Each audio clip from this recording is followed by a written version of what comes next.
Imagine if the hero that was summoned to save the world preferred to have a peaceful life, but while he takes care of his small farm, the voluptuous demon queen takes over the world to the point of unifying every race under her without a way to fight against her. Humans became her slaves and even started to be against the hero. All of that happening while the legendary one is enjoying his tranquil life. The problem is that the queen wants to defeat the hero to prove to everyone that she is the pinnacle of all beings, so she did all that she could to find the legendary hero, but what she found wasn't as easy to deal as she expected. But all of that starts by telling us that this is a world with all races you can imagine, from simple humans to legendary dragons and everything in between. And at this moment, all races are at war with the queen of demons. However, even with the strength of all races against her, the demon army with the queen is easily destroying everything. The beating was so intense that humans began to surrender, causing several rebellions. And it was with the unfolding of this war that Elizabeth, the strongest demon queen in all the history, assumed the position of ruler of the world and of all races. At that moment, she sits on the throne. A priest speaks to her.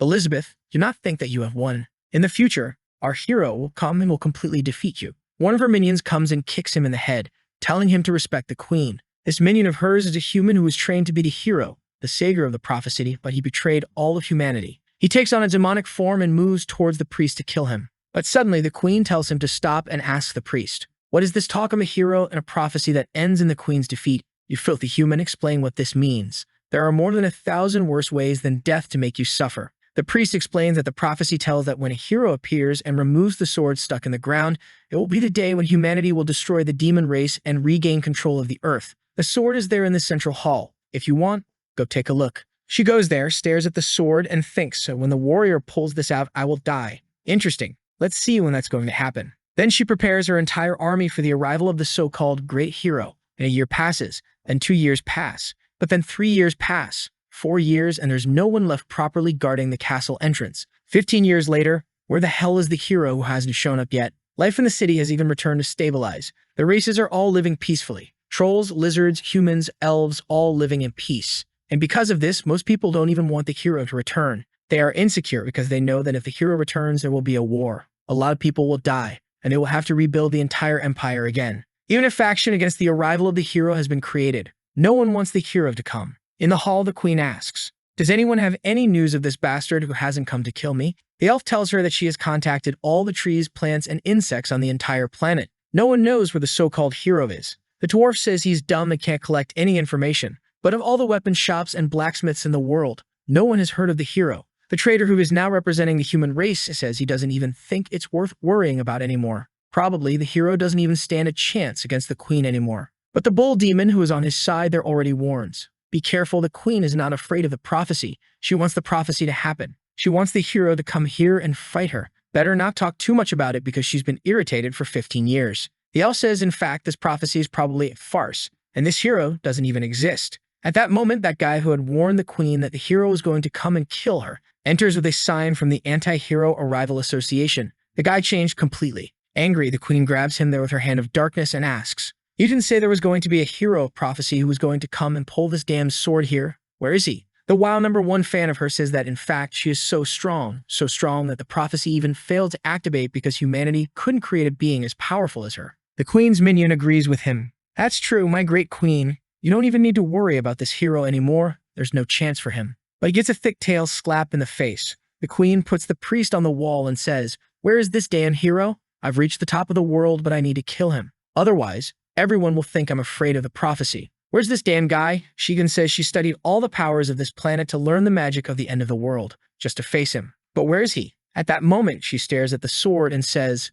"Okay then, since you didn't come to me, I'll come to you." And she starts trying to pull the sword. Everyone is watching in horror saying, "Your Majesty, don't do it. You will die. The sword was made to kill you." Energy begins to explode all around the place. The queen is sweating, and everyone starts flying, having to protect themselves. She uses another wave of power and blows up the entire castle. However, with this, she pulls out the sword of prophecy. Who said only the hero can take this out? At that moment, she can feel for whom the sword is calling, and her gaze begins to sweep the planet toward a little house, a small farm in the middle of nowhere, and she says, "So this is where you've been hiding?" Then she uses a forced teleportation. Her subjects beg, "Please, your majesty, don't go. Allow me to serve by your side, Queen Elizabeth." We then see life in that little farmhouse. A boy is there peacefully with his straw hat, wiping the sweat from his face and saying, farming is so peaceful." And he really is the legendary hero. We see how his life was before being reincarnated. He was a guy who worked all day, and he hardly had any hobbies. He didn't play video games, didn't read anything. The only thing he liked to do was watch some farming TikToks on the way to work, and he always thought, man, if I could live a life like this, just farming and without worries, it would be so good. And then he was transported to this world. The beginner system taught him how to do basic survival things, like using some weapons, how to hunt, and he really liked it. This had always been the farmer's life he wanted, but then the system started warning him. Congratulations, hero, you have completed the beginner stage. You can now start your adventure. But he thought, why start the adventure? Well, it's so peaceful here on my farm, I'm not in the mood. The system explained. After you leave the beginner village, you will encounter many people in this world. You will learn many skills and magics. You will learn swordsmanship and become stronger. And when you become the legendary hero, you will kill the demon queen. Please start your adventure now. But he thought, I'm not interested in killing the demon queen. Let her be. I just want to stay here and live peacefully. But the system kept insisting. No, you can't do that. The demon queen is killing everyone.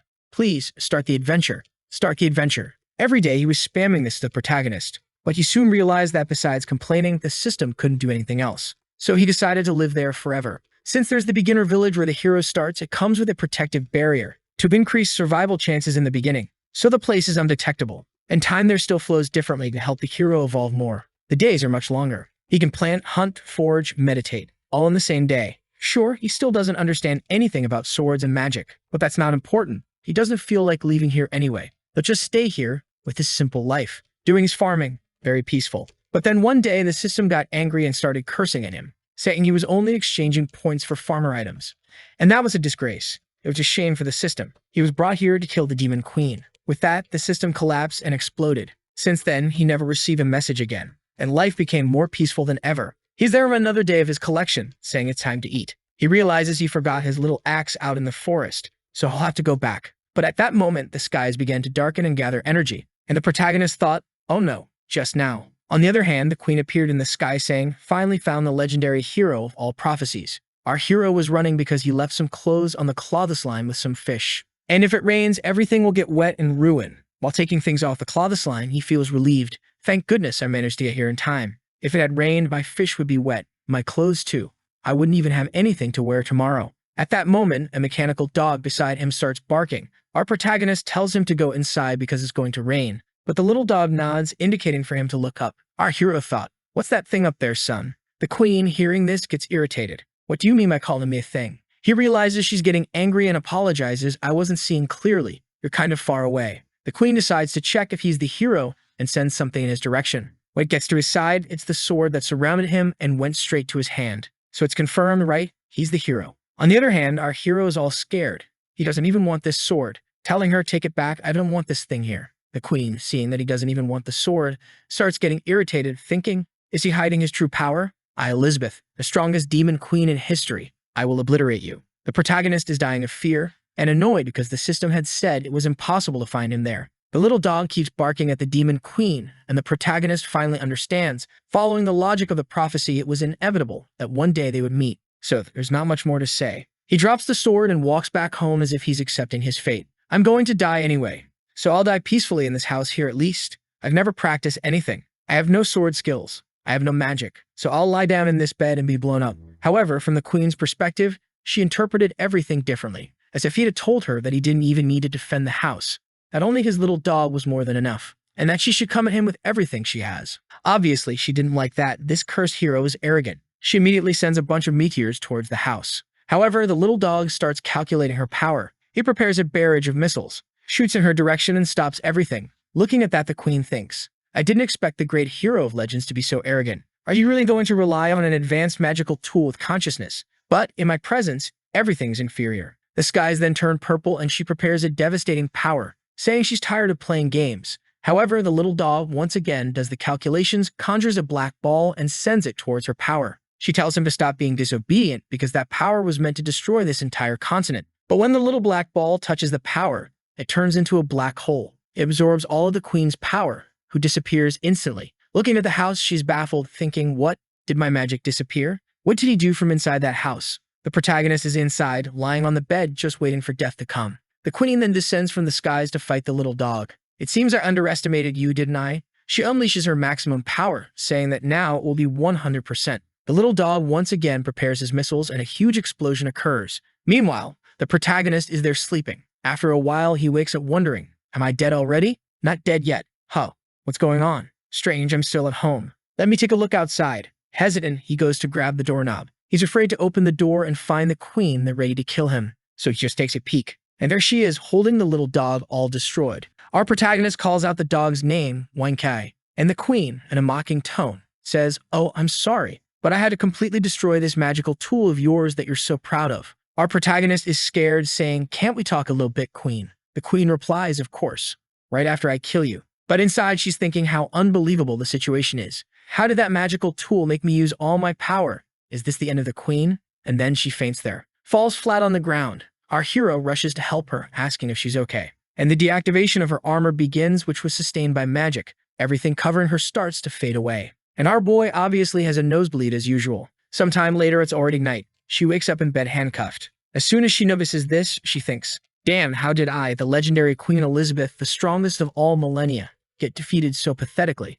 And the worst part, instead of taking the opportunity to kill me, he imprisoned me. All of this is just for him to show me his power." She tries to free herself but can't and thinks, "Damn it, another legendary level tool which I've never heard of. How much more power does this hero of legends hide from me?" She looks around seeing chess pieces, playing cards, and thinks, "I've never seen any of this around here. Apparently, this hero is much more treacherous than I imagined. I really underestimated him." At that moment, our hero enters the room with some snacks in hand. She looks and says, "All right if you want to kill me, but don't expect me to beg for mercy." But our protagonist is just thinking how annoying this queen is. She's too strong. This is my only way to survive. So he tells her, "Can't we talk? These handcuffs I put on you, it was just a precaution because I'm very afraid of you. You're formidable." The queen is a bit confused, thinking she's being underestimated. He says, "I think we, had a misunderstanding. I'm going to take these handcuffs off you so we can talk peacefully, okay?" But from her perspective, she's interpreting what he said like this: "Sorry if you hadn't realized from the beginning the difference between us, believing that you were strong enough to challenge the hero, okay?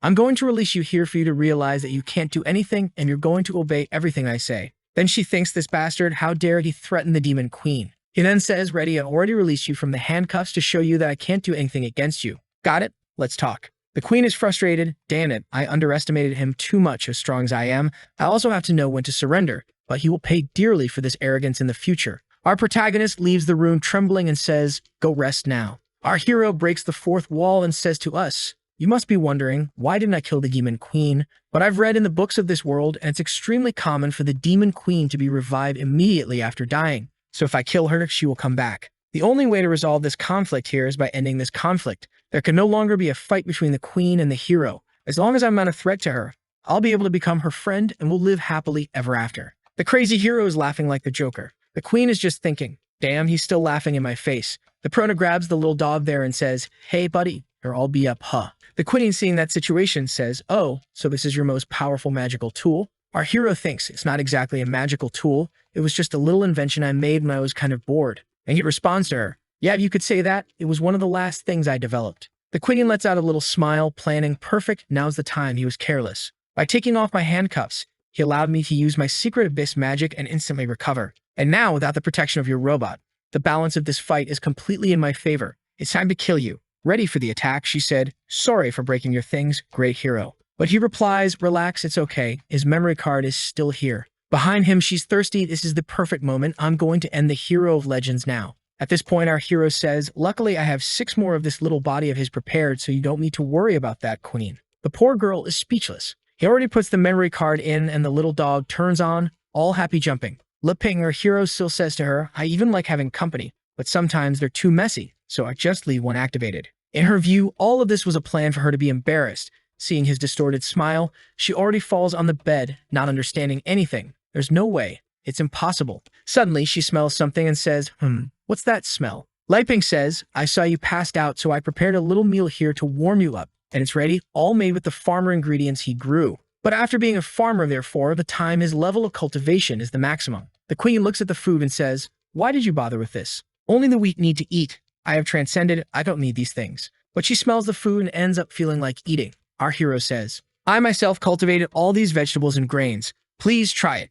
In his head, he just wants to resolve the conflict with food. She's still hesitant, but decides to try it, speechless. The protagonist is thinking, even though he has practiced cooking for so many years, would what he cooks be able to please someone of the queen demon's royalty status? She takes some more and bites, takes another, and already thinks with each bite, the meat juices explode in my mouth like fireworks. Not to mention that the flavor is so natural, and it still contains a very high amount of magical energy. Who would have thought that there are delicacies in this world that would please even the demon queen? I can't do anything but swallow every last bite of his meat. At that moment, she feels something exploding inside her and complains to him that it's too spicy. What did you do with this food? Lai Ping is scared, saying that the only thing he did was put a little chili, which is something he likes. Can't the demon queen handle spicy food? The queen is suffering and thinking. It was obvious, as if this hero was going to be so nice, he's only trapping me, he used me for experiments. He brings her a soup, saying it will help reduce the burning. She stares and thinks he gave me the poison and now he's giving me the antidote. Really, I'm playing in the palms of this hero.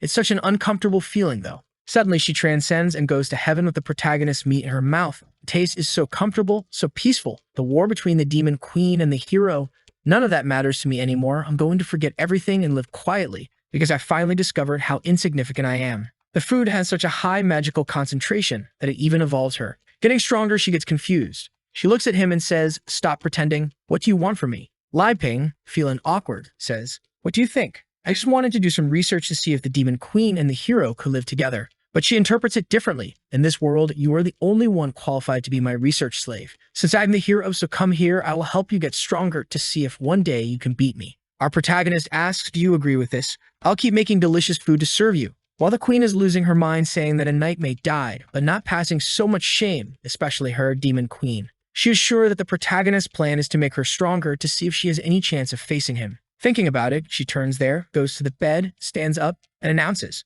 "I agree with you, but there are two conditions. First, I am not doing this because I am afraid of you, but because I want to reach the pinnacle and be the strongest in the world." Lai Ping is confused. The demon queen, does she not know she can kill me? She continues, "Second, as long as I am here, don't think I will bow my head. I will never submit to you. My dignity as the great queen must never be violated. If that happens, even if I have to sacrifice everything, I will destroy you." Our hero is all embarrassed and says, "Understood. Understood. Okay, let's be friends. Let's stay close to each other." She gives him a stare and says, "It's okay if you want to do research. Feel free. And another thing, if there's anything tasty, give me some." And our hero agrees. A year has passed, and our protagonist is using the legendary prophecy sword to chop wood. While he thinks things have kind of complicated, because after the queen forced her way into the house, he lost the camouflage that hid the house from the whole world. And the monsters that keep passing by there don't seem easy to deal with. But obviously, when they sense the queen's presence in the house, they don't dare to attack. The problem is that he imagines as soon as the queen leaves, he'll probably lose his house. From inside, the queen is screaming angrily, asking why lunch isn't ready yet. In our protagonist's head, he can't let her escape, he needs her protection. Meanwhile, in a living room, the naughty queen is watching some high-quality content. And besides, after eating so much this whole year, she got chubby. She says, "I'm tired of watching these same recordings. Don't you have anything more from that system?" Leping responds, "I've told you, the system has been gone for a long time. Come over here, I made lunch." She thinks about getting up, but instead of walking, she conjures two little wings to fly over to the table. She looks at Lai Ping and says, "What kind of poison is in these potatoes here? It seems that the more I eat this, the lazier I become." She ponders. This darn guy using delicious food to paralyze me with his slow-acting poison and still trying to lead me to total depravity with these extremely provocative images, deluded. Lai Ping tries to explain it's just that these potatoes have a lot of calories and then by eating a lot, you start to gain weight and get kind of lazy. At that moment, she looks down and sees her belly, but then she conjures magic there and there, turn all the energy from the belly into magical energy, turning into a mega babe. The protagonist is impressed. Can magic be used in this way? She stares at him and says, "Haha, another of your tricks didn't work. Are you disappointed?" Lai Ping tells her, "Yes, I am very disappointed now. Let's eat already." She looks at the table. He says, "Wow, today's food is perfect. I won't hold back," and starts eating. Lai Ping lets some words in the air. "As much as she eats a lot, I always manage to go and make more food, right? And besides, I'll have to get used to it anyway, since we're going to live like this for a long time." Her interpretation, of course, is completely different. "You're still very weak. I'll have to fatten you a lot before I kill you." So he gets up and says, "I'll get you a dessert." She, on the other hand, can't stand it anymore, thinking the jerk keeps treating me like a pig, feeding me with these magical foods. I've evolved more than 10 times just this year. It's not possible that now I don't have enough power to challenge him. It's time for the great decisive battle. But right at that moment, our hero already gets the little pudding and says, "Here, your favorite here, look." Her eyes sparkle and she goes all happy to eat. The prota thinks even though she's the demon queen, she's not very difficult to deal with, you just need the right food. The scene changes to an old man running away with a blonde girl. They are being chased by some creatures in purple cloaks and white masks, who are throwing some powers in their direction, until they get trapped in a magic cage and have to stop to fight. It's the father and his daughter. He turns to her and says, "I'll hold them here." He runs to the city and tries to find a safe place. The daughter replies, I don't want to leave you here and escape alone. But the father retorts, I promised your mother I would protect you until the end. The creatures are already conjuring a massive magic to attack them. The father then says it's time to use the strongest power of all and sends a slash of white light that cuts the enemy who was conjuring the magic in half. But the guy seems to be made of slime and already reassembles. The daughter tries to shoot an arrow, but her attacks just go through the monsters. The father warns, there's no way you can help with your arrows, just run to the city and flee. The monster comes to punch her, but the father manages to defend. But unfortunately, he is thrown far away, hits his back on the rock, and is already all bloody. Almost dying, he says, don't come help me, just run away. Then the creatures begin to gather and transform into a giant monster. The daughter says to the monster, please, I'll go with you. Just let my father go alive. But at that moment, she feels she's about to die. But suddenly, what seems to be a gigantic mammoth appears, crushing the creature. On top of the gigantic mammoth, there's a house. On top of the house, there's an elder ninja frog leader. And on top of the elder ninja frog leader's head, there's a doghouse with the protagonist's little robot. The frog speaks to the dog. Big brother, what are we going to do with these two harmless humans? The little dog replies, don't hurt them. I'll take them back to the master. In the next scene, the girl is waking up at Li Ping's house, all confused about what's happening, looking around. She wonders, where am I? What happened? As far as I remember, my father was by my side about to die. She then gets up, rushes to the door, and opens it. When she looks, her father is showing some bodybuilder poses to our protagonist, who asks him, wow, how do I get a physique like that? The father replies, a warrior's physique is something fundamental. You have to take better care of yourself, my boy. Li Ping thinks, so this is the so-called warrior profession that I hear so much about. It's amazing. The little dog is all happy walking around the queen, who, annoyed, kicks him and says, who told you to bring these two here to my house? Stupid dog. The little dog gets all sad and starts crying. And our protagonist keeps squeezing the guy's muscles, saying, wow, you're so resilient. The father says, okay then. If the great Li Ping doesn't mind, I won't hide it either. He then bursts out of his clothes and our hero just admires, while the daughter is thinking, Dad, what are you doing there? Oops. Then she notices the presence of her daughter, and our guy tries to explain the situation. But the demon queen already goes to her and says, there now that you're awake, scram. I'm warning you, I got here first. Li Ping, trying to calm the situation, says, relax. Let's go inside. He then serves some tea and says, sorry for not having anything to offer you too. It's a rural place and I do everything myself. So it's all very simple. The boy looking asks, Dad, is this the miraculous potion you talked about that cured you instantly? Our protagonist is embarrassed. I think calling this a miraculous potion is a bit exaggerated. It's just a little boil of water with some herbs. The queen is furious on the side. Damn it. Why did this dog bring these two weak humans here? Is Li Ping not satisfied with just me? Am I not enough in this house? The father begins to explain the situation, saying that he was completely unconscious and vaguely remembers. But he remembers the dog bringing him, and then when he took a sip of the drink, he transcended instantly and was completely healed, becoming stronger than ever, and says, daughter, if it weren't for the great Li Ping, I could never see you again. She looks at the tea and thinks, wow, but this here is so precious. Can we really drink this? Our hero says, you adventurers are so humble, but relax. You can drink it. No problem. They thank him and start drinking. Instantly, both transcend, going through a myriad of events, ending up in the cornfield, crying on the ground, birds flying around, a circle with an alien ship passing by. Both are confused, and the father instantly goes from a 3-star archmage to 4 stars, and the girl goes from a 1-star mage to a 1-star archmage. The father turns to his daughter and says, girl, our level has advanced instantly, and she replies, indeed. I even feel that the elven blood from my mother's lineage was awakened by this drink. New ears grew on my head. I really checked and she didn't have ears before. The two are dismayed to realize how much stronger Li Ping is. For them, that is an unattainable power. They even get demotivated. The protagonist looks and says, relax, I'll serve another glass for you. The father crying says, it's okay, Mr. Li Ping. It's enough. The father is thinking, Mr. Li Ping is a heaven-sent person. I can't cause any more trouble for him. Our hero says, all right, thinking, I wanted to serve some different drinks and food. But unfortunately, Elizabeth took and hid everything. And if I take it to serve them, she'll kill everyone. And she's right there saying, everything here is mine. Don't even think about taking anything else. Our hero lets out a sigh saying, yeah, really, you don't have anything else to serve. I'm sorry you were attacked, right? What happened? The father explains that they were attacked because of the elven lineage in the daughter's body. Her mother was a great saint elf. However, her husband was of the human race. And for elves, it is forbidden to marry any other race. So the protagonist asks, oh, so the elves are hunting you down. The queen interrupts saying, stop lying. The demon queen banned interracial marriage long ago when she conquered the world. The father said it's a long story, but since her mother had to return to the elven place, he had to hide his daughter all this time. Li Ping then asks, but even so, if they know where you are, how do they find you? The father explains that actually the mother was a sacrifice, and since she returned to the elven tribe, they are no longer being hunted. but now it's the Black Guild of the Demon Kingdom that's after them. Lai Ping looks to the side thinking, demons, the Black Guild, could it be you?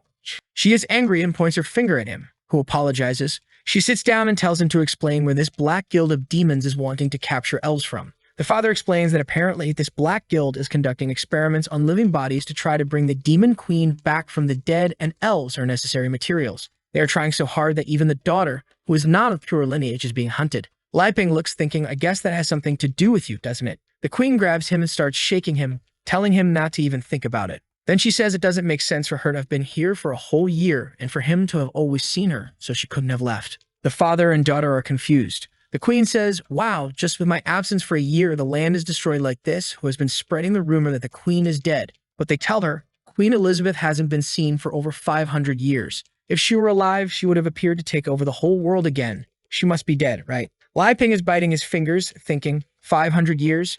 She's been living here with me for a year. The queen sits on the couch and asks, what are the rumors of her death? The elf explains that according to the great literary legend, the queen was destroyed by the legendary hero. The father continues, the battle lasted for over a month until finally the great hero sacrificed himself to protect the continent and died along with the demon queen. At this point, the queen gives a glare at the two and takes them to a death world. The daughter asks, Father, what place is this? The father says that it is her pure intention to kill the two. The queen then says, all this rumor is false, and he just agrees. Lai Ping said it must also be a false rumor because he is the legendary hero. At least that's what the system said. Father and daughter then are left without understanding anything. Lai Ping explains, and this one here, which you're all talking about, is Queen Elizabeth. The two start exploding with excess information. Their brains can't reason with all this. From the queen's point of view, the interpretation is different. Look at this fool here. I've dominated her for so long, she doesn't even know what to do, laughs in her face. With that, she gets the table angrily, saying she's not going to stay here entertaining them. Thinking, damn Li Ping, you stinker, it seems like you only saved them to humiliate me in front of them. This time you went too far. She slams the door and leaves. The father then asks Lai Ping, what are your plans for the future? What are you going to do with us? Our hero says he needs to calm down because even he doesn't know what to do after Elizabeth broke the barrier. The synchronization of time inside and outside became completely messed up. Night falls and the daughter is talking to her father. Wow, I didn't expect your story to be like this. Apparently, the great demon queen fell in love with the legendary hero and gave up the whole world just to hide with him, just like you did with Mom. The father replies, stop talking nonsense, we can't even compare to them. And another thing, at this moment, Lai Ping must be considering whether he kills us or not. The daughter said, but if he were going to kill us, he wouldn't have saved us. Why did he save us to kill us? But the father says, did you not drink that tea? Did you not realize how distant they are? Just by seeing his power, you should know that for them we are no more than ants. Whether we stay alive or not, none of that matters to them. It all depends on how they're feeling at the time. At this point, the protagonist enters the room and says, so it seems like you two haven't slept yet. What are you talking about? The elf gets scared. If you haven't slept yet, how about we play some cards? The father plays some cards. The three are then sitting around a candle. Lai Ping asks, did you understand everything? The father basically said that while the elf girl is thinking. It's like my father said, this here is Lai Ping's test to decide if he's going to kill us or not. Our hero then says, so now I'll start dealing the cards. The father swallows hard and says, Mr. Lai Ping, could I ask you what the name of this game is? The elf girl is terrified because there's an aura emanating from the deck. Our protagonist thinks I can't say we're going to play Landlord. The people in this world won't even understand those words. I know then he says, the name of this game here is Dragon Battle. Surprised, they say, Dragon Battle. Elizabeth, who is nearby disguised, also gets confused. Dragon Battle? What does he want to do with them? Lai Ping explains, you two brave heroes have to join forces to defeat the dragon. We'll decide who the dragon is and who the heroes are based on the cards we draw. The father and daughter stare at each other, both thinking this is definitely a test. Nasserim then says, I'll start dealing the cards now. Remember, choose very carefully. Lai Ping pulls his hand, I'll take a look at my cards first. The father looks at his son and says, we can't hesitate now. Draw your cards. All right, there's already a weird mana coming out of the deck. She then draws a card and the two are taken to another dimension. The poor girl is staggering, leaning on the ground thinking, this isn't good. Just by drawing a card, my mana was completely drained. I'm powerless. She looks at her father and says, I'm sorry. And he replies, it's okay, my daughter, leave the rest to me. Lai Ping asks, you want to be a dragon? He stares at his hand thinking, even though I don't have many big cards, it's still a pretty good hand. Not to mention there's a king. This isn't bad at all. It can win. The father and daughter say they have no intention of being the dragon. Lai Ping, on the other hand, is having fun. If I can get another 4 and an ace, I'll have a winning hand. He asked again, are you sure you don't want to? They reply that they don't. Lai Ping says, since that's the case, I won't be polite. And he puts his hand on the deck and draws 2. Then he throws an 8, a 10, and a queen. He is dissatisfied with the cards he drew and looks disappointed. The father thinks, what happened? We didn't do anything. Is Mr. Lipping dissatisfied with our performance? Nosa then says, I'll start with an 8. It's your turn, Uncle Beerus. Uncle is already sweating cold. If we can pass this test, he'll spare us. I can't give up, but I'm feeling. Every time I play a card, it costs me a few years of my life. My life force is being drained. Trembling, he says, I play a jack. The daughter says, Father. But he interrupts, saying, it's okay.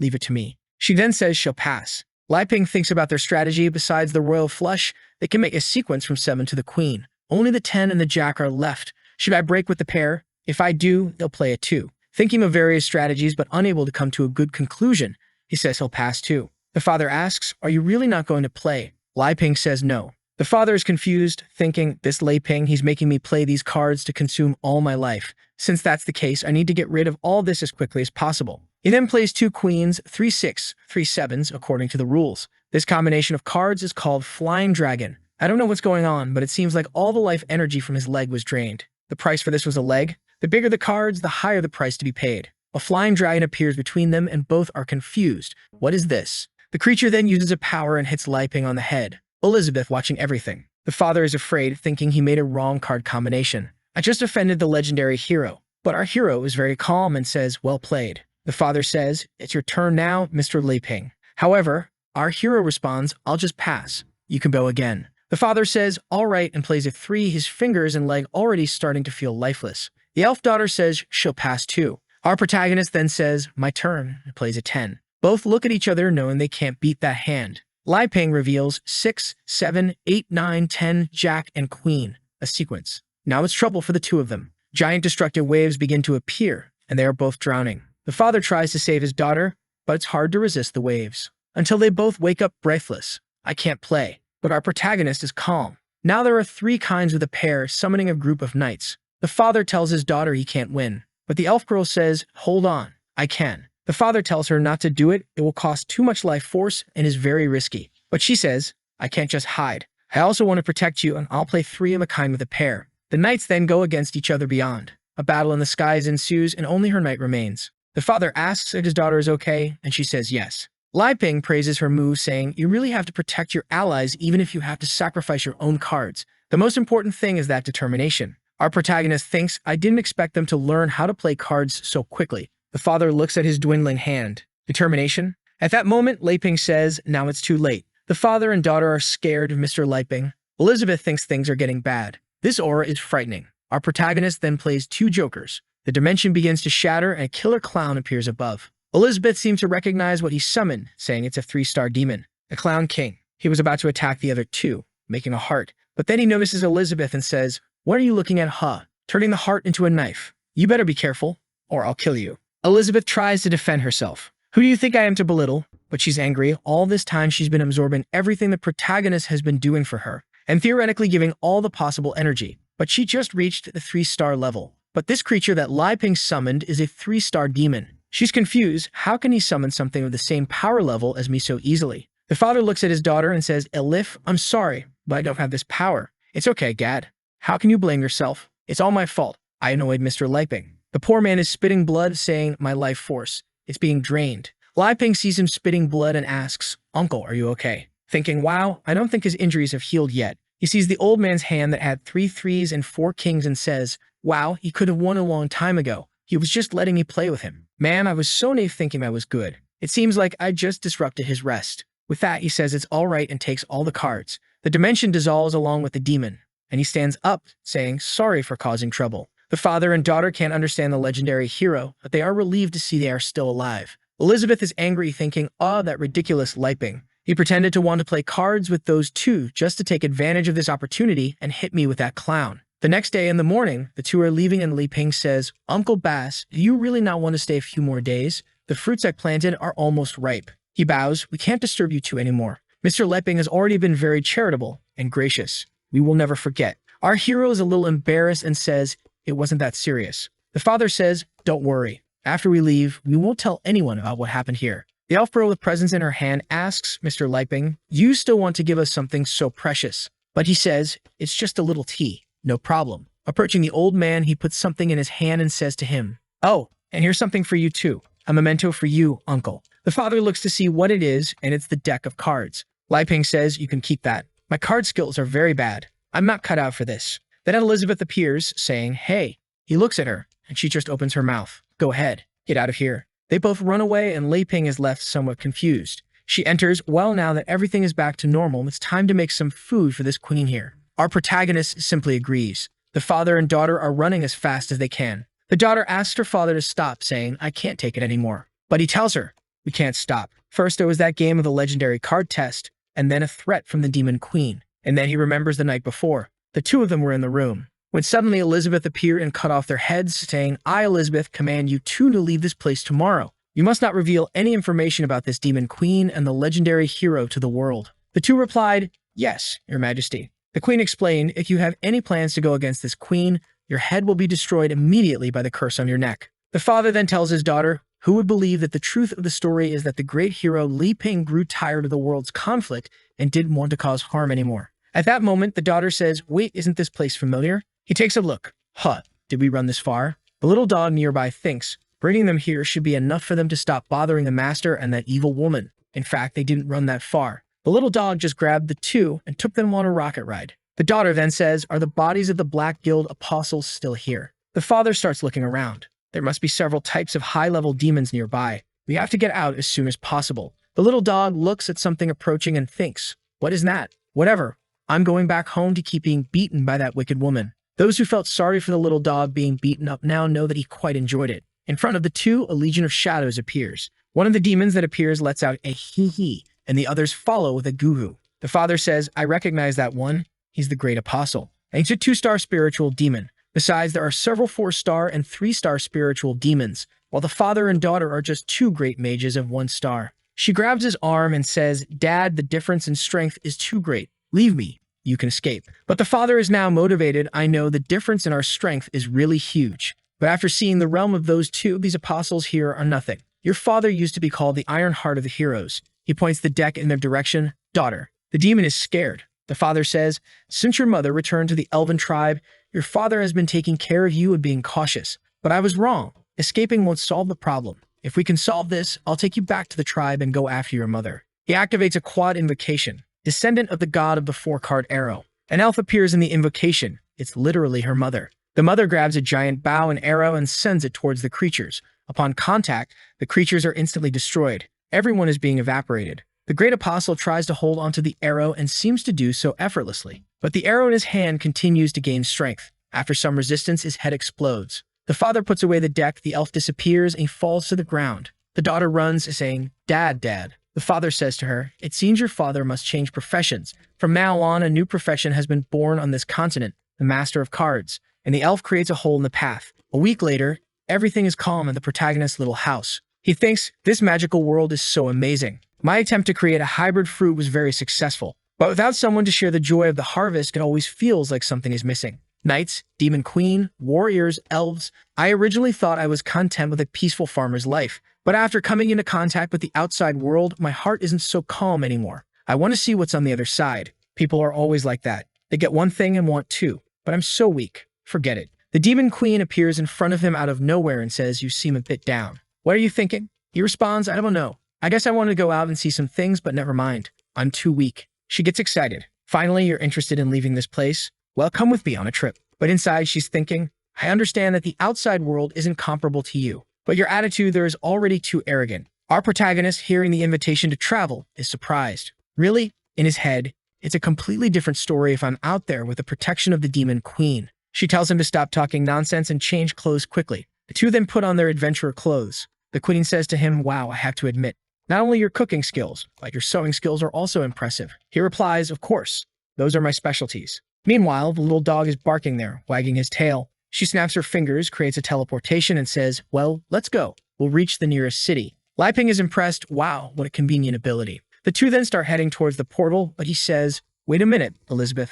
I have some questions after we go. First, you're not going to leave me alone, right? Second, will you control your emotions? Third, can you be discreet?' However, her interpretation as always was completely different. First, don't go without my permission. Second, you better control yourself. Third, don't use magic or you'll ruin my adventurer's fun. She just agrees, saying, 'I got it.' But Li Ping says, 'Lastly, after seeing the outside world, will you come back with me?' In his head, he's afraid that if he goes out with her and she doesn't come back, he'll be attacked without the barrier. She only agrees with this thinking. Before defeating that evil hero, the outside world meant nothing to me. Lai Ping says, really? You'll come back? She then says, I'll come back, but you'll have to agree to a condition. Lai Ping asks, what? The queen tells him, when we return, I want you to make me a super luxurious fruit pudding. Lai Ping is a bit confused. A pudding? She says yes. Any problem? He says no, and they leave. The two leave, and the protagonist's little dog stays there. They enter the portal and appear in the city of Bolster. Several knights, creatures. Our protagonist is impressed. Wow, this place is amazing.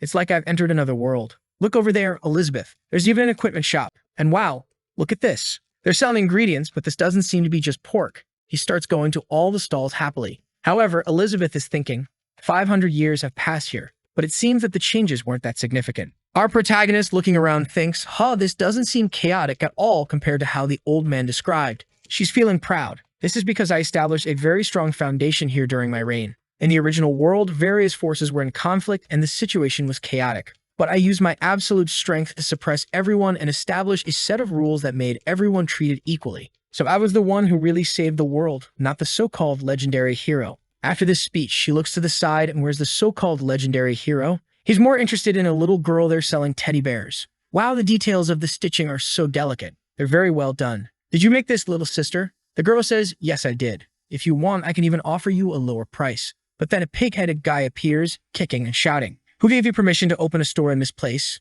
Stinky girl, your church owes protection money to my gang. And Nick, you had the courage to come here and open a store on my street? The poor girl's brothers are all shaking, and he grabs her by the neck. But she says, but you never even protected us. Why should we have to pay you any money for protection? The pig tells her, since last month, this street here is now the territory of the Beast Gang. If you want to survive in this place, you'll have to pay monthly tributes. The little girl says, that's not true. This church belongs to the nun. When she returns, you'll be in trouble. The pighead says, so it seems like you're still misinformed, huh? Or are you pretending to be ignorant and not wanting to understand this situation? Today, I'm going to kick all the orphans out of this place and destroy this broken church. Our protagonist tells the pig to stop it, and the pig asks what he's going to do if he doesn't stop. Elizabeth, watching from afar, thinks, my God, why are you getting involved in these matters? Leave these people alone. But our hero signals with his hands, asking for her help. She turns her head as if to say, no, I'm not going to stoop to that level. The furious pig says, I asked you what your intention is. Our protagonist is completely lost, until he thinks, I have an idea. And then he shouts to everyone, this pig here is bullying a little girl. Come on, condemn him. But everyone in the city pretends not to see or hear anything. The pig, laughing at him, says, did you really think anyone would be against me? My God, buddy, this is Beast Street. Judging by your clothes, you must be a foreigner from the south. Right, that woman next to you isn't half bad. Our protagonist tells him to calm down. Let's talk. I have some local spices in my backpack. I can share them with you. But the pig says enough with the stalling and tells one of his henchmen, beat this guy and take that woman to the gang. But that was the biggest mistake he could have made. Elizabeth asks, do you really think you're qualified to capture me? You stepped on a tiger's tail. The skies begin to darken and the pig is confused. Why did the skies change? What's happening? Lai Ping tells her to stop. Don't do this. You'll destroy the entire city. He's waving his hands there. Please calm down. At most, just give them a little scare. There's no need to fight. They're ordinary people, you know. Elizabeth says, I'll spare him because of you. Seeing everyone's magical power there, you can see that Elizabeth's is much greater. And the little girl with glasses can see that. Suddenly, it starts to rain, and the pig is scared. He stares at our dude, saying, you two, you want to try to protect the church and these orphans. Our protagonist just wants to fix things. How about this? Tell me, how much is the protection money? The pig answers, it's 10 gold coins for 2 months in total. Elizabeth then loses her temper and says, 10 gold coins and you're causing all this chaos? You really are an idiot. Our protagonist goes to her and asks, you must have a lot of gold coins, right? She replies, stop messing around. I have so many treasures that I can't even count. Lai Ping says, how about you lend me some? I'll sell some vegetables later at home and pay you back. Angry, Elizabeth asks, are you trying to use my food to trade for these useless things? I won't accept that. Besides, I had no money when I met you. The pig is brave, saying, so do you guys have any money? Lai Ping says, we really don't have any gold coins. Can I use some local products from my backpack to pay for it? The angry pig refuses, are you kidding me? Enough of this. But suddenly, someone throws a bag of gold coins at his face. The pig asks, who did this crap? But when he looks, there's a lot of gold, and then a knight appears. This guy really lives up to the name of a knight. He looks at the pig and says, stop bothering my friends and get out of here. You've received your money. The pig says, so now the knight in shining armor is coming, huh? Okay, I'll let this one slide. I'm going, but you won't be so lucky next month. The little girl then thanks everyone there. Our protagonist thanks him, saying, I brought some fruits, you can have them if you don't mind. The knight suddenly says, I wanted you to be my partner in something. Staring at Elizabeth, the little girl is there confused. Partner? What can I help you with? Elizabeth crosses her arms and says, I'm not interested. Let's go, Lepine. But our hero tells her that they can't do that. He just helped us. Let's at least see what he has to say, right? The girl then says goodbye to the other orphans, saying she'll be back soon. They are about to enter a bar. I don't know how he's going to sit in the chairs with his horse's body. The knight tells them not to pay attention to anyone. Elizabeth angrily says, it's all your fault, Lepine. You insisted on bringing me to this terrible place, and I'm wasting my time. Our hero ignores her. The knight then says, we've arrived. When he opens the door, a bunch of girls cling to him. Our hero is confused when he hears the guys say they are his wives. He's then preparing some tea and says, well, let me introduce them to you. The first one is Gaksha, and her profession is a shield warrior. This one here is the assassin Lolo and the mage Glee. The guy literally gathered a bunch of wives to make a perfect group for going into the dungeon. This guy's Elon Musk when it comes to productivity in the fantasy world. Lastly, there's Galia. She's an incredible elven archer. Liping asks, so she's of the elven race? I also met a girl who had elven blood. Elizabeth impatiently says, enough of this chatter. This is a waste of time. What's the deal you wanted to talk about? We need to leave soon. One of the horse guy's wives seems not to like that and says, Master, what's with this woman? Her attitude is very irritating. Elizabeth stares at her and says, that's how a queen should act. Do you have a problem with that? The assassin says that Elizabeth is quite funny, even calling herself a queen. Master, is this girl's brain functioning? Look at the shape of her ear. She probably has a mediocre lineage with a little elven blood. What is she doing in front of me? I personally advise this woman to be quieter. Elizabeth says, if you really want to bring destruction to this place, don't blame me. The little one runs ahead and says, calm down. Let's just have some pudding. Phew, I'm glad I made some. He then explains we came from a distant place, from a tribe with no name, just to travel here. She is the princess of this place. Her name is Elizabeth, and I am her servant, Li Ping. The wives continue to criticize. No wonder you act so weird. Apparently, you're the princess of a place that has never even seen the world. Your name is Elizabeth? You must be from a terrible place that worships that demon queen, right? Our hero asks them to stop. Let's take it easy. She's still adapting to cultural differences. The knight then says, well, let's talk business. I want to invite you three to join a treasure hunt in a dungeon. But he's thinking, that demonic aura she emitted on the street is not something a queen of an isolated tribe should have. Could it be? Li Ping is curious. A dungeon with treasure? And then he asks the girl next to him, do you know what that is? She explains, dungeons with treasure are dimensional spaces created by ancient magical entities. They usually have a lot of valuable things, but they're all very well hidden. Li Ping says he understands. The knight says, that's right, and I spent a lot of money and effort to get the information about this place. However, the condition is that to open the barrier, we need at least 8 people. Our hero then says he understands, you just need someone to complete the numbers. The orphan girl starts counting 1, 2, 6, 8. Wait a minute, is there any way I don't have to go? Li Ping finds it strange and says to her, hey, isn't this place supposed to be full of precious things? Shouldn't you be happy to be able to go? But the girl replies, you don't understand. These places, they're very dangerous and I'm just a level 4 mage. I'll die if I go there. Our hero says, so that's how it is. I really didn't know about all this danger. The knight tries to reassure them, don't worry. We just need people to complete the numbers. And your treasure in the end won't be less than ours. I guarantee you'll get at least a few thousand gold coins. One of the wives says, the master alone has taken out several dark apostles. He'll ensure our safety. The orphan boy says, a few thousand coins at least? Seriously? Then all the church's financial problems will be solved. Our hero looks at Elizabeth and asks, let's help them. It's just to complete the numbers. Okay. Impatiently, Elizabeth agrees, saying he's the one deciding. Just don't bother me while I'm enjoying my pudding. The knight then looks at the wife who has an orb in her hand. Our hero asks what that crystal ball is. The knight explains, you just put your hand over it, and it will measure your magical power. The orphan girl recognizes it immediately. Wow, the crystal is showing 8769. That's at the level of a demonic spirit. The knight tells them, so my magic level is already at 4 stars. My wives are also all great mages, 4 or 5 stars. Since we're forming a team, it would be good for us to cooperate well and get to know each other better. The orphan girl then places her hand on the orb, and it shows 300. One of the wives says, 300? I had a higher value when I changed professions for the first time. The girl apologizes, saying her level doesn't go up. Our hero says, I want to try too. He thinks to himself, well, I never learned magic during all these years, but I'm the so-called legendary hero. My potential shouldn't be that low. He puts his hand on the crystal, concentrates, and it shows 0. The knight is even confused. 0? Even for a pure martial artist, it shouldn't be like this. Our protagonist hits himself in the face. Oh, what was I expecting? I've been farming all this time. Obviously, I wouldn't have any magic. He sits down and says, I'm done. No magic in this life. The assassin woman says, What are you going to do then? Apparently, you're useless, right? Lai Ping replies, I'm pretty good at farming. Speaking of which, these fruits I recently harvested. You can even try them.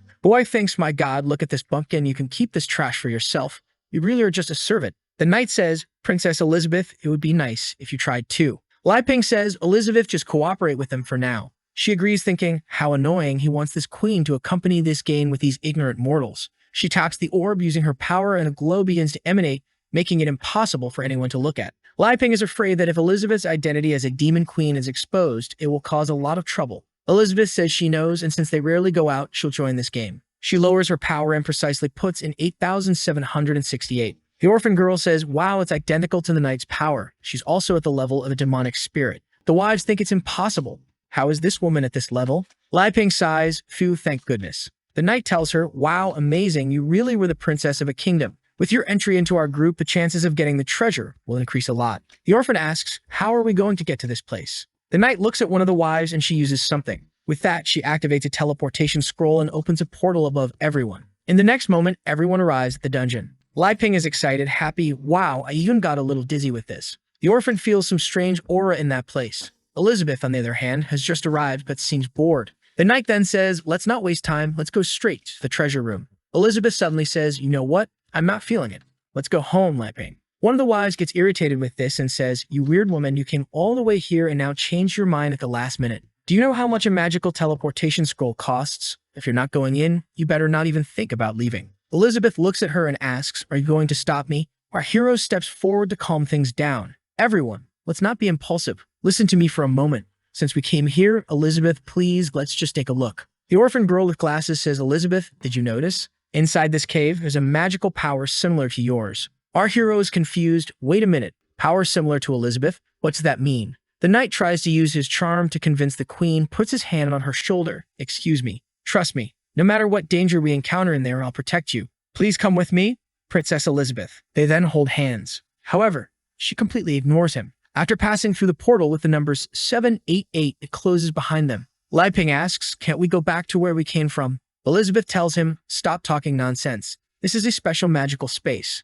Unless you're stronger than whoever created the barrier, it's impossible to leave. So unless you find the target of this place and complete all the requirements to break the barrier, no one can get out of here. The wives say, as long as we're with the master, we'll solve all this. But obviously, none of them like Elizabeth very much. The orphan girl asks, what are we going to gain from here again? She's told not to worry too much. Of course, it's treasures and gold coins. You won't be left behind either. Seeing that there are many paths, the orphan boy gets confused about which one to take. But he concludes, Elizabeth is here to ensure our safety, so it doesn't matter, let's just venture forth. The assassin wife says, Master, should we split up? And he replies that for now, it's better not to. He then tells Lee to use an ability. She agrees and raises her hand, releasing a light that starts spreading throughout the dungeon. She's confident, thinking, learn how to find the best path quickly. But Elizabeth finds it ignorant and continues to spread power until she collapses from exhaustion. The knight then asks, what's the structure of this maze? But she replies, Master, this maze seems to have no end. I've extended my magic to the maximum and still haven't found any edges, no end.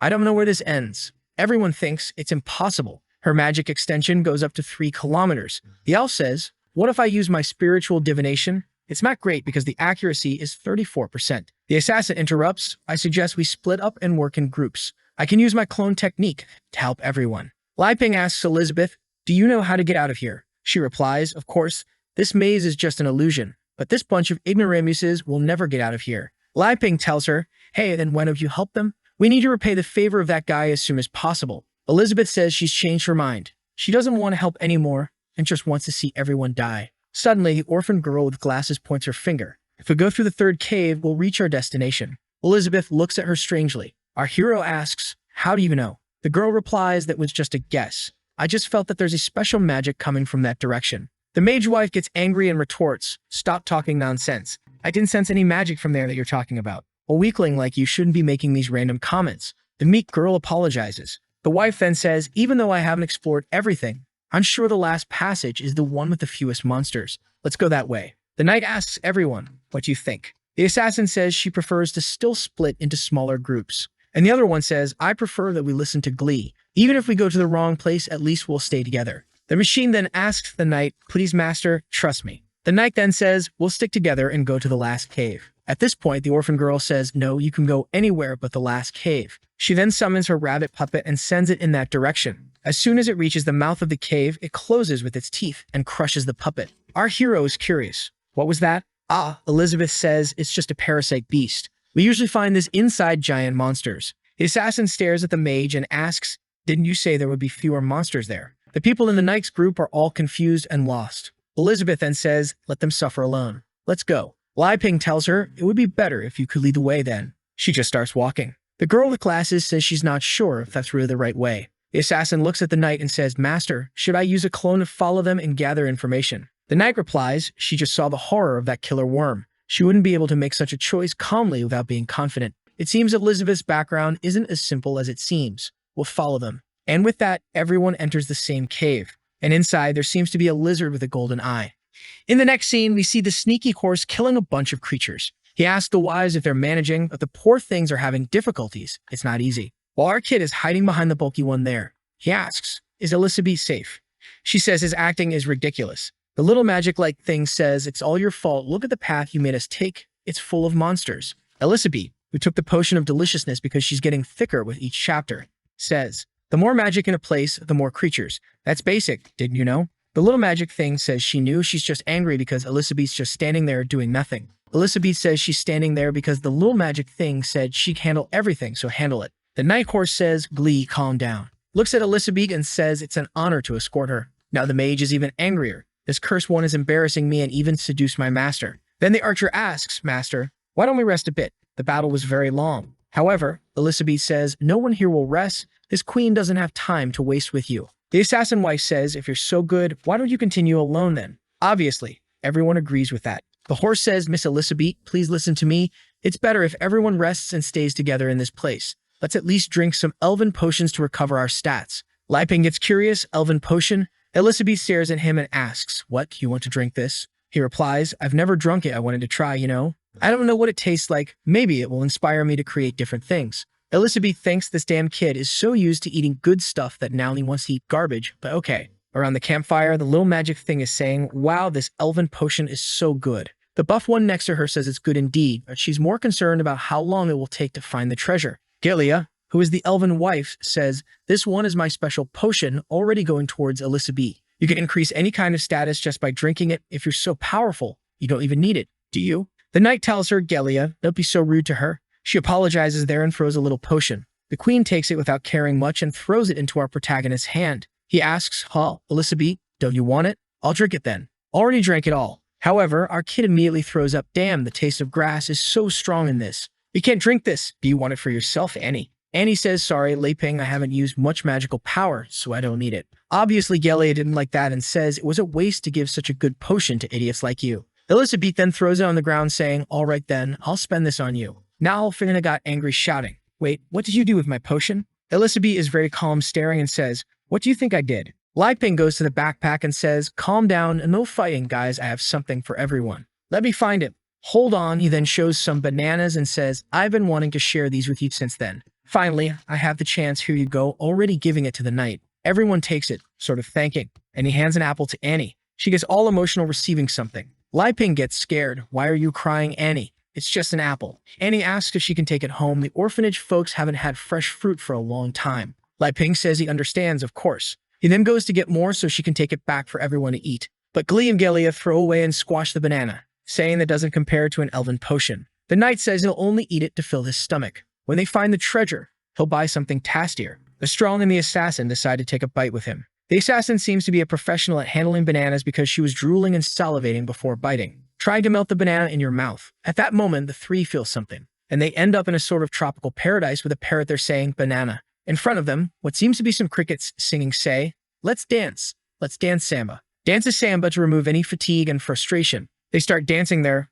unintentionally, and this assassin kills with blades and curves. Even the knight is all graceful. Follow me, 1, 2, 3. The three keep dancing there, the creatures singing, and the assassin squeezed the banana too hard, and it exploded. The force was such that its contents ended up covering a good part of her outer skin layer. Did I perhaps enter the wrong site? They keep dancing like crazy in the illusion, but back in the cave, they're all going crazy too. The knight is acting like an idiot. Glee and Gilia are confused. "Master, what are you doing?" Suddenly, the knight realizes that he's leveling up a lot, The assassin and the muscle mommy, who were already lower level, gain even more levels by swallowing the protagonist's banana. Our hero claps. Wow, what an amazing performance, loved it. Truly, the culture of other countries is extremely interesting. Seeing a centaur enjoying this dance was incredible. The queen, as always, interprets everything differently. Lai Ping, he knows very well that they were going to die a bit further. That's why he wanted to level up to continue with this little theater. He's really cruel. The elf Yahello gets curious. What's happening, master? Why did your level go up so much? Annie tells her. It's because they ate Lai Ping's banana.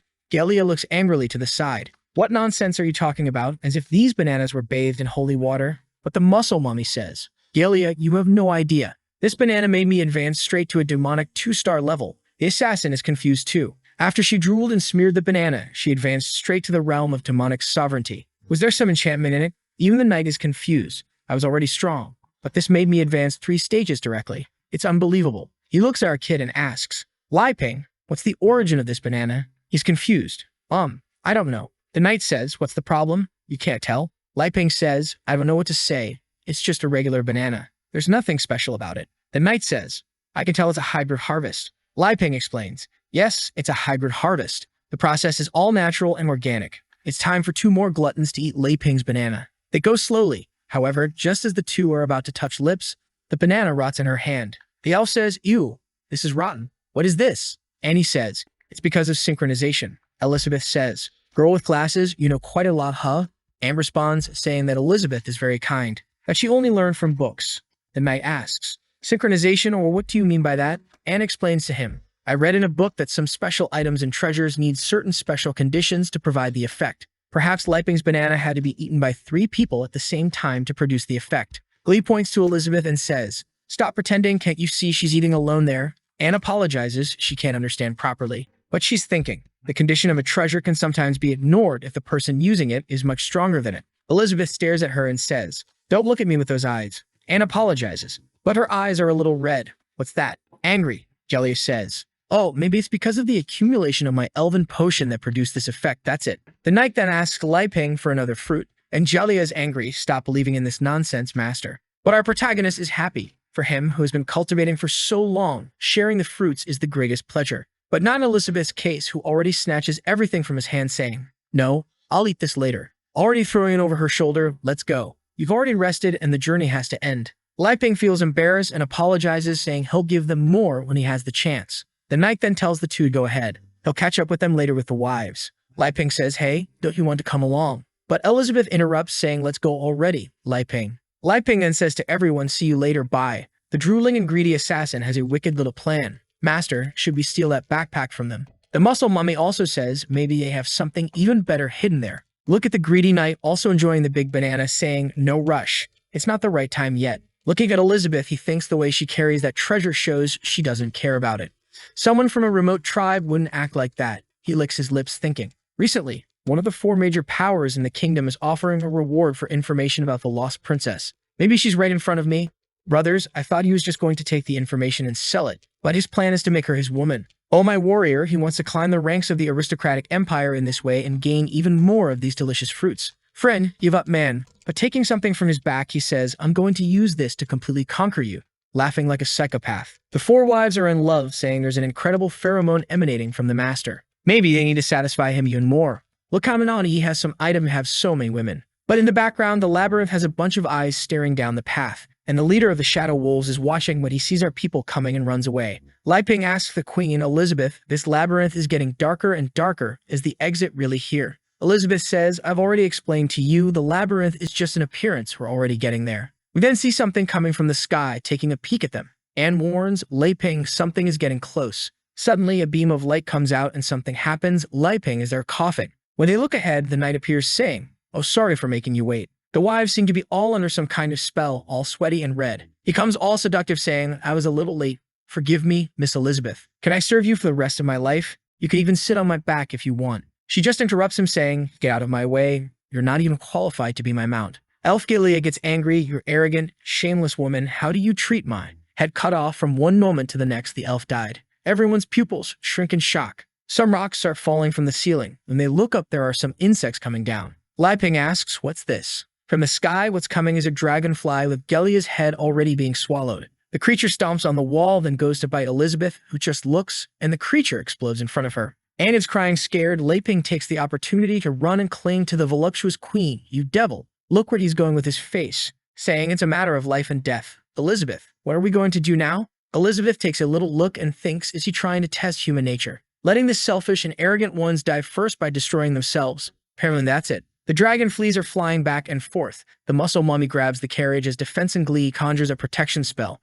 Ping asks, and what are we going to do here? The knight says, I believe you'll find a way out on your own. His plan is to finally understand Elizabeth's strength, especially because if she does nothing, her servant will die. The muscle mummy stares at them and says, who cares about you? Cooperation's over here. Confident Glee says, stay outside of our magic and die. But she's done too, her head flies off. The dragonflies keep attacking. The assassin there is trying to survive, and the knight is even killing some. Meanwhile, our Ping is hiding quietly. The knight uses his slash and thunder lightning cuts an insect right in the middle. And muscle mommy uses a shield attack, managing to kill one too. Even the assassin is managing to use her own techniques to kill. These three seem to be alive because of the banana they swallowed whole. However, the assassin is lying on the ground thinking, there's no way we can kill these creatures. It seems endless. At this rate, we'll die from exhaustion. One is coming to take a big bite at her head, but the knight manages to save her. The creature falls all destroyed on the ground, but there are still several flying around. Elizabeth asks Ping, do you see how they really are? Do you still want to play this adventure game?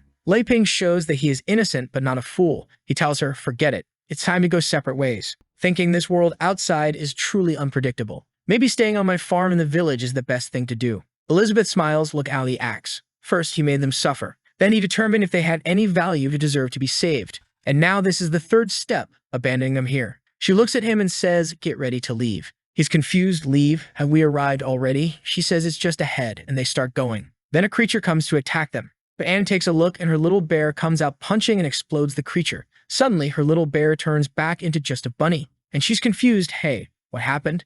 Ping turns around. Hey, Anne, come on, she says. Oh, okay. Elizabeth touches the wall, forming some waves, and says an incantation that opens the way. In front of them, a giant gate appears. Ping says, wow, so the exit is this giant door that starts to open with a golden light. Elizabeth goes ahead, telling them to come quickly. From afar, the knight looks back, and our Ping also looks at him. And he says to Anne, let's go. And with that, they're gone. The knight, who was facing the creatures until now, says, come on my back, and let's try to escape. The two look at him, and then the knight is going crazy, saying, damn, do they think they can just abandon us here like this? But apparently the door has already closed. Inside, there's an immense amount of treasure. This room is on a floating island. The knight's wives manage to enter. Ping is celebrating happily there with Anne. At that moment, the knight arrives and throws him aside. The muscle mommy does the same to Anne. He pauses for a moment there, staring and smiling like a psychopath, thinking, the treasure really exists, the Demon King's nectar. Ping says to him, now we're on equal footing. I don't want your gratitude, but you don't need to act like this either. The knight looks back and says, yes, you helped a lot by completing the number of members we needed. With gratitude, I'll let you die quickly. But then a coin falls, and there's a golden eye in the middle of all that treasure. The room starts shaking, and a giant hand appears. A golden dragon emerges in the midst of everything, facing everyone. Ping, sweating, says, Elizabeth, there's a dragon there, my daughter, there's a dragon. Shaking her. Anne is trembling. There's something even scarier hiding. Her eyes turn black again as she says, Master, what do we do now? Elizabeth just observes this. The dragon lets out a roar towards everyone. The knight tells his wives, you too buy me time. I'll prepare my strongest attack and kill him with a single blow. They agree, and the dragon gives them a swipe, and they go up. They manage to dodge the first blow. The muscle mommy tells the assassin to go ahead and draw his attention. She says, okay, leave it to me. She releases some origami there and uses a Naruto-style clone technique. Then she throws herself at the dragon. Seeing the situation, the knight thinks, now that this giant dragon is the only threat, I don't need to hide anymore. I'll gather all my energy and use my best move. Quick thunder cut, already charging up, getting all electrified. Lolo's clones are using assassination techniques, but nothing's happening. The plan was to use this technique to create a weak point, but it's not working. The muscle mummy says, relax, let me handle this. And she uses an explosive shield transformation, throwing the shield with some torpedoes straight up at the dragon, hitting its leg.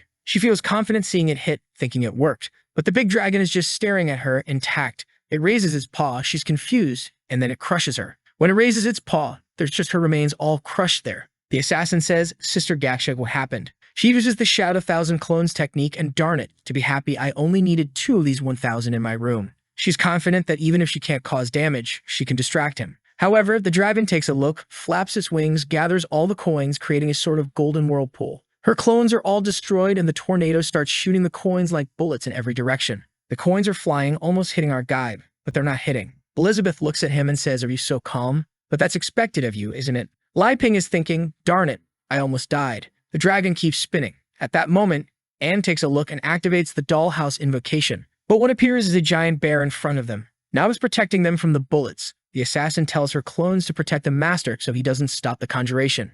She manages to save him and is happy. The dragon takes a look and sends a bullet right in the middle of the forehead. Man, headshot. But at that moment, the knight finally completes his charge. Thunder cut 300%. He goes up saying that not even a spiritual demon could block it. However, when the smoke clears, it only made a slight scratch on the neck and his sword shattered. He looks at the broken sword, confused what's happening. The dragon once again takes a look, lashes its tail, and sends him flying, destroying the entire room. Now he looks at our trio. It's a 4-star golden dragon from the demon sect. Li Ping and Elizabeth are standing with their arms crossed. He says, "Elizabeth, the poor guy is thinking the centaur died from a tail lash. I think I'll have to use my trump card, right?" Elizabeth looks at him. "Okay, what are you going to do now?" Li Ping says, "You can act now." She's confused. What? Has he already figured it out? I don't know what, but there's a plot twist going on. Li Ping tells her, "If you don't do this, I think everyone here will die." Well, he'll die, right? That's why he's scared. Elizabeth angrily says, "Don't order me in front of other people." She's thinking he's trying to use my mount to threaten me. I can't believe it.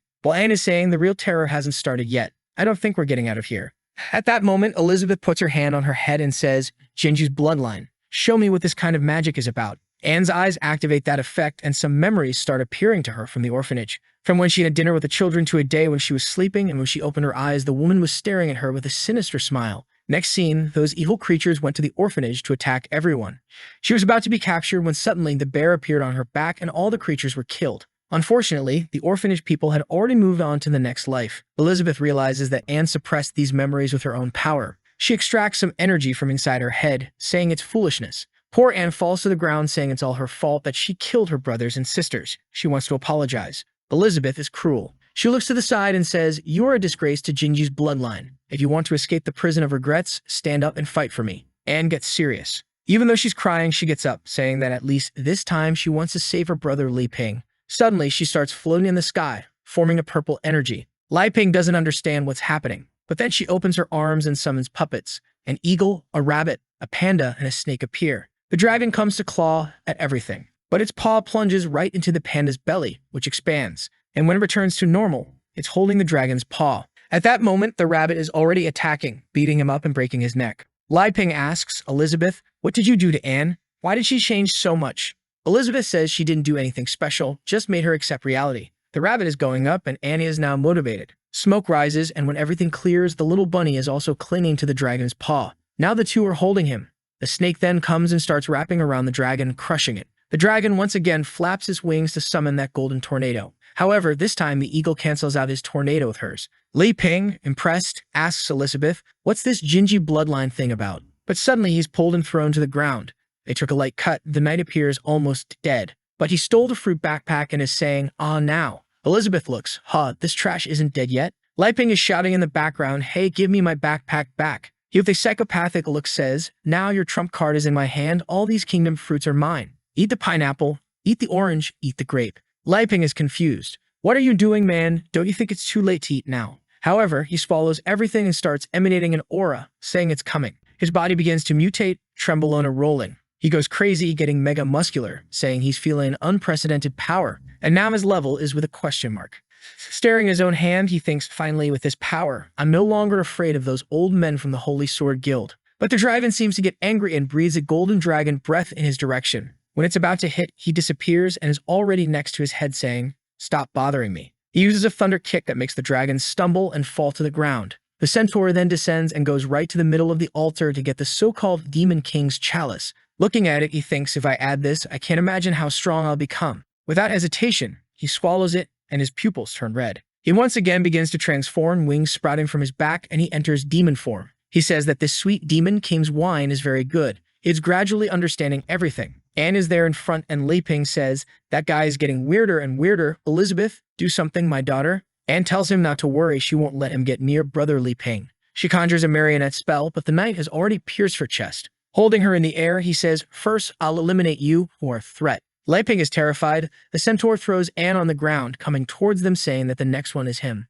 Li Ping completely ignores the centaur and goes to Anne, telling her to hang in there. Elizabeth will save her. The centaur goes to Elizabeth's face and says, I know you're hiding your strength, but it doesn't matter. I'll give you two choices. You become my woman, take me to your kingdom, and make me inherit everything. Or the second option, I'll have fun with you until there's nothing left, and then I'll sell you to get what I want. Crying, Li Ping tells Elizabeth to kill him, but the centaur looks to the side. Who allowed you to open your mouth, you servant trash? He uses an ability to appear instantly in front of him and crushes him to the ground. An explosion rolls, coins everywhere. The centaur seems to have been hit. When the smoke clears, Li Ping says, okay then, I'm tired of pretending. Brothers, will you get serious? The centaur thrown back is lost and all beaten up. Wondering what happened? Wait, I hit him with all my might, but why does it seem like my attack returned? He looks at Elizabeth and asks, is it your doing? Elizabeth, staring at Li Ping, he knows very well that not even my magic can destroy his clothes. That's why you forced him to attack you, just for him to be the cause of his own destruction. Li Ping is there, all badass, thinking they say I'm the hero, but he thinks few. It works just the way I imagined.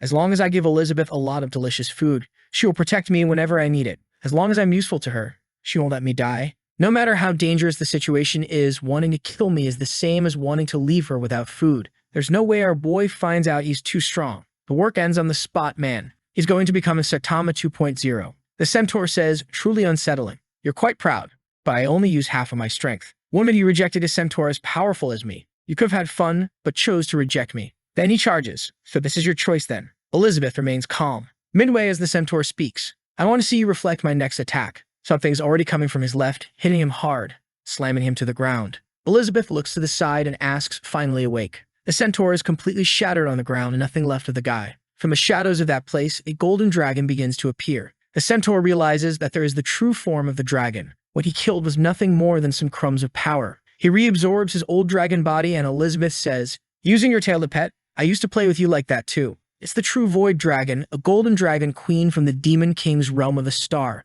The centaur still doesn't understand. Impossible. I also have the power of a demon king that can't lose. But he is instantly crushed by the dragon's claw. Lying on the ground, Li Ping is confused. Elizabeth, is this real? Elizabeth says, I think you figured that out a long time ago. This place isn't real. Suddenly they're floating. Elizabeth says, despite magic being your weak point, I don't think this would escape your notice. The dragon speaks some unknown language to Elizabeth, who responds. Then he starts crying, smoke in the air, and turns into a loli. Of course, there had to be one, Yugan Chinese. Her name is Amelia, and she's Elizabeth's pet. She cries, is it really you, queen? I've been waiting for you for so long. Elizabeth tells her, you have arrived in the realm of a demon king and are still so innocent. I didn't want to come here because I knew it would wake you up and you would start clinging to me. Amelia, hugging her, says, no, master, you disappeared for 500 years without a word. I miss you so much. We then see Amelia's story. She was born between heaven and earth, and it was Elizabeth with her magical energy who incubated the egg. When she was born, they made a contract, and Elizabeth not only gave her the name Amelia, but also created her personality, trained, and played with her.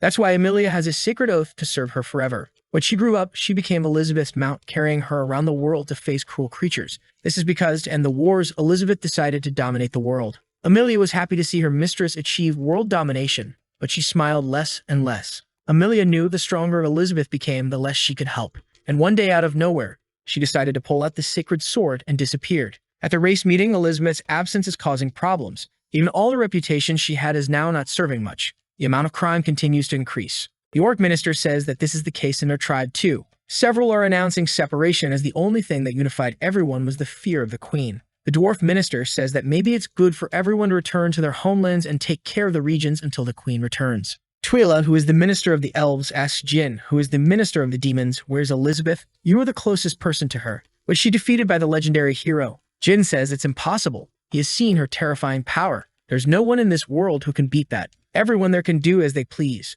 From now on, he will go hunt the majesty on his own. Her former minion Malfoy says that this is the case too. He'll go after her. Everyone is dismissed. In the end, the ministers separated everything and divided their regions. Amelia wasn't interested in any of this, so she took half a cup of wine and left. She returned to the place where she was found the first time, hoping Elizabeth would return. And then she waited and waited and waited and waited, and now she's there crying. Finally, you've returned, mistress, Elizabeth says. It seems everything went well, right? This long wait taught you meditation, which was a key to reaching the level of Demon King. Amelia continues crying. Mistress Elizabeth, don't leave me like this again, please. Poor thing is thinking. She abandoned me just so I could understand meditation and increase my level. She really does everything for me. Li Ping up there trembling says, hey Elizabeth, Stop dwelling on the past and save Annie already. At that moment, Annie opens her eyes and says, Brother Li Ping, where are we? Li Ping is relieved. Annie, are you okay? She says yes, but she reaches for the backpack, pulls out the apple he gave her, and the apple is all destroyed. Li Ping pets her, saying, that's not a problem.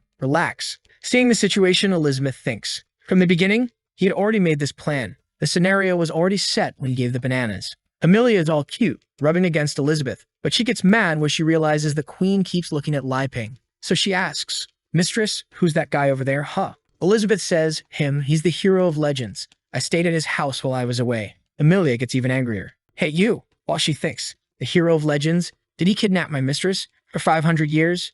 And it seems he wants to take her heart. I need to end this now. Our smiling hero says, my name is Li Ping. Nice to meet you. Amelia smiles and has a plan. Now that I've reached the Demon King level, I can reach my mistress. If I join forces with her, we can kill the hero of legends. She already summons a Dragon King's claw and charges, saying, nice to meet you. It hits him hard in the chest and an explosion occurs. Poor thing is confused. What happened? He shut off her claw. Li Ping says, oops, sorry. I couldn't react in time. However, Amelia is puzzled. My attack was strong enough to destroy a city and he canceled it like this. Li Ping reaches out his hand and says, my turn to take initiative. Amelia is sweating, realizing he might be more oppressive than the mistress. Poor thing is there. No, please. He takes her hand very gently and says, sorry for messing up your handshake. Now it's clear why Elizabeth is so calm. She has a polite friend like you. Amelia is confused. Handshake? Friend? Elizabeth says, friend? You could say that too. But actually, she's my mount. Li Ping thinks. Mount? Already imagining one on top of the other running. Elizabeth then snaps her fingers and everyone appears outside. She says, enough of this for today. Amelia says, wow, mistress, you're so amazing. Li Ping is also impressed. Wow, is it that easy to return? All I really have to do is stick to Elizabeth's thighs and everything will be fine. However, for Annie, the journey was too long and she faints on Li Ping's shoulder. Elizabeth tells Li Ping to take Annie to rest because she needs to talk to Amelia about something. And we're back home on the farm. Amelia asks, what do you want, Elizabeth? You can give me any order. I really want to serve you. Elizabeth asks, have you heard of the Black Demon Guild? Amelia ponders, saying she slept most of the time. And then she remembers. It's the guy called Malfoy, the former prince of humanity. Do you remember him? Elizabeth makes an effort and says she might remember. Amelia wants to know, wait, you want him and not me? Elizabeth says it's not that. She heard that this Black Guild is killing people under the pretext of wanting to resurrect her. That's making her angry. Amelia gets angry. Resurrect you when you're alive? That's disrespectful. What do you want me to do? Elizabeth says, you're going to make them disappear from this world without revealing any information about me or this place. Amelia only accepts. Elizabeth then says, when you're done with this, I'll release you. Amelia says that a job given is a job done. And in her interpretation, doing whatever she wants is clinging to Elizabeth all night long. With that, she sets off motivated. But there's a missile heading her way that explodes in the sky. When the smoke clears, she's injured. Who attacked me? Realizing her skin is all scorched, she knows. It must be someone, at least in the sovereignty realm. Down below, Wankai is detecting a target. He raises the defense system to level 2. She's sweating cold. The missile comes, and she defends with her wing. She looks and asks, you chose me to be your opponent? Wrong choice. But when she sees a barrage of missiles coming, the explosion covers the entire sky. Poor thing is all beaten up. Wankai analyzes again. Target detected as alive, increasing defense to 3.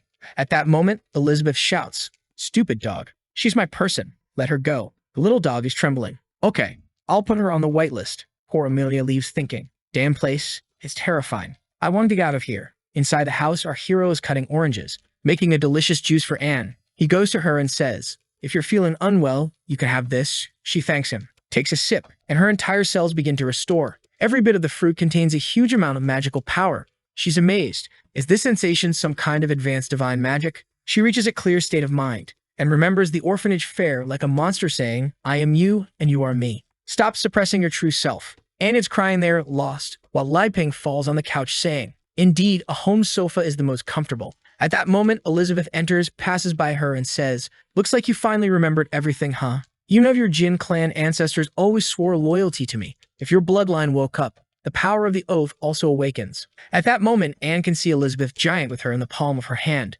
Trembling, she asks, are you a legendary demon queen? Elizabeth replies, yes, I am the commander of this whole world. Anne is confused, but according to the legends, you died with a hero. Brother Li Ping, who are you? Li Ping awkwardly says, I'm ashamed to say, but yes, I'm the hero. Anne says, now I understand the whole story. It was like this, right? In the past, Li Ping and Elizabeth fought the final battle for the position of the most powerful. As a result of a month of battle, you began to like each other. After so much bloodshed, you gave up this fight to know who is the strongest and fell in love. And then you lived this secluded life for 500 years. Elizabeth says, that's almost the truth indeed. What Li Ping said is she got it all wrong. Elizabeth then changes the subject and says, as a descendant of the superior warriors of the demon bloodline, you're in this state. You're a disgrace to the demon clan. Li Ping is confused. Wait, is Anne from the demon clan? Anne is standing there without saying anything.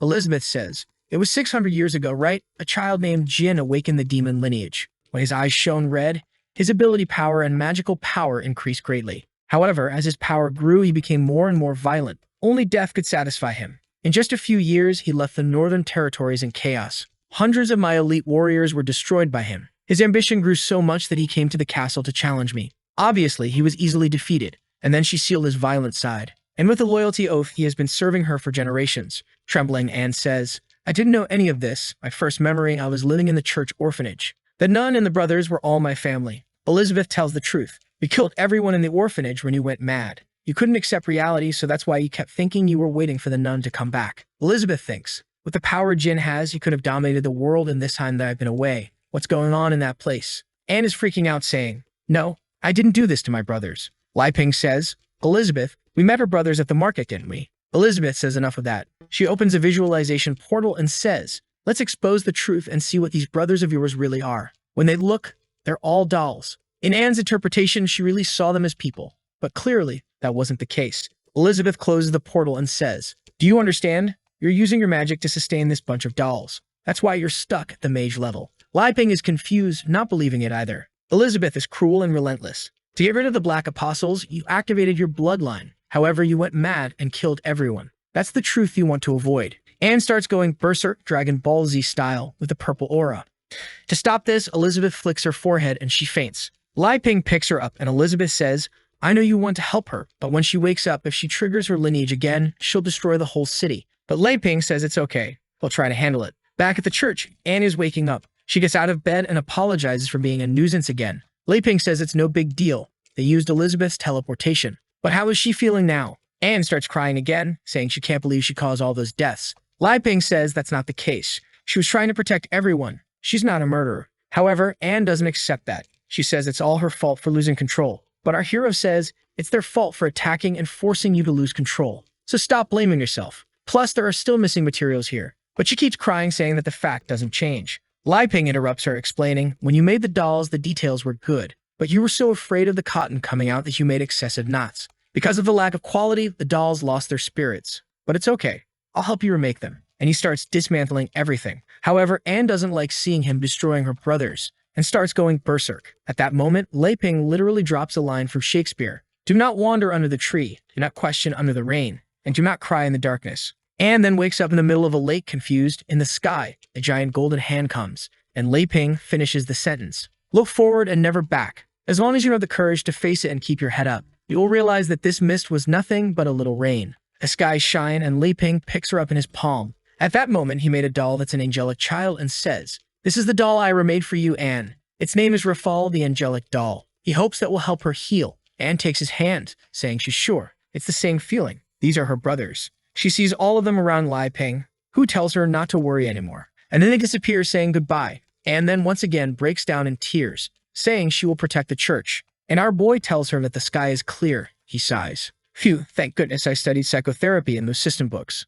Meanwhile, in the demon realm in the swamp of death, Amelia is flying around looking for the guy. Seeing everything destroyed, she says it's a shame what they did to her mistress's house. She then lands and a bunch of creatures appear, saying they want to devour her soul. However, in the blink of an eye, the creatures all explode. She wonders, why are they treating this place like a dump? She moves on, and a chubby baby mage comes out of a book, asking who she is and what she wants with the Black Guild. He's the sixth pillar of the guild, a 5-star demon. Then a room full of eggs incubating some demons appears, and in the guild hall of the Black Guild, there's a meeting going on. The leader says it seems like someone powerful is coming. One of them says that one of the troops was completely destroyed when invading the Saint's Guide. Are they coming to get revenge? A round and chubby girl says it's no problem. Someone named Kurtuz will handle it. The chief of staff asks the child if she wants to go there and have fun, telling him to shut up, while the tentacle guy says whoever is can't reach them. But the master on the throne says he was afraid he wouldn't get the materials, Who would have thought what he needed would come right to his doorstep? It's Malfoy from the beginning of the work, just 500 years worse off. The chubby wizard with the pacifier who tried to stop Amelia is completely destroyed. He couldn't even react properly. He had stepped on by the dragon. It's over. A bunch of apostles appear, one of them literally being a girl carrying 6 balloons. They are confident they will kill her. However, she just activates the power of the Golden Dragon King. She lets out a roar that already blows everyone away. With that, she continues walking calmly. She arrives in front of a giant eye that underestimates her once again. She kicks and destroys it, and enters the boss's chamber. She sees Malfoy and says he looks horrible. Poor Malfoy is really finished, but he recognizes her. But in the blink of an eye, he's blown up in his seat. Everyone is frightened and doesn't understand what happened. Obviously, she just made a little dragon arm and squashed him. The finished Malfoy asks, "Why did you wake up from your sleep?" But apparently he has a reconstitution ability. Did you happen to find Elizabeth? She gets confused. Some tentacles come from the ground and wrap everything around her. Of course, those damn Chinese. The tentacle guy tells her there's no way she can escape. She asks escape. What do you mean? She bites, and the guy gets scared. She starts swallowing everything like pasta, and it's over. Poor guy for digestion. A mega curvy one comes from behind saying she surrenders. She joined them against her own will. She sends a little kiss that activates his seductive magic. And boy, she is seductive indeed. In front of Amelia, she says that since attacks don't work, she's going to make her a prisoner. However, Amelia burps up the octopus she had eaten and finishes her off. Another one comes to attack, was finished again. Now she's face to face with Malfoy. She asks if he's going to take his own life or face her. Malfoy says he can't face her. However, if he joins what's behind him, then it's different. When she sees in the incubation cocoon, there's an Elizabeth being produced. A month later, we're on the little farm. Obviously, planting, watering, and harvesting a peaceful life. Back home, chopping wood, making food. Elizabeth finds it strange there's something wrong with him. Before bed, Li Ping was getting impatient, and then he decided on something. That morning, he made the breakfast Elizabeth likes the most. She immediately asks, "Stop beating around the bush. I don't like this. What do you want?" Li Ping says, "After living together this whole year, I'm not a threat to you. This proves that the hero and the queen can coexist. I think it's time for you to leave here, Elizabeth, and control the world again." She asks why. He explains that when he hid, he didn't imagine she would appear here. And the biggest problem is that time outside is passing too fast. Because of her absence, the apostles are destroying the whole country. Even this black guild appeared and is making everyone's life difficult. Elizabeth says she doesn't care if it's chaotic, it doesn't affect them. For our protagonist, the system route was end of the world in their fight, then world peace. However, because they became friends, the world is in chaos. He explains to her that he wanted to keep her here because of the destruction of the barrier. If he didn't know what was happening outside, he would continue here without problems. But now that he's seen everything that's happening, he can't stand still. However, he can't be a hero, and he also can't save people from this suffering. Elizabeth, somehow, is interpreting this as him saying he can't live without her. She asks, "What do you want then?" Li Ping then says, "I want you to go back to the world and save everything because I'm an incompetent hero, and I can't continue being selfish." In his head, he's thinking, even if this place is destroyed by monsters, it's okay. I'll move to the city. Now Elizabeth's interpretation is explained. In her head, he's being selfish, wanting to have the queen just for himself and not letting her stay in the world. She finishes the food and asks, "Do you want me to leave this place and solve the world's problems?" That's easy. Our hero is happy. Seriously, you agree? Then I'll prepare everything now. However, she turns around, "No, I'm not interested in the outside world. But there are 2 ways to solve this." She's thinking, "Bastard, are you looking for an excuse to kick me out of this place? I'm not that easy." Li Ping asks, "What are the 2 ways?" She says the first one is simple. She goes outside, uses a magic that destroys the whole world, and done. Li Ping says, "No, not that option." She says the second option is to find someone who can rule the world in her place, and she'll help from behind the scenes. Li Ping wants to know who that person would be. She says, "You already know, besides me, only you are qualified for that." He sweats, "Wait, you want me to rule the world?" Next scene, he's practicing sword techniques, confused. How did things end up like this? Beside him, she keeps shouting, "Practice properly, I want to see." He responds, okay. But she's just thinking, "Are you trying to play games with this queen? You're too young for that. I can't deny that you're a little stronger than me. However, when it comes to psychology, you don't stand a chance." The queen seems to be falling in love. She's thinking that when he told her to leave this morning, she was so sad she almost did. But then when he told her he couldn't live without her, she understood everything he was trying to say. He knows very well that with the power of both of them, it would be very easy to destroy or dominate this world. So the best thing to do is to let the world go on as it wants and occasionally observe what's happening. Since she's already put Amelia in charge of dealing with the Black Guild, there's nothing to worry about. Now she's convinced, saying he's pretending with this little plan, but she's already seen through all his little games. Apparently, the legendary hero has fallen for the queen, while our boy is all confused there, believing in the plan. Thinking, is it true that you could become a sword master by cutting 1,000 times a day? Seems kind of simple. She's imagining he's the pinnacle of strength, but he likes to take a little beating. Apparently, she's the only one in this world who satisfies this hero's malevolent interests. But now she has a plan. Even though she's not interested in silly things like love, it's different when it comes to him. He has the greatest power of creation and production, and she has the best swordsmanship and magic. Together, they can create the strongest child ever. What would their child be like? Would they break the limits of the existing realm? But she won't agree to that so easily. For now, she'll let him practice his horrible swordsmanship. He has to get stronger for this child in the future. Lai Ping is confused. What is this girl thinking so much about? Is she really going to want to teach me swordsmanship and magic to destroy the Black Guild? He's going to make his sword cut, and suddenly she turns into a child who falls to the ground. My sword turned into a child. The sword boy says, "Who are you calling a child?" "I am the spirit of the majestic legendary sword, Alpha." The queen asks what's going on and immediately recognizes Alpha, and she moves towards her saying die, but took a kick to the face and was sent to the other side. "Sit down, let's talk." Lamping apologizes. He didn't know the boy was conscious all this time. The boy says that at the critical moment of the fight against the demon and the queen, he appears. However, he wants to know why he's been just chopping wood for so many years, huh? Li Ping tells him to calm down, but the boy doesn't stop and asks, "Did you change the story script and see her friend? You don't deserve to be a hero." Elizabeth asks, "Are you trying to kill me?" The boy sits there. "Actually, no, I don't want to. This system's craziness. You're my savior." She says, "Okay, whatever. Now that you're here, help Li Ping rule the world." Alpha says, hold on, rule the world." Li Ping says, "It's more like saving the world." He looks to the side. "Hey, what are you talking about, Li Ping?" Our hero says, "I'm tired of sitting around doing nothing. I'm going to take on the responsibility of being a hero, practice, and save the world." Alpha asks, "Practice? Don't you know your talent?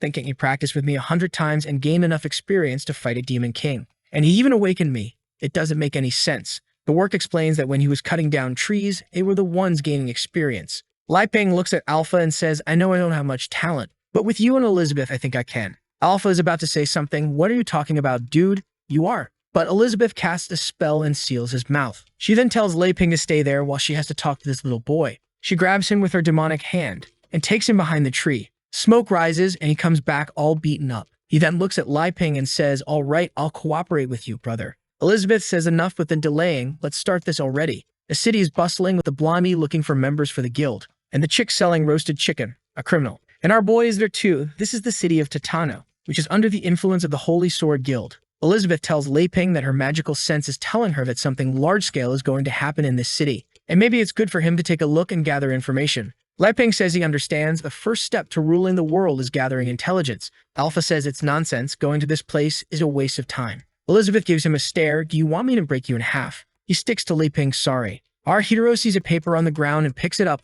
These flyers are everywhere. Could this be the event that's happening? Competition between guilds. Elizabeth says it's a fight where each guild sends its representative. Someone plays a drum telling everyone to place their bets. People are all excited to bet. And Li Ping pulls Elizabeth, who's all modern in this outfit. They head towards the giant arena. However, when they're about to go up, a green bull stops them, saying he couldn't detect their tickets with magic. Li Ping says, "Elizabeth, I'll handle this." Li Ping then takes out a bag of coins and says, "I saw on the poster that it's 10 coins per ticket. Can we buy them?" The big guy says yes, but he monopolized them all and is now selling them for 200 coins. Li Ping thinks the guy is a Dan crook, but Elizabeth uses magic on his head and the guy hands over the VIP ticket. With that, they both go happily. Li Ping is impressed. The place is very luxurious. There are some guys there that you can't see properly. A guy smoking a pipe writing some magic, a dwarf, and 2 hot babes from the Holy Guild. Wow, that's a lot of divinity. The blonde is Luna, and the redhead is Anna. Hannah asks if those 2 are on the guest list. Meanwhile, Elizabeth is telling our boy to go get some snacks, but those 2 little saints are just keeping an eye on them. Then someone shouts, "Ladies and gentlemen, welcome to the final guild competition." He announces it's going to be the sword genius from the Holy Guild, King, the giant bear guild's general, Gala, the wonderful elf from the elf guild, Travis without Scott, and lastly, a special guest from the Holy Guild representing the card guild, Yi. It's all going to happen at the same time. The goblin jumps out of the arena. The atmosphere becomes tense. The elf thinks that big guy looks very stupid. He probably won't be of any use. The guy is screaming like a maniac. The card guy seems weak, not to mention he's only here because he helped the Holy Guild. That means in this competition, the biggest danger is the blue sword guy from the Holy Guild. The big guy stomps on him and goes straight for him. The elf pulls out 3 arrows and fires at him. It's 1 for each, but all 3 dodge. But the arrow falls to the ground, turns into a root that transforms into vines and entangles everyone. The big guy gets angry and tries to break free, but it only tightens even more. The elf says this is the gum root. The more force you exert against it, the tighter it gets. The blue sword guy then draws his blade and cuts it all down. while the card guy is just standing there doing nothing. The sword guy apologizes for killing her plant. The elf says it's no problem. He just has to pay with his life, then fires another arrow at the dancing butterfly. But the guy is all monk samurai and says fearlessly, doubtlessly, without confusion. Altruistic state, blue bird, power matches power. But the elf has already lost her little arm, which fell onto the ground shattered. He approaches her, points the blade at her, and says, "You've lost." The elf says he deserves the title of genius, but she is also one. He is then surrounded by exploding butterflies. His blade flies off, and when the smoke clears, he's there all beaten up but alive. She then takes a seed from her mouth, spits it on the ground, a plant grows, she puts her arm into it, which turns into a new arm. But it's crooked because it was crushed by the buff guy. And it was crushed hard. He then looks back and says it's the samurai's turn, who finds the aura of that guy strange. But in the audience, everyone is going crazy, loving this competition. He throws his arm aside and pulls the blade back into his hand. The buff guy says power is everything, and now he's going to crush. He jumps, activating 70% of his muscular strength. The swordsman dodges, sends him a cut. However, it touches his skin and nothing happens. He comes for another blow with 80%. He tries to defend with the sword and is thrown back, and the sword bends all crooked. He comes again, now at 90%. He dodges several times. Lai Ping is curious, asking Elizabeth who she thinks will win. She doesn't say anything. While Anna is finding it strange how come a sword forged by rank B dwarves was destroyed with a punch. Luna asks if they should stop the fight, but Anna says not for now. Up in the super VIP section, the guy is asking, shouldn't we interrupt this? A guy named Bowie says, I think those two are handling it. What do you think, boss? The guy says maybe. He's the president of the card guild, isn't he the girl's father? The boy next to him noticed he's trembling and thinks it's because the buff guy's magic is from the apostles. That's why he got so angry. But he's scared because he saw our protagonist with his little demon in his head. Lai Ping came here to see how he's using the deck. He has to meet the expectations of the great hero, while down below the buff guy is just going for it.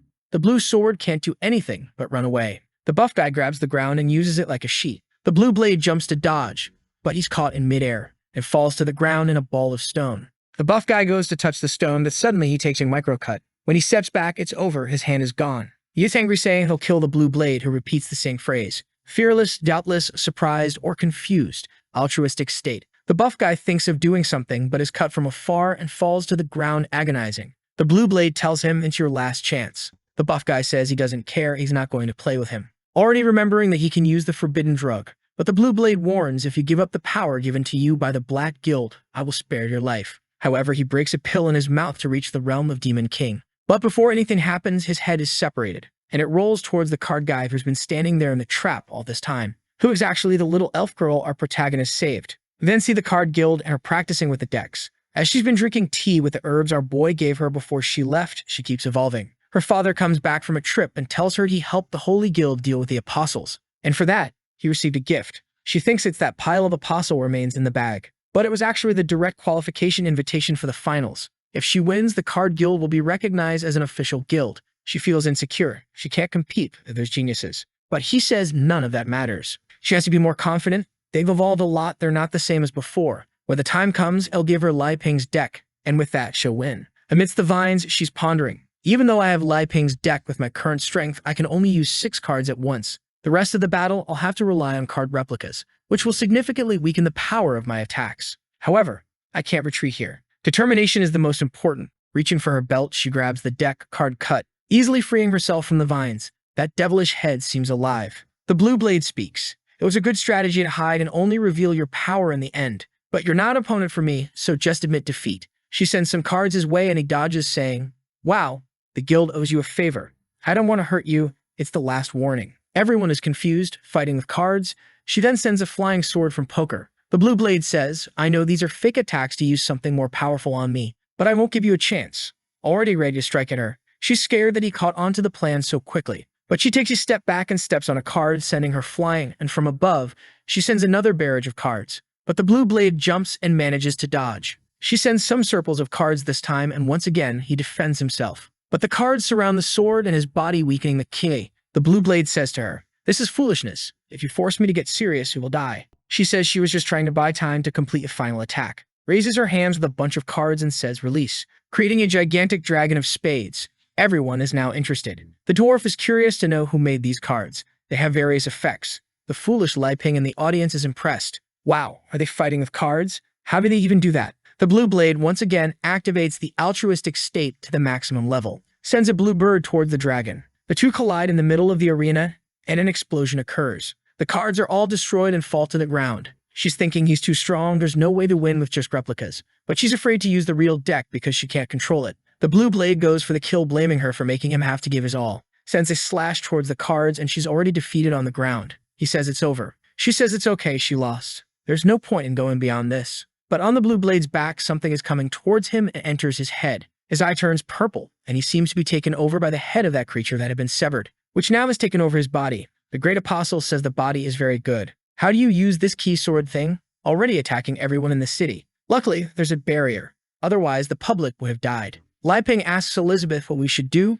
Should we help them? Elizabeth says no. For him to dominate the world, he'll have to adapt and get used to these small changes. That's nothing. Much bigger things happen. He says it's okay. The poor father is thinking, damn, they knew we were going to be invaded. That's why they came to see. I need to have a good performance to satisfy Mr. Li Ping and the queen. The old man next to him is thinking, if you go to save your daughter, you'll prove that you don't have enough fighters to deal with the Black Guild. And when the Holy Sword is looking for other people, you'll come to us. The devil is in the Blue Blade's brain, and our elf is angrier than ever. She hates the Black Guild, and if that's the case, she doesn't need to worry. Activating the new deck. The apostle is confused. What's this? Her magical power has increased too much. I need to kill her instantly. He sends an attack her way, but a knight with a shield appears to defend her. Li Ping finds it strange. That looks somewhat familiar, doesn't it? The dwarf and the analysts are confused. Hold on, this is much more incredible than the previous deck. If I'm not mistaken, this is a ghost of the 13 sacred knights. The old man then says, Boss, is this the trick you used to defeat the 6 demon pillars?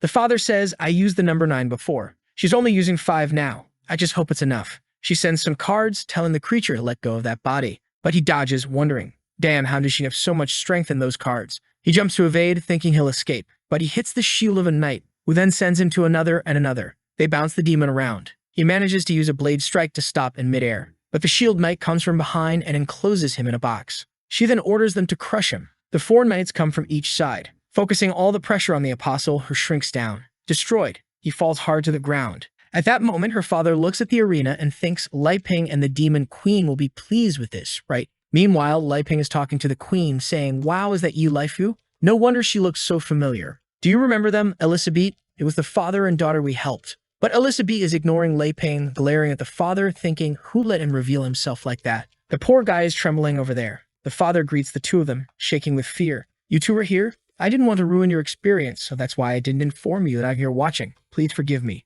The father is trembling with fear. Now that Li Ping has noticed the old man is there, he stands up and says, oh, uncle, as expected, you're here too. I just realized it was you, Li Fu, fighting. I have a lot of things to ask you. The old man becomes even more unsure, wondering, a lot of things? Could it be that Li Ping isn't satisfied with the card skills? The other warty old man next to him is just thinking, who is this boy that the boss respects so much? The scene then shifts to a banquet where everyone is gathered. Li Ping whispers to the queen, why do you think they invited me here? The queen says it doesn't matter. He should take this chance to learn more about this kingdom. He'll need to hold many meetings when he conquers the world. Li Ping agrees but tells her to stop talking about world domination or people will misunderstand. The old man with warts congratulates the elf's father, saying that the victory was incredible. However, the father responds, Old Sword, we'll discuss these small things later. First, I want to introduce you to 2 guests. This young man here is the person who saved my daughter from the Apostles of Darkness. His name is Mr. Li Ping, and the woman beside him is... The father hesitates when he sees that the queen is staring at him. Father and daughter are startled.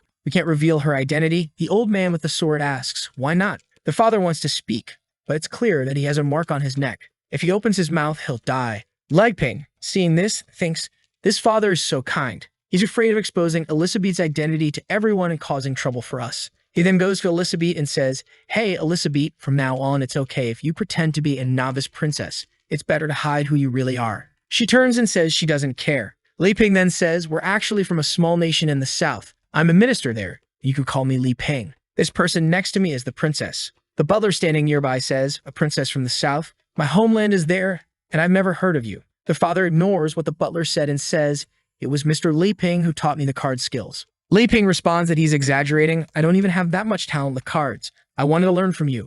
Actually, I'm even looking for someone to teach me swordsmanship. Luna says to the blue sword, did you hear that? He wants to learn swordsmanship, even though he can make such powerful cards. What's his plan? The blue sword tells her, be careful, now's not the time to discuss these things. Li Fu gulps and says, Mr. Li Ping, did you see my fight? Were my card skills satisfactory? Lai Ping is confused, wondering what skills she's talking about. The father interrupts and says, Lai Ping, be honest with us. Was there something lacking in our performance? But Lai Ping's expression darkens and he says he has nothing to comment on. I just didn't expect you to use my cards like that. The father starts sweating and begins to apologize. I had this stupid idea of copying some cards and forming a guild without your permission. The elf also apologizes, saying that what she did in the fight is the best she can do. But Lai Ping changes his tone and asks, why are you apologizing? This way, more people can participate in the games, which is very good. Yahello asks him, are you saying that since the cards carry power, it's good because more ordinary people will be able to learn? The father says that must be it, a chance to promote the guild.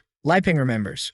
Oh crap, they're talking about magical power, not just cards. The guy sitting at the table with the monocle is just observing. This is really interesting. The girl has an extremely dominant magical power, while the other one is completely suppressing his, I can't see anything. He's using the demon lens, and at that moment, Elizabeth gives him a glance. The guy starts sweating, wondering, damn it, have I been discovered? Impossible, I used the demon lens to observe. There's no magical reflection, there's no way she could know. But what is this feeling of oppression? Elizabeth looks at Lai Ping and says she wants to kill one of them. Lai Ping is startled and asks what she means, then pulls out a pudding and says, if you have any questions, ask them at the end of the meeting. Here, take this. She goes all chubby and greedy and grabs the pudding happily. The old man with the sword then coughs and says, enough chit-chat. Let's get back to the main topic. With the events of the competition, I invited some people here, and I want to discuss an alliance, because we urgently need to eliminate this black guild. The waiter then places something on the table, a bag of black gears that were all used just in this championship by the players. Lai Ping asks, black gears?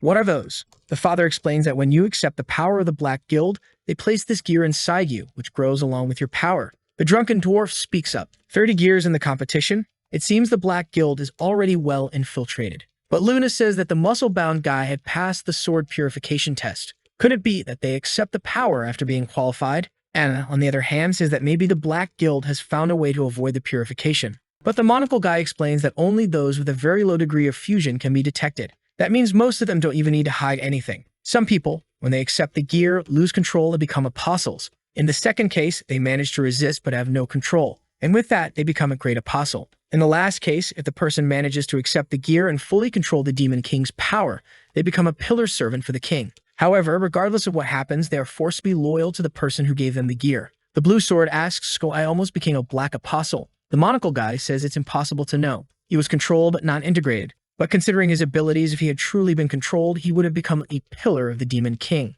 The old man with the sword says, thank goodness the boss was here to help, right? I wouldn't have known what to do with these old bones of mine. The card guy says he was also a member of the Holy Guild, so he had to help. The blue sword says, when the guild was in trouble, I was on a mission outside and couldn't fight the black apostles. But today I saw the card skills that killed one of the 6 pillars. I was convinced by my defeat. Yahello, you're a strong girl. But she points to our Lai Ping and says it's all his doing. She only has that power because of the cards she received. The dwarf wants to know where Lai Ping learned to make those cards and if he's a blacksmith. Besides that, he's looking at the sword on Lai Ping's back and knows it's of extreme value. Lai Ping says he just likes to do some handiwork at home from time to time, just to kill time, with no blacksmithing or anything involved. The dwarf says he's a very humble young man. Meanwhile, Luna says that if the Sword Saint were here, the Black Guild wouldn't even dare to invade. Anna says she's saying too much. And Lai Ping asks the boss, Yahello's father, if this Sword Saint is the most powerful swordsman and where he is. But the boss tells him, I'm no longer a member of the Holy Guild, I can't give an opinion on that.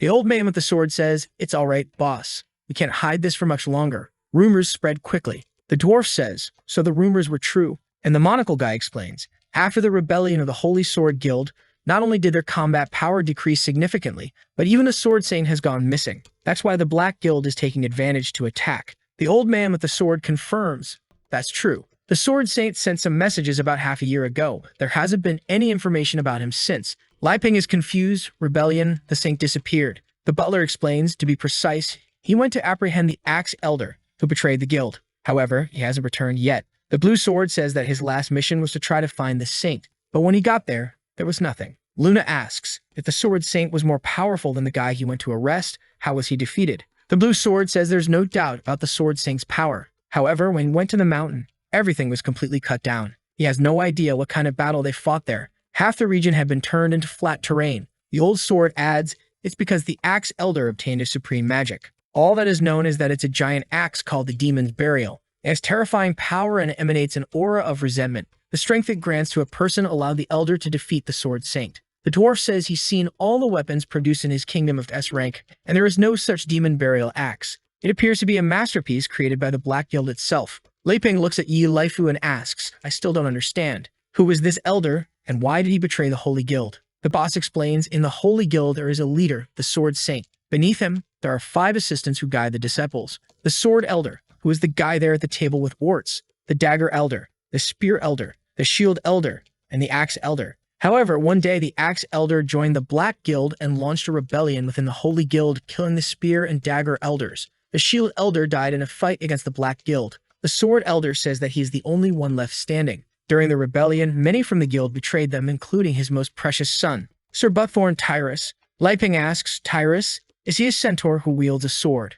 The old man looks and says, yes, that's my son. How is he now? Without hesitation, Lei Ping says that he's dead. The father, apparently indifferent, responds, it doesn't matter. That's the fate of a traitor. What's important now is that we unite and fight against the Black Guild. The dwarf says his kingdom can provide some weapons. However, rank A or his weapons will be difficult since they're short on stones. The monocle guy asks, Sword Elder, you said you're in a very unstable situation right now. What makes you believe you can defeat the Black Guild with our help?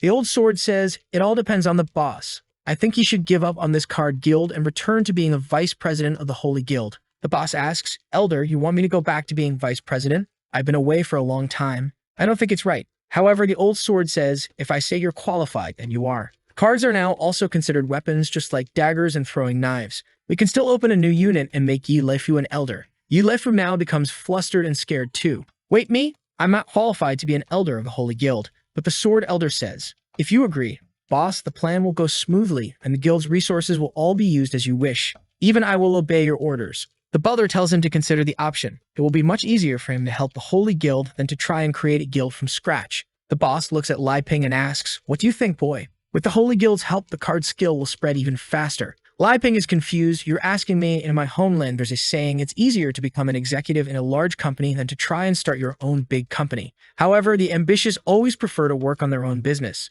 This means it's up to you, sir. To the boss, what Lei Ping said was, do you want to become someone's accessory or do you want to rise in life? If even with everything I've given you, you lack ambition, I'm disappointed. But he's unsure because the old sword is insisting a lot. If he refuses, he'll offend the entire Holy Guild. The old sword says, boss, if you're still dissatisfied, tell me what conditions you want. The boss stands up and says, Elder, say no more. I didn't establish my guild because I wanted fame and wealth. I did it to elevate my card skills. Lei Ping, do you see? My resolve is strong. The Sword Elder is confused and asks, boss, are you sure about this? Have you thought it through? The old sword is wondering, I don't sense any aura coming from this Lei Ping. If the boss says this guy taught him everything, it must be some excuse to hide something. Lei Ping says, good job, boss, but inside, he's disappointed. Dan, I wanted to use my connections with the Holy Guild to learn swordsmanship from them. The boss then says, but even though I refuse to join the Holy Guild, don't worry, Sword Elder. It's my responsibility to eliminate the Black Guild, and I will fully support you. The old sword says he understands, and since the agreement was already made, they will recognize the card guild as legitimate. Lei Ping looks at the boss and says, you're pretty brave, boss. The boss responds, it's all for your satisfaction, Mr. Lei Ping. The other few also says she will work hard. The old sword then asks the dwarf when their king will come out of seclusion. They need rank A and weapons to help in the fight. The dwarf, who is the prince of the kingdom, says he can't speak on that. But the truth is they're in need of grinding stones. It's hard to find any in the entire kingdom. Even the kingdom of Aristoteles is refusing to cooperate with him. That's why his father is researching in seclusion until he finds a solution. The old sword asks Tagore, the monocle-wearing guy, if he can provide some weapons and combat magic. Tagore says he's neutral in all this, but if it's just about using some magic, that's not a problem. The old sword then says, let's reach a mutual agreement so that in 2 months we can join forces. During this period, let's try to solve all the other issues. Any other questions? Lei Ping raises his hand and says he wants to join too. The elder asks, you want to join the fight against the Black Guild? Lei Ping says, no, actually, I want to join your guild to learn swordsmanship. Even though I've been idle for a long time, it's never too late to start learning right. The father and daughter ask if he's joking. He wants to learn swordsmanship. Lei Ping says it's the princess's idea, and if they want to know the reason, they should ask her. Elizabeth is calmly eating her endless pudding. It really is magical. But obviously, neither father nor daughter would question the queen's decisions. The old sword says it's fine, but there are many types of swordsmanship. I want to know what your magical power is. Lei Ping, a bit embarrassed, says, I tested it before and it's kind of low. 0.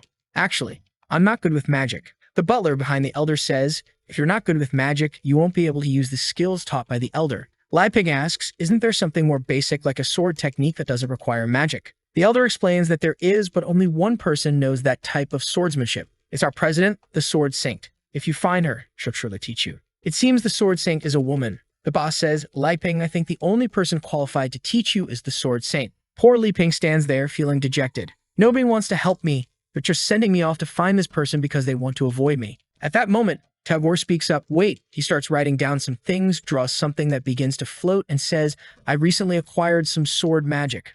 Maybe it'll help you. Lai Ping takes it in his hand, looking at it, thinking, wow, how do I even use this? Meanwhile, Elizabeth's pudding has just finished. Lai Ping shows it to her, saying, look at this, swordsmanship skills. She, now angry, says, I just finished my pudding and you already want to talk business. She crushes the pudding cup and crushes Tagore in his chair, exploding his body. She then says she had to get rid of an insect who was trying to act smart. The scene then shifts to a desert where an explosion occurs, and look who appears. It's the Sword Saint. Now there's a powerful and a slim one for our hero. Her name is Chissy Saugus. She's shouting, come out, stop hiding. The Axe Elder appears, asking, what's your problem? Why are you coming here to cause trouble? Chissy responds, Axe Elder, I've come here to cleanse you of your crime of joining the Black Guild, and I'm going to eliminate you today. She makes a slash with her hand that tears for the entire desert. The Axe Elder defends and sends a black aura back in her direction. She dodges it effortlessly. The Axe Elder says, now that the integration between me and the demon burial is becoming deeper, your threats are becoming irrelevant.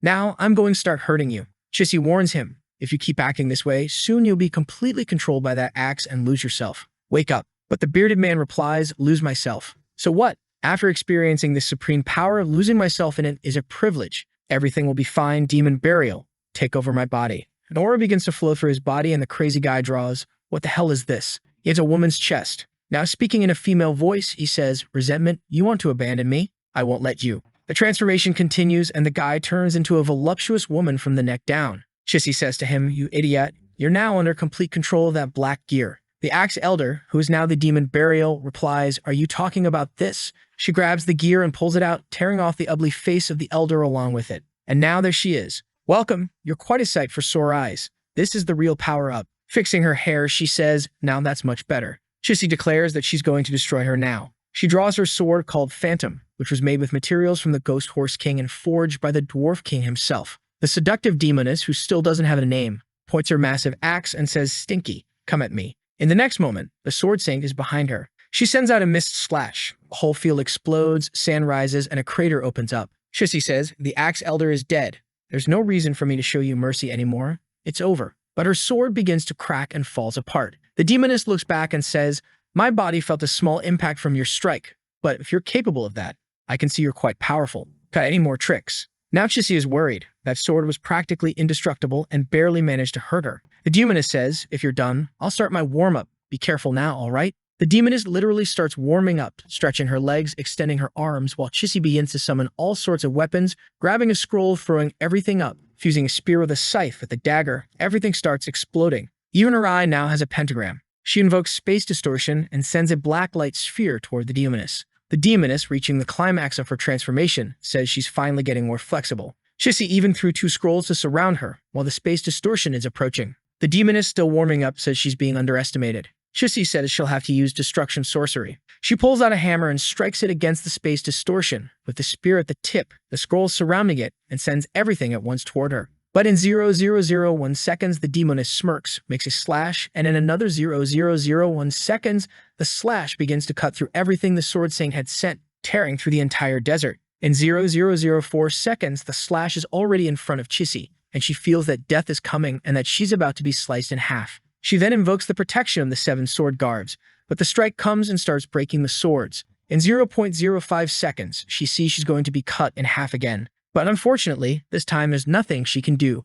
She's struck, and the swords shatter. In less than half a second, she's finished and falls to the ground. The demoness, looking down from the sky, says she's very inadequate. Now that she's warmed up, it's time to deal with what matters. The axe-wielding demoness starts looking around. She sees through an eye that begins scanning for something.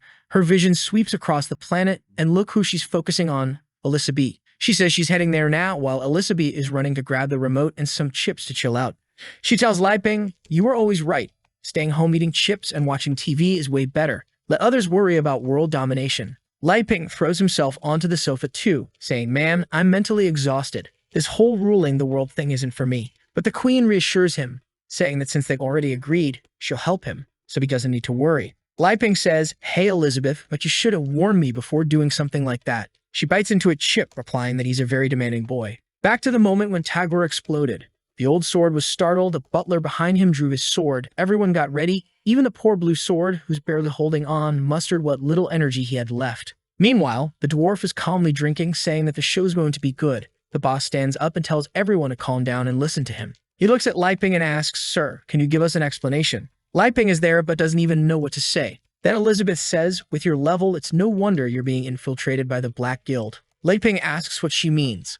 Elizabeth tells everyone to pay attention. She uses a deconstruction magic on the power that Tagore had given to Liping, which falls to the ground with a parasite. The little creature looks around searching for something, then looks at Liping and jumps toward him. Liping is startled as the creature approaches, all excited. Elizabeth just flicks her finger, and it's crushed. At that moment, the butler, who was nearby, sees that Tagore's body was also disintegrating. Even the guy's flesh was a type of spell. Luna says, "So even a big figure like Tagore joined the Black Guild." And Anna adds, "Now it makes sense why so many people are joining. With so many powerful people, of course they wouldn't refuse." Elizabeth says, "Their techniques are ridiculous, nothing more than a bunch of idiotic gears." Liping is biting his nails, looking like an idiot, wondering, what was that parasite? Would it have hurt if it bit me? Gold Sword then asks Elizabeth how she knew about the parasite, but she just glares at him and says it's none of his business. The old man is losing his patience and says the Holy Guild is getting weak, but it won't tolerate this kind of disrespect. The poor boss is now in a tight spot. Damn, the elder is very sensitive. He doesn't like having his pride hurt, but he doesn't know the true identities of Mr. Liping and the queen. He must be thinking they're beneath him.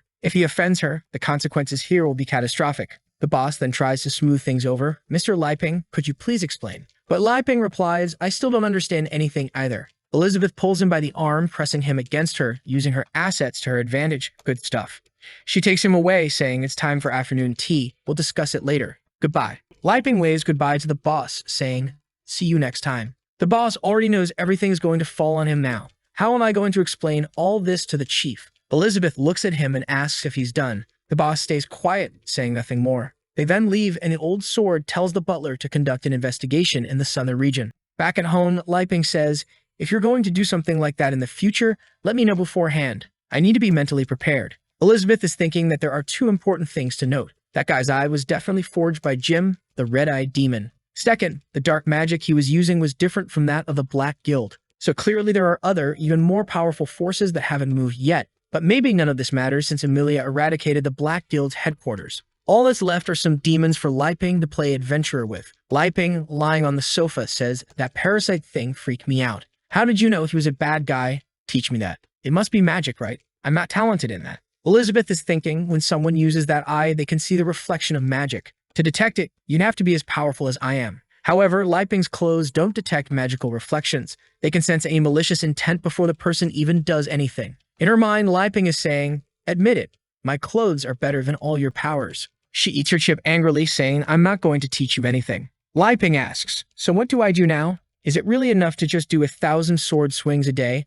I need to learn some other techniques, right? The sword saint is missing, so why don't you teach me a bit, Elizabeth?" Elizabeth replies, "No, our agreement has 3 conditions. First, you must conquer the world with your swordsmanship and magic. Second, aside from your clothes, you can't bring any other items you've created. And third, I'll go with you, but I won't teach you magic or swordsmanship." Liping protests. "When did we agree on that?" She responds, "Just now." Liping says, "Fine, then I'll ask Uncle Boss. Even though he switched to cards, I think he can still teach me something." At that moment, the Sword Alpha, who has returned, says, "Better give up. I didn't sense any pure swordsmanship from them. They can't teach you anything." Liping asks, "What do you mean by pure swordsmanship?" Alpha explains that it's because all of them use magic with their swords. To have pure swordsmanship, it's only possible for someone who has no magic at all. The protagonist thinks it makes sense, right? In a magical world, everyone would use power to strengthen their swords. So you know what? He stands up and says he knows what to do. Alpha tells him to stay longer, but our boy is already gone. Alpha then looks around the house, wondering what kind of place is this that he prefers staying here instead of conquering the world. He decides to investigate.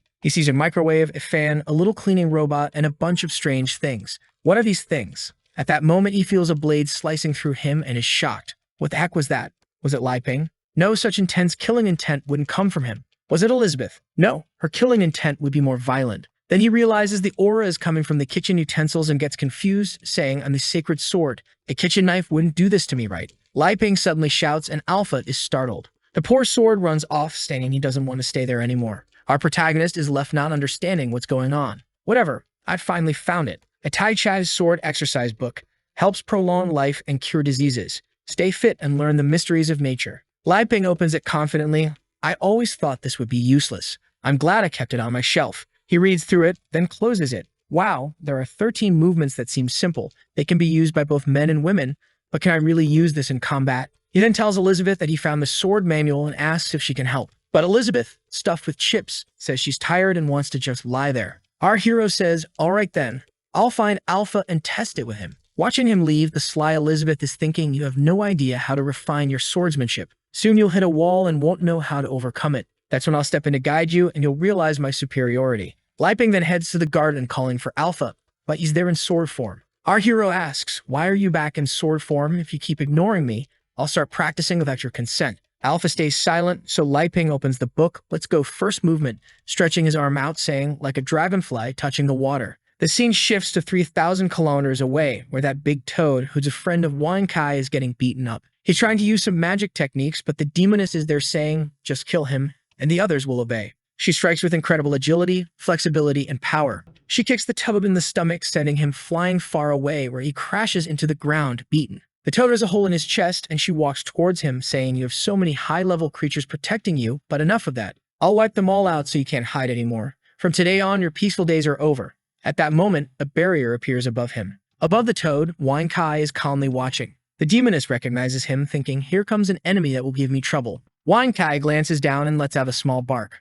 The toad, now battered, says, since you're going to fight, I'll take a break, and disappears into smoke. The demoness warns, if you don't want to die, you better get out of the way. Wang Kai begins his analysis, sees that she's not on the whitelist, recognizes the high-risk level, and activates the rule that no one can ever disturb the master. He immediately escalates the threat to level 3 and deploys a missile barrage. The entire field explodes, and far away, our boy Lai Ping is practicing his Tai Shinga techniques. After a while, he's feeling confident. Wow, I actually managed to do them all. It's not that hard. At that moment, the sword Alpha reverts to its humanoid form. The protagonist asks Alpha what happened. But when he looks at Alpha, who's now cultivating, Alpha slowly opens his eyes and says he's finally recovered. Lai Ping then asks, give me some tips about this swordsmanship I've been practicing. Alpha is confused. Swordsmanship? What are you talking about? Lai Ping gives him a few pats on the head, saying, I know the techniques I've been practicing are more for exercise. They're not that great for combat. But Alpha is thinking about something else. Those weapons inside the house were incredibly powerful. He ran away in fear and passed out by a tree, which is why he reverted to sword form.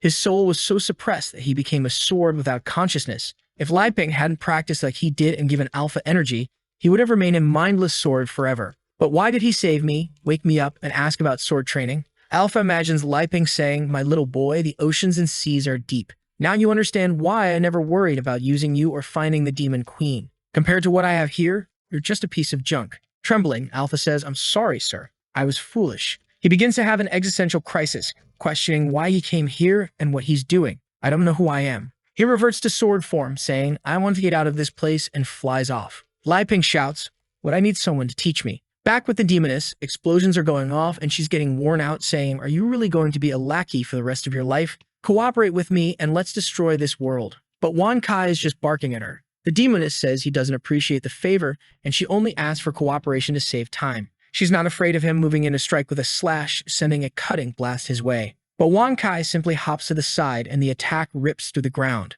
Wang Kai analyzes the strike and sees it will reach deep into the earth, potentially disturbing our dear Lai Ping's life as the magma would destroy the region. If that's the case, this has to be stopped, he says, extending a small hand to catch her attack. She seizes the opportunity, launching another attack, but Wang Kai pulls out his second small hand and absorbs her next strike too. Then he starts draining the energy from both attacks, causing them to disappear into nothing and charging up his own energy. The demoness, furious, shouts, you scoundrel, you're absorbing my attacks. Wang Kai calmly thanks her, saying, thank you very much for the energy. If you want to leave, I'll let you. She draws the demon burial axe, saying this attack was meant to finish off that heartless person. But now I have no choice. I'll have to finish you off, dog. The constant destruction of hope, the eternal torment of waiting, the sadness and fury of being abandoned. The resentment I've accumulated for 500 years is all now gathered and about to explode. Filthy dog. Now that you've seen this, you're about to be sliced in half and die. She sends the resentment of the final deadline his way. Wang Kai, still calm, scratches himself and then reaches behind him, pulling out a small mirror. a simple, perfectly smooth mirror, a creation of Li Ping. The entire attack strikes the mirror and is reflected back. The demoness is stunned, even the axe's eye is in disbelief as the power rebounds. It travels off into the galaxies and explodes in several planets. The demoness, in disbelief, looks on, my 500 years of resentment gone just like that. Wan Kai then releases a few drones. The demoness tries to react, but she's surrounded by the drones, which construct a force field around her. Wan Kai, now lying down, says, "This is the second strong woman to invade, but after getting beaten by the first, I powered up to handle any risk." He increases the force field to 50. The demoness begins to explode and melt, crying out that it can end like this. She starts screaming that she won't give up, but the force field is already at 100. As the eye of the weapon agonizes, everything explodes and the demoness collapses to the ground. Wan Kai, stretching, comments that the opponents he's been facing lately are quite strong and he'll need to upgrade himself. At that moment, a hand emerges from the ground, startling Wan Kai. And there she is, the Sword Saint, making the well-timed appearance to teach our boy some important lessons. She had a legendary lucky pendant that saved her life. Meanwhile, back at the house, Elizabeth is watching TV, but she's getting bombarded with ads and is getting frustrated. Damn it, so many ads. I'm going to tell Li Ping to get me a premium subscription, but then she realizes her chips are all gone. She looks at the bottom of the bag and says, "The best part is always at the bottom." She sticks her finger in, savoring the last bits, making a playful comment about how good and satisfying it is to lick that up. She tosses the bag in the trash, slips on her slippers, and opens the door, thinking it's almost time. Li Ping must be suffering so much with his sword training. He has no idea how much I had to endure to master the art of swordsmanship. When he's on the verge of giving up, thinking it's impossible, I'll show up to guide him. Seeing it this way, I'm definitely stronger than him. She says out loud, "You're not being lazy, are you? How's your training going? I came to check on you." Li Ping tells her to be quiet, and when she looks, she sees he's cultivating. She's confused and asks, "Didn't you say you were going to practice swordsmanship? Why are you sitting cross-legged?"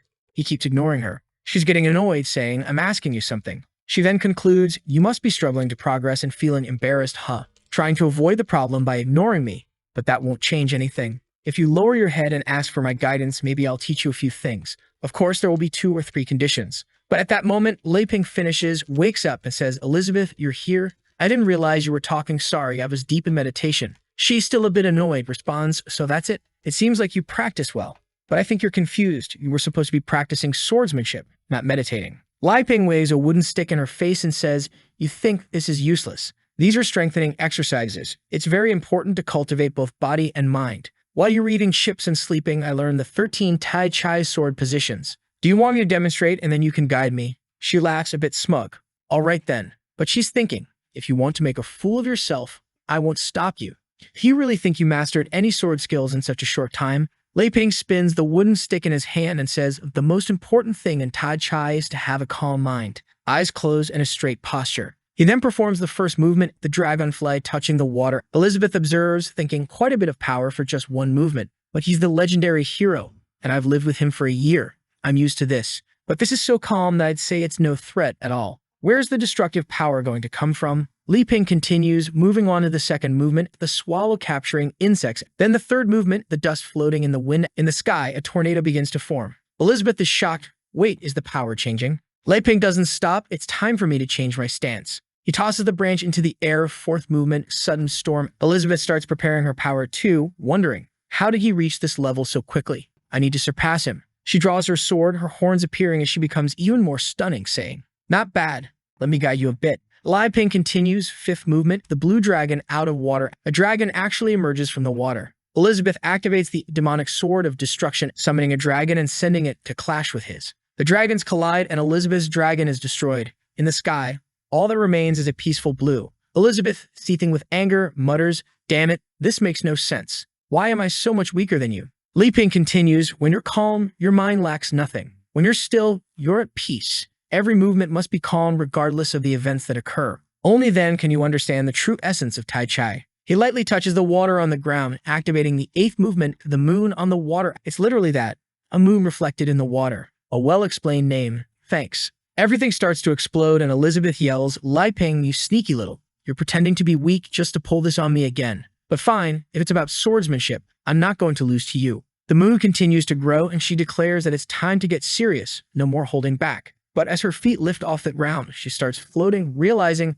this bastard is trying to use gravity to finish me off. I won't let him. She then notices that the entire landscape has changed. She's now standing on top of a moon he created. Li Ping, still with his eyes closed, continues, as the Tai Chi's sword movements progress, the mind becomes calm and vast. And so you begin to understand the mysteries of nature. Ninth movement, meteors striking the moon. A shower of meteors is coming, and Elizabeth thinks, damn it, each one of these is as powerful as my destructive magic, and there are so many of them. As the meteors approach, she shifts into her demonetization form, saying it's my fault for underestimating his swordsmanship. But then she slices the moon in half, and the meteor shower is about to collide. She shouts, he's wrong if he thinks he's better than me, and starts cutting through all the meteors. She then charges toward Li Ping, who's still in cultivation mode. She screams, my swordsmanship is the strongest in history, and unleashes a powerful slash right at him, slicing him in half as he dissipates. The entire moon is torn apart. She suddenly feels a pang of fear, thinking, wait, I was driven by the desire to defeat him. I didn't accidentally kill him, did I?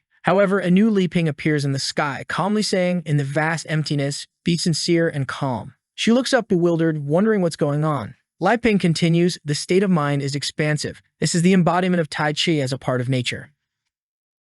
And do you remember that the last chapter ended with our warrior Li Ping fighting against the demon queen? He was calm, saying that in the vastness of the void it is necessary to be sincere. And she looked up, asking what that was. But Li Ping just said that the mind needs to be calm and stay connected to nature. With that, he used the 10th movement of holding the moon and reconstructed everything she had destroyed. Elizabeth became even angrier for worrying about his safety, even if just for a second. However, she decided she would use this chance to finish him off for good. And with that, she cast an aura to the heavens, activating all her magical power. She faced Li Ping and said she could do everything he could do. However, calmly he just threw the moon upward and warned that in the final movement, a form is cultivated without the use of swords. Activating the 11th movement, the awakening of the sword, 3 clones of him appeared. Elizabeth laughed, saying she would entertain this clone technique and began summoning a bunch of extremely dangerous things to this channel. However, Li Ping continued cultivating, saying that all things merge into one. But Elizabeth's clones told him to stop running away, and they all attacked at the same time. Yet she soon noticed that none of the attacks seemed to have hit. He was standing there on top of a yin-yang, and Elizabeth became furious, realizing he was unreachable in that state. Li Ping only said that when you meditate, your mind naturally opens. But she said that just because the attack didn't reach him doesn't mean she couldn't do anything. And with that, she sent a giant barrage of attacks in his direction, saying he would experience the most powerful blow ever created by this demon queen. However, Li Ping activated the 12th movement, 3 lives give rise to all. With that, the entire planet above him exploded as the blade created by Elizabeth approached. She saw her entire attack disintegrate upon contact with the universe he created. That had been the strongest blow she had created in her entire life. However, it was easily turned into dust. That whole universe was seen in a drop that dripped on a leaf where the two now stood. For a moment, she touched the water, and that's when Elizabeth realized she was facing Li Ping. She said that everything she had been practicing all this time was not enough. Our poet said that the mind walks through time until it returns to where it came from, and that's where it finds peace. Elizabeth became even angrier that he was trying to give her a lesson. However, suddenly, she changed and said it was okay. After seeing the vastness of the universe, she really felt calm. Perhaps leaving her swordsmanship behind and accepting the instruments he possesses was the right way. Suddenly, her hand seemed to touch a strange barrier, and Li Ping said that the last movement was coming. Elizabeth said that beyond time and space, she also has a movement without a sword. She realized she would have to break the rules of the world to kill him. She went for the final attack, saying that now is his end, so nothing that happened matters. As soon as she dies, she will have no reason to continue in this world. But in the end, it was she who defeated him. However, Li Ping only said the last movement, slowly raised his hand, activated the 13th movement where one is all, and stopped her attack before it reached him. With that, everything she had destroyed was undone. And Li Ping, with his eyes closed, pulled her close. She got face to face and asked what he was trying to do. Our boy just questioned what she thought she was. And in the next second, they were back in the house. Our boy calmly called out to her, who had just made an advancement to a 7-star demon. With that, Li Ping asked if she believed he could do it. She was confused, not knowing what he was talking about. He said he was obviously talking about swordsmanship. Even though he had learned simple movements, she thought he was getting better. The poor girl was confused and somewhat in love. However, our boy honestly wanted to know if there was anything he could improve on. She continued just staring without saying anything. And our boy began to feel embarrassed, wondering why she was looking at him so much. She realized she was a bit disoriented and pulled away from his arm. Our boy stood there awkwardly, while she was like a statue beside him. He realized the mood had turned sour and decided to break the tension. She then says that even with her eyes closed, she could feel how much she guided him. So clearly, she's an expert. However, while he's talking about a bunch of things, she's just caught up in her usual misunderstanding. She thinks that Li Ping pretended to want to learn swordsmanship just to help her evolve. First, he expanded her senses and then put her in a desperate situation. After pushing her to a limit she never imagined, he brought her back to the beginning, and then she evolved. She tells herself she was foolish when she really thought she could ever defeat him someday. Clearly, he's not interested in fighting for fun and doesn't want to risk destroying this entire world either. If that's the case, there can only be one reason he's still helping her. My goodness, even the author decided to ban this here. She's certain that our boy's plan is to make the strongest baby in this world. Liping is trying to talk to her, but she can't pay attention to anything. And now she thinks he's strengthening her so she can carry his child. Suddenly, she snaps back to reality and tells him to stop belittling people like that. He's making that usual silly face, wanting to know what she's talking about. However, now she's certain that every time they fought, he was deliberately afraid of hurting her. In her mind, Liping always wanted to train her as little as possible, or else she would break in the process. She says she will have to swallow her pride, but she will say this. She then admits that she promises this to him, but he will have to tell her something. Our boy is confused and asks what she wants. She wants to say something, but she can't muster the courage. Then suddenly, something falls beside them. Confused, he turns to see what it is. Of course, it's the little dog bringing the completely battered Sixie. Liping approaches and asks anicap what that was. He has no idea because once again, the little dog brought someone injured. Seeing how badly she was beaten, she asks why anicap hit her so much like that. However, the dog strangely thinks this was some kind of compliment. At that moment, the poor thing feels a violent aura. Obviously, it's Elizabeth wanting to know why this stinky dog brought another person, and she asks if he forgot what she promised the last time. Meanwhile, the sword is flying around, and the alpha appears in the middle of some distant garden. He's exhausted because he fled in fear for over 30 kilometers. The poor guy just woke up, and this situation is far beyond his comprehension. The hero of legends not only went against the script, but is also having a wrong relationship with the demon queen. Moreover, everything that damn Liping builds is much stronger than he is. In that house, he's just a piece of scrap metal, so what does his existence mean? Why is he only being used to chop wood, and what was the intention of whoever put him in this world? However, he is determined to rediscover the meaning of his existence to regain his confidence, when suddenly, someone asks for help. He turns around startled, asking who it is. It's the girl from the demon burial, battered on the ground. The alpha quickly realizes that she is a spiritual weapon. He approaches and asks what happened and where her real body is. She says it was destroyed by a bad guy and begs for help. The alpha is moved, seeing that not only is she wonderful, but she also needs him. She agonizes, saying she won't last long and needs to act quickly. The alpha asks what she wants him to do since it won't be possible to find his spiritual body so quickly. She says the best solution would be to temporarily enter his body. The alpha agrees, thinking that he really has enough energy to sustain her for a while. And at that moment, the evil one thinks she managed to deceive him. However, the alpha starts laughing in her face, leaving her confused. And then he asks if she really thinks he doesn't know what she's planning. At that moment, she thinks that even though she's tired, she'll have to force this weak guy. Feeling full of himself, he says that it seems she knows he is the legendary sacred weapon called Alpha. The boy is all emotional, just got abandoned, but has already found someone who needs him. He then extends his hand and says that since it's her, he sees a possibility. If it were anyone else, he would refuse. The woman thinks she really found the biggest idiot of all, but later she'll just replace him with someone better. She then starts to get up and with all of her charm, asks him to come closer. He approaches and asks what it is, and here comes the little hand. She brings him closer to her face and tells him to look deep into her eyes.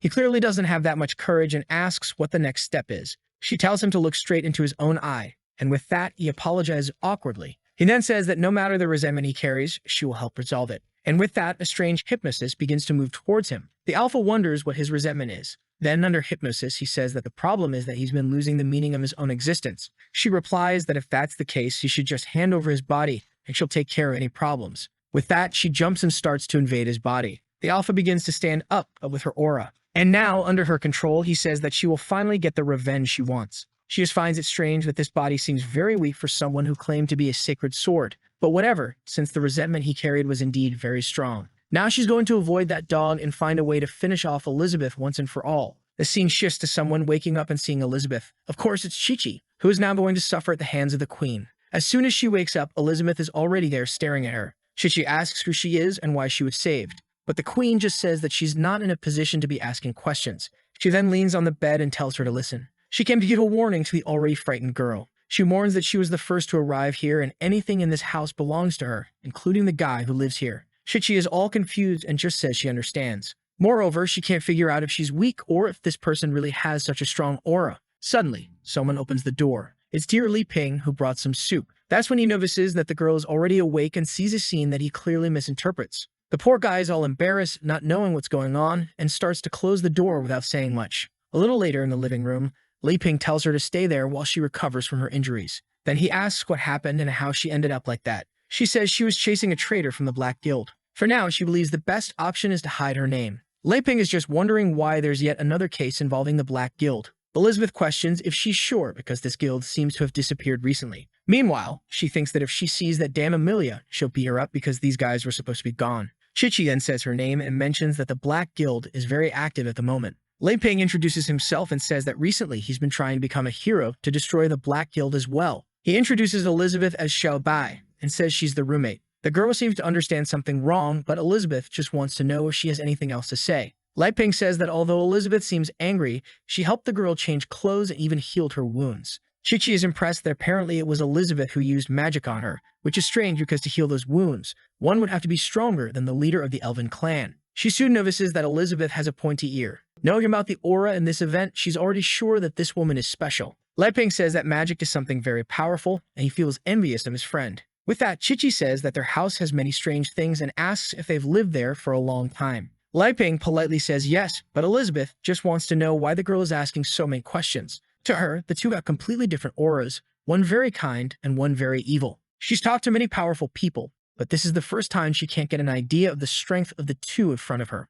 At that, Elizabeth says that if she's already recovered, she can leave and stop dirtying this house. Chichi is confused by this business of being dirty, but Lei Ping tells her to calm down because the girl just woke up. Annoyed, she turns away saying he can do whatever he wants then. But Chichi quickly stands up and apologizes for bothering them. She talks about someone she has to return to and finish the job. Otherwise, the entire continent will remain in danger. She makes a hand gesture, telling her sword to emerge, but nothing happens and the two just stare at her. Looking puzzled, Lei Ping asks what's going on. She keeps insisting, telling her sword to emerge, but suddenly her finger gives a shock and she falls backward. She finds it confusing and says she can't remember a single sword formation. Elizabeth says she lost her abilities by creating impurities when she forced her body where it shouldn't have gone. A confused Lei Ping asks what this business of impurities is, and Chichi says that to defeat the Black Guild, she signed a contract with the Sea of Darkness. Looking puzzled once again, Lei Ping has no idea what that is, and Elizabeth says it's just a bunch of trash and that it has a little connection to both of them. However, the girl admits that all of this really is her fault for not resisting temptation.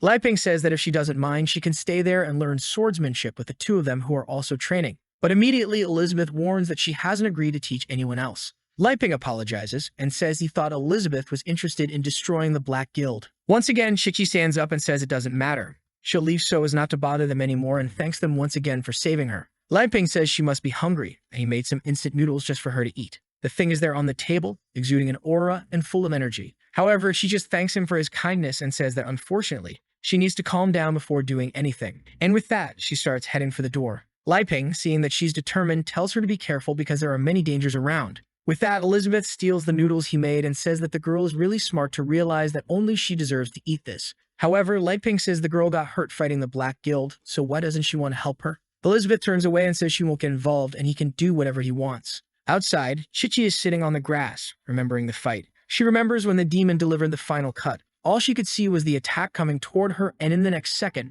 she was lying battered on the ground. At that moment, the woman disappeared. It was when the crystal on her necklace shattered, and a little later she saw Wan Kai appearing. She finally wakes up, saying she remembered everything. If it weren't for the lucky gem, she would have died at that moment. It's foolish of her to have believed for a second that she was the strongest person on this continent, considering she died in a single attack. At that moment, Lei Ping approaches and says that it seems she didn't get very far. He says he understands her because he once thought about learning swordsmanship, but became more focused on rural life. However, lately he has returned to practice and realized that he is a fool who has no power at all to defeat the Black Guild. Chichi shrinks back and says that he can't understand because what she learned wasn't simple swordsmanship. It was in fact demonic swordsmanship that she luckily obtained from some ancient ruins. Our boy says that she still has power within her and can change classes. He knows an old man who did the same thing and became much stronger. However, Chichi is devastated and says that losing her swordsmanship is worse than losing her life. But our boy says that in the vastness of the universe, everything is so insignificant that she can always start over and asks if she wants to try along with him. Obviously, Elizabeth is listening to everything and wonders what this business of trying together is. She already imagines Lei Ping giving lessons to his friend. Man, this room evolved quickly. And at that moment, Elizabeth says she won't let that happen. Suddenly, he says he's hearing Xiao Bai's voice, and in a second, she teleports in front of the two. Excited, Lei Ping asks if she appeared to help everyone. However, she just sticks out her tongue and says she does whatever she wants, and it's none of his business. With that, Elizabeth asks if he forgot that he can't give anything to someone else without asking her first. He says he didn't do that, but she says that he himself counts as something that can't be given to others. She then pulls out a spatial curtain, throws it in Chichi's direction, and tells her to come with her. With that, the two disappear in front of Lei Ping, who thinks that in the end, Elizabeth has a sharp tongue, but a warm heart. The poor girl, when she starts to open her eyes, is in a void. She was brought directly into the vastness of Elizabeth's consciousness and knows that this can only be done by someone who has reached the Demon King realm. Elizabeth then says she's there to help her. Confused, Chichi asks how, and the queen says that first, she will have to be completely destroyed. She is startled and sees something approaching her eye, carapace that she narrowly avoids. Confused, she asks Elizabeth why she's trying to kill her and questions why this woman who has the power of a demon king saved her the first time. Elizabeth sends another sequence of attacks and tells her to stay still, saying she'll suffer less that way. Another attack comes, and Chichi realizes it won't be easy to dodge it. She starts doing backflips to avoid everything and soon seems to notice where it's coming from. She sees Elizabeth from afar and says she's at the peak of the 5th star, so she won't accept death just like that. Elizabeth sends a barrage of attacks and says she doesn't have time to chat with her. With that, Chichi's arm is caught by the shadow. She is immobilized by all 4 limbs, while Chichi screams, telling her to let go and asking why she's doing this. Elizabeth only says that the girl's mind is really disoriented. Losing demonic swordsmanship and trying to use this kind of power only puts her in danger. Chichi continues to agonize, telling her to let go. But at that moment, a hand stretches out and begins to approach. The attack lands squarely on her face, and she begins to writhe in agony with a bunch of pentagrams in her eye. There seems to be something strange in her belly fighting for her, and the hand Elizabeth found seems to find a parasitic worm that slowly starts to be pulled out until the creature is removed from within her. The girl is left desolate, trying to recover, and Elizabeth looks at that thing and asks how it appeared in her plane. She wants to know what its relationship is with the Black Guild. The creature only says that if it weren't for her, everything would have worked out, but Elizabeth explodes, saying that it's irrelevant. She observes Chichi writhing, saying that she will have enough power to win and defeat a demon king. She murmurs, saying that every time she shows weakness, it takes something from her, and that if his body were destroyed, you would use hers. Chichi, dominated by something strange, says that Elizabeth is a shameless person who broke her promise. However, she's there, not too concerned, saying that apparently something happened. The scene shifts to 500 years ago in a lava pit. The demon queen was at her cultivation point. She told herself that to defeat that damned hero, she would need to get even stronger and reach the next realm. It was then that a voice said that if she wanted to get stronger, he could help her. Slowly, she opened her eyes and asked who he was and, more importantly, how he managed to access the cultivation point. The creature introduced himself as Azathoth and said he was the Lord of the Sea of Darkness. She then asked how he could help her grow stronger. The creature replied that all she needed to do was accept that he would reside in her body. The chaotic power he possessed would merge with her, and thus she would no longer have to fear the legendary hero. Elizabeth questioned his offer, and a pentagram began to appear in her eyes. The creature said she was on the right path and just needed to accept. However, suddenly she grabbed him with her hand and said that he was trash if he thought she really feared the hero. But the creature simply replied that she didn't need to fear or worry that he wouldn't be able to dominate her body since she was so strong. However, Elizabeth had already read his thoughts and knew that his plan was to take over her body when she was weakened by the hero. The creature said it was too late now. She had come into contact with the spiritual sea, and the contract had been formed. If she refused the union, things could get worse for her. But she just threw him aside and said she had already absorbed chaotic energy long ago, and that the energy he offered could only convince someone weak. With that, she threw him aside into the lava. Back to the situation with the possessed Chichi. She launched an attack telling Elizabeth to die, but Elizabeth easily activated an impenetrable barrier that blocked all the energy. The creature wondered how it could be so difficult to defeat that woman. However, Elizabeth simply responded that the swordsmanship she was using was created by her, so it's obvious she knows all its weaknesses. Moreover, the title of the strongest swordsmanship no longer belongs to her. The monster couldn't understand, especially since he was already a 2-star demonic creature, so this shouldn't be happening. Elizabeth just said he was like a frog in a well, someone who believes they are strong simply because they don't know the vastness of the world. Suddenly, the creature placed its hands on the ground and tried to retreat, telling her to wait. For now, she might not be able to overcome this, but soon she would unlock the seal on her body. The creature tried to free itself, saying that hand was in the way. The monster told her to give up because no magic would be able to break the contract she made. But suddenly, Elizabeth threw Li Ping's instant noodles on the creature's head, saying she didn't need to do anything because she had these noodles made by him. The monster felt humiliated and asked how she had the audacity to do that. Then it began to notice something was wrong with those noodles. They were invading its body's cells and draining all the chaotic energy. And suddenly, the creature began to writhe in agony. Slowly, the energy returned to Elizabeth's pot, and she said that in the end she relied on him again. It seemed that once again his plan had worked, and she couldn't do anything. Meanwhile, Li Ping was standing in the garden until a portal appeared behind him. Our boy turned around and said that was fast, asking if they were okay. Elizabeth had put an oxygen-made outfit on and said everything was fine. Liping wanted to know why those women were acting like that. Meanwhile, Alpha was flying around. The woman from before said she had finally figured out where they were and was slowly approaching their house. Once again, she felt Wan K's presence. She immediately stopped in the air, knowing it was that guy. That was something she knew she had no chance of surpassing, so she immediately changed her mind. However, the poor little dog had been beaten by Elizabeth for bringing Chichi, and he remembered the blow he took from her transformed. That's why he had to stay on the ground all the time to fix himself. The demoness couldn't understand how this dog seemed to be everywhere around this house. She decided to try again from another direction to avoid his presence. But once again, he was there too. She ran to try and find another alternative, and an hour later, she was making moves everywhere, trying to figure out how he was always where she went. She was already certain that she had been discovered, and this dog was toying with her. With that, she transformed into Alpha and said that if she didn't defeat this dog, she wouldn't be able to see that person. She ran towards him, saying he could kill her, but he couldn't humiliate her like this. Alpha began scanning her approach. She prepared a dark attack, saying she would finally end this. He identified Alpha as a master's item with a danger rank of D. He immediately activated whitelist mode, went behind her, and pulled out a stick, stretching it out with a welcome back sign. Obviously, he stopped confused in front of the dog, who asked how this was his home. But Wankai just gave a little paw and pointed to the house. With that, he approached the two, and now he was face to face with Liping's house. The strange thing was that she stood there looking around. She saw the house and the trees and said that she was finally back to the place where she was born. Once, a long time ago, Liping was hammering metal. He carved the wood, and that's how he brought the first axe to life. That was one of his incredible creations and also one of the first conscious weapons he managed to create. And on that day, he named it Dazuang, who had already noticed this plot twist. The story gave several hints when it showed in the early chapters that the axe disappeared overnight.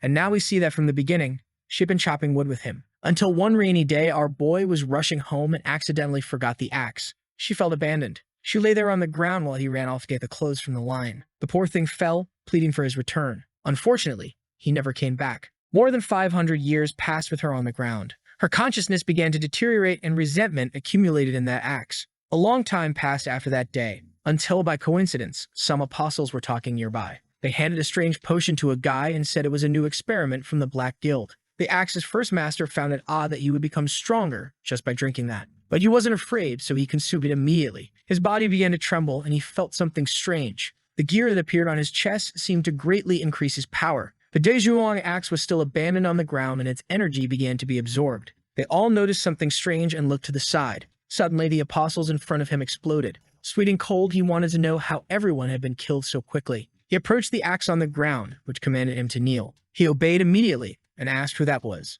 That's when Daezhuang appeared and introduced herself as a demonic burial. Back at the house, she was furious. She had been abandoned for over 500 years, so why was she feeling nostalgic? That's when the door started to open. She was in shock when she saw it. It was Liping, who was heading out to chop wood. But then he saw Alpha and said that it seemed like he was back. Daezhuang thought he was talking to her. But Liping called Alpha by name and said it was time for them to cut wood. At that moment, she was furious, thinking this so-called Alpha had apparently taken her place. Our boy grabbed the sword's scabbard and told him to say something. Since Alpha didn't respond, he said he would start working soon. But Daezhuang was feeling a very familiar sensation. He prepared to start chopping wood, but said he found it strange that today he felt nostalgic holding it. Daezhuang thought he was pretending not to know it was her. With that, Liping prepared and chopped the wood. Daezhuang felt something odd. And once again, he chopped another piece of wood. She began to realize that even after 500 years, this was the best feeling that existed. Liping asked why Alpha was making strange noises today, but he didn't care as he felt they were a perfect duo. With that, many cuts were made. And a long time later, a lot of wood had been accumulated, with Liping saying it had been a long time since he felt this way. He was used to chopping wood, but today reminded him of the times he was with Daezhuang. Crying, she was moved to see that her master had never forgotten her. All resentment had been dissolved, and now everything was resolved. Liping said that if that barrier hadn't been broken and the whole world changed, he would definitely have wanted to find her. It was a shame that this would be the last time he would feel the sensation of chopping wood with her. Daezhuang realized that without her body made of resentment, she no longer had the strength to sustain herself. At least she had been lucky enough to be created by him and hoped that the next axe would serve him well. Liping just said that later he would have to make another axe since Alpha would now have to start going on adventures with him. He left it there and said he was going to cook now. Poor Alpha was left standing there. But suddenly, he transformed back. Clearly, she was still under control, saying that those damn people had reconciled. But how was she going to fit into this situation? In the house, Elizabeth asked Chichi what she knew about demonic swordsmanship.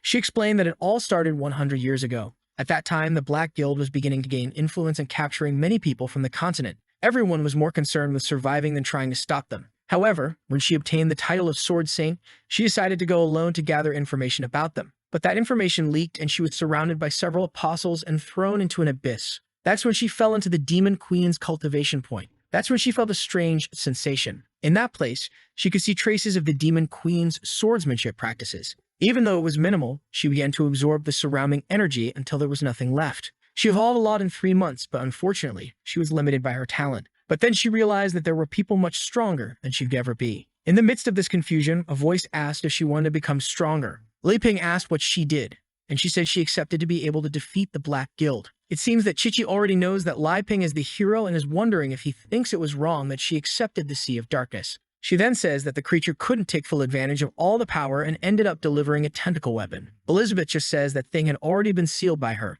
and that she'd get contacted, in fact, a clone of the consciousness. And with that, Li Ping asks if the weapon she received is like an octopus. Then he stops to think that he has never tried this type of food in this world. Elizabeth immediately wants to know if it would be tasty. He says that in his world it was very good, but he has no idea about the creatures in this place. Chichi wants to know why they were talking about the end of the world earlier, and now they're talking about eating octopus. But then he says enough talking, it's time to eat. With that, he pulls out the pot radiating a golden energy. Chichi is immediately startled by the amount of magical power. You already know what's coming because he made an infernal curry. Elizabeth is all excited, but you know what's going to happen. Here comes the first spoonful. She puts it in her mouth, saying it's delicious. Apparently, she learned to control herself because she only says it's a bit spicy. She already has to drink some juice, saying it's ridiculous that a 7-star demon can't handle this taste. Li Ping asks if it's too spicy and says he'll cut some icy onions. He stretches the mashi on his own hand, saying it will be quick. With one touch, it completely dematerializes. Chichi wonders how it's possible that he thinks he has bad swordsmanship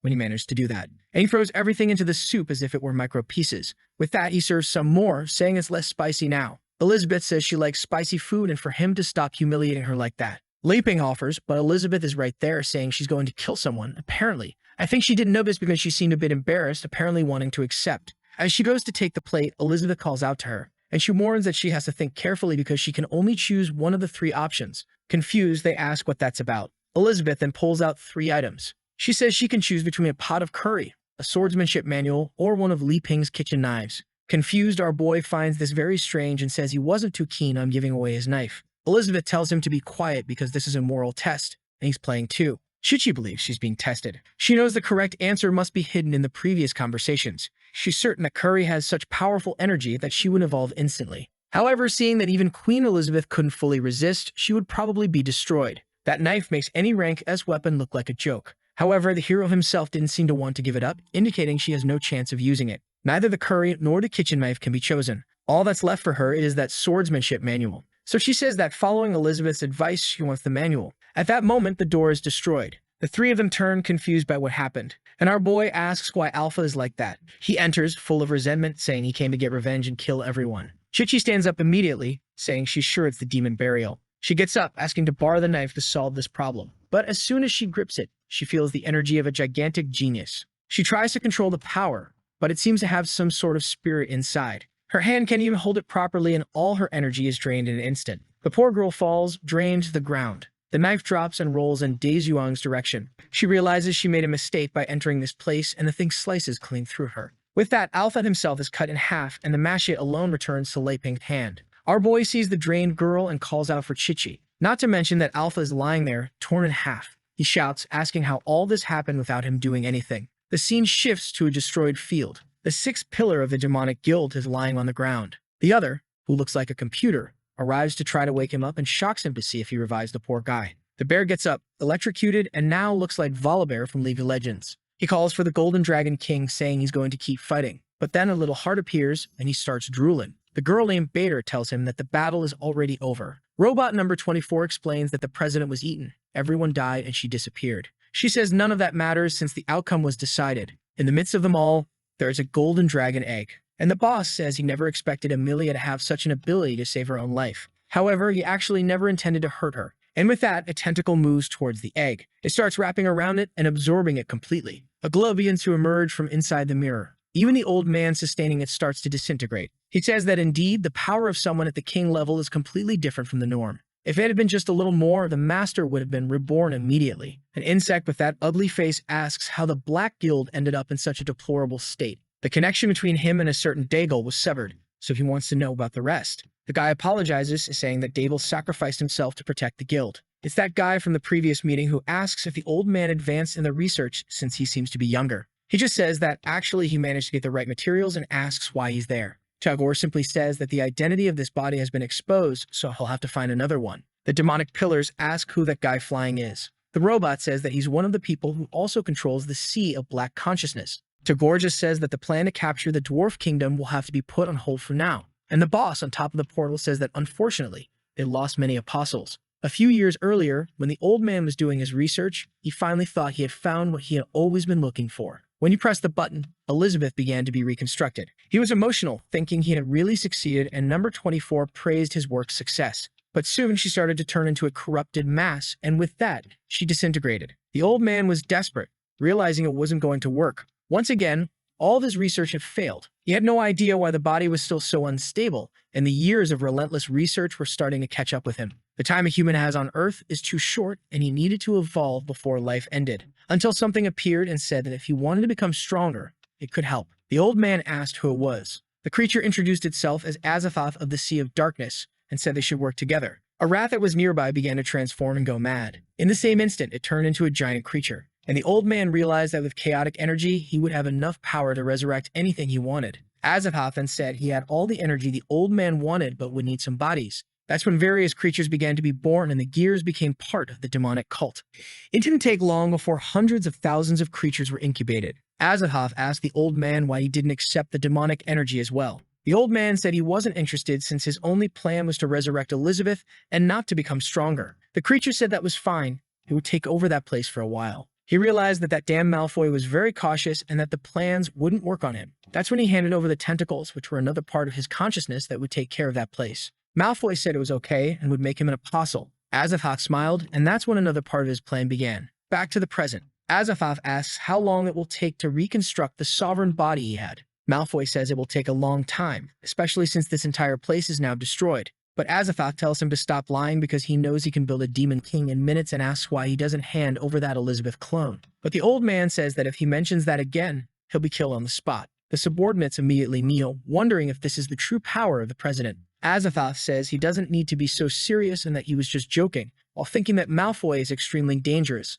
so he can't reveal the information about where Elizabeth is. He then says he's leaving and will return when he has new information. The old man starts licking the mirror, saying it will soon be ready. The master will return to him in an even more perfect form. And clearly down below, there's a clone of Elizabeth all ready to go. The scene shifts to the city of Boss. Apparently, Elizabeth sent our boy there to explore as an adventurer. What he's wondering is why the entire place seems to be under reconstruction. Then he sees a giant church and wonders how Annie is doing. He decides to run over to knock on the orphanage's door. He knocks on the door, but it strangely opens right away. The pig is inside, and everyone is telling him to keep scrubbing. Lei Ping immediately questions why this guy is there. He kicks the door, telling them to stop that. The pig trembles and asks why he's there again, while Lei Ping just wants to know where Annie is and what happened to her. He just gets up, saying she's resting upstairs, and asks if Lei Ping thinks he's playing around here. As always, our boy thinks he can't do anything without Elizabeth, and the pig asks for help, saying he's very tired. Then someone approaches, fixing their hair. As she spent some time at home outside, the years passed much faster. The pig calls for his big sister, and our boy is confused.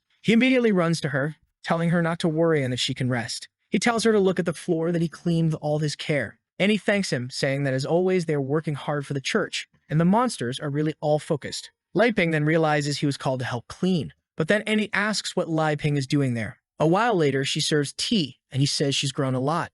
She says it all happened when she managed to regain her magical powers. Lei Ping awkwardly says he understands and asks why all the beasts are working for her. She says she doesn't know exactly, but it seems something happened in the city last week. Lei Ping already asks if it involves the Black Guild, and she says yes. Some of the beasts in this place were transforming into creatures. Everyone started running, screaming that it was an apostle attack. That's when they found themselves face to face with it and knew they were going to die. The pig asked what was happening to his brother and told him to calm down. Nearby, Tagore observed everything, saying that it's much easier for orcs to lose their heads than for humans and elves. The only problem is that they lose their rationality. That's why they only serve as machines of destruction, and not as parasitic hosts. The pig orc was attacked by his brother, and the blow hit and affected everyone. Or, actually, when he opened his eyes, it had been defended by a stuffed panda. The orc started screaming and losing his head even more. But Annie said she would protect that place and summon her entire collection of plushies. With that, a war broke out in the middle of the city, and that's how everything got destroyed. However, at least Annie managed to win the fight, and all the gears embedded in the creature were torn out. It collapsed to the ground and began to disintegrate, and the pig was left crying, seeing his brother. Annie apologized, saying that unfortunately she couldn't purify the power in that monster. Tagore found it strange that there was someone so strong in this city. He decided that perhaps she would be a good target for him to parasite. But at that moment, she turned around, and her gaze instantly exploded the Azathoth creature, and she realized that something was watching her at that moment. Back in the conversation, Lai Peng says that this confirms that the Black Guild is involved. She says yes, and that the person who was watching her seems to have something related to the lost memories.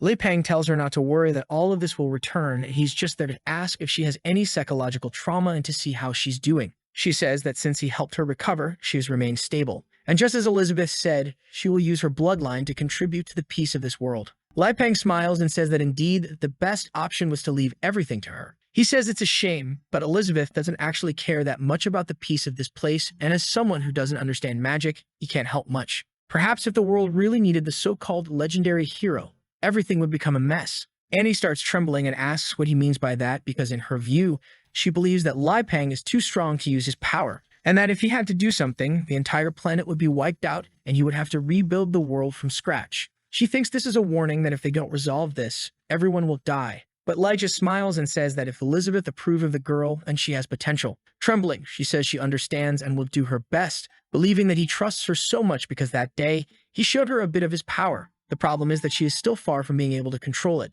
She apologizes, but Lai Peng says it's okay. He pulls something from his back and tosses a bag onto the table, a bunch of fruits that he says he promised on his last trip and now brought for her. At that moment, Annie thinks that he always knew of her limitations and brought magical fruits to help her achieve what she needs. This means he's been supervising what she says and ensuring she can use the power he gave her. With that, she thanks him, saying she'll do her best to protect this city. He says that if that's the case, she trusts that nothing will happen there. All because he needs to fulfill the agreement that Elizabeth will be able to rule the world. She's confused by this business of Elizabeth ruling everything, but she says that apparently, if the sacred hero is involved, it's a good thing. Our boy tells her to stop thinking about these things because it's not quite like that. He just wants to dominate the world with her because she says that's the easiest way to ensure everyone's peace. But unlike her, he wants to do it differently. Hesitantly, and he asks what way that is. He says he'll tell her more later. Today, he's here to ask for advice. He knows she's read a lot of books, so he wanted to ask about the continents and the major forces in each of them. Annie replies that he can count on her. She doesn't know much about the Black Guild and the Demon Kingdom,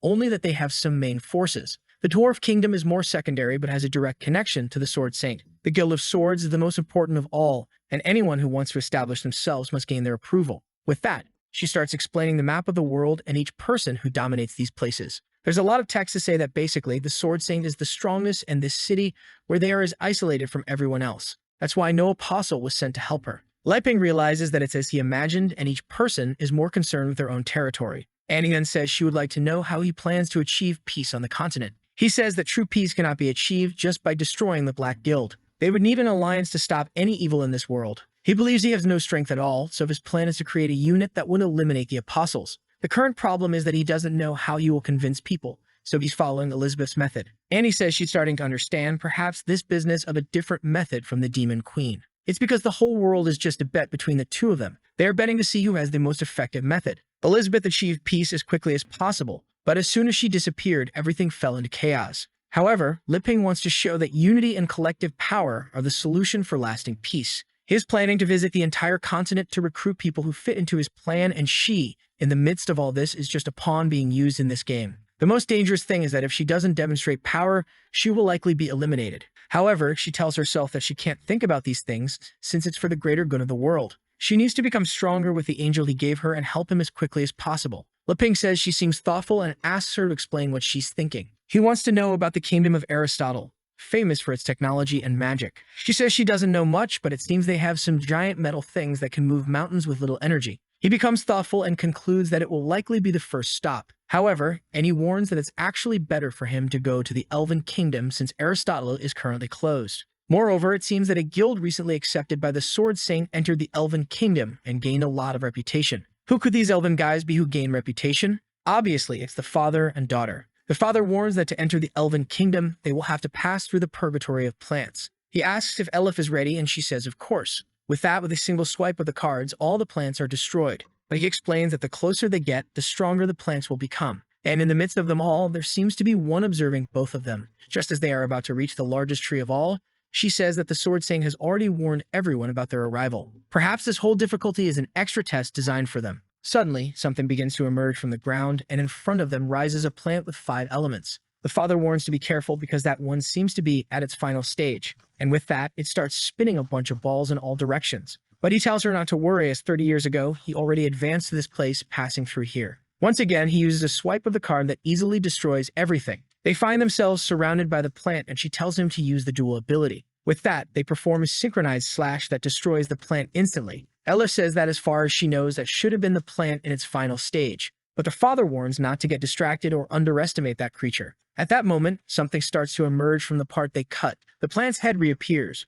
but this time with 4 mouths. Moreover, from each of the mouths, others emerge and they all start firing. The project's shooting in every direction, and Elif uses a card barrier to block it. The two have to team up or they won't survive. Some cards, however, begin to fall to the ground, destroyed. Elif admits she really underestimated the enemy and was even injured. But man, those cards serve for everything, and he tells her not to worry. With that, the deck passes around her arm, healing it. He says it's better for her to rest, but she insists she can still fight. However, he tells her to be more careful this time because that thing seems more dangerous than usual. Suddenly, something purple starts to emerge from the plant, and elemental pieces begin to appear from all sides of it, from darkness and ice to metal and fire. The father says that even someone extremely prepared would have difficulty dealing with something like that. However, the last time they came, the sword saying ended it instantly. But on the other hand, this one seems much stronger than the one he knew 30 years ago. The only way to defeat this will be by using the true deck. Elif asks if he has the courage to use the 10th card, but he says that the 3rd card will suffice for now. Suddenly, an arrow almost hits them both. It gets stuck in the ground and seems to be a new plant that emerges, and from it,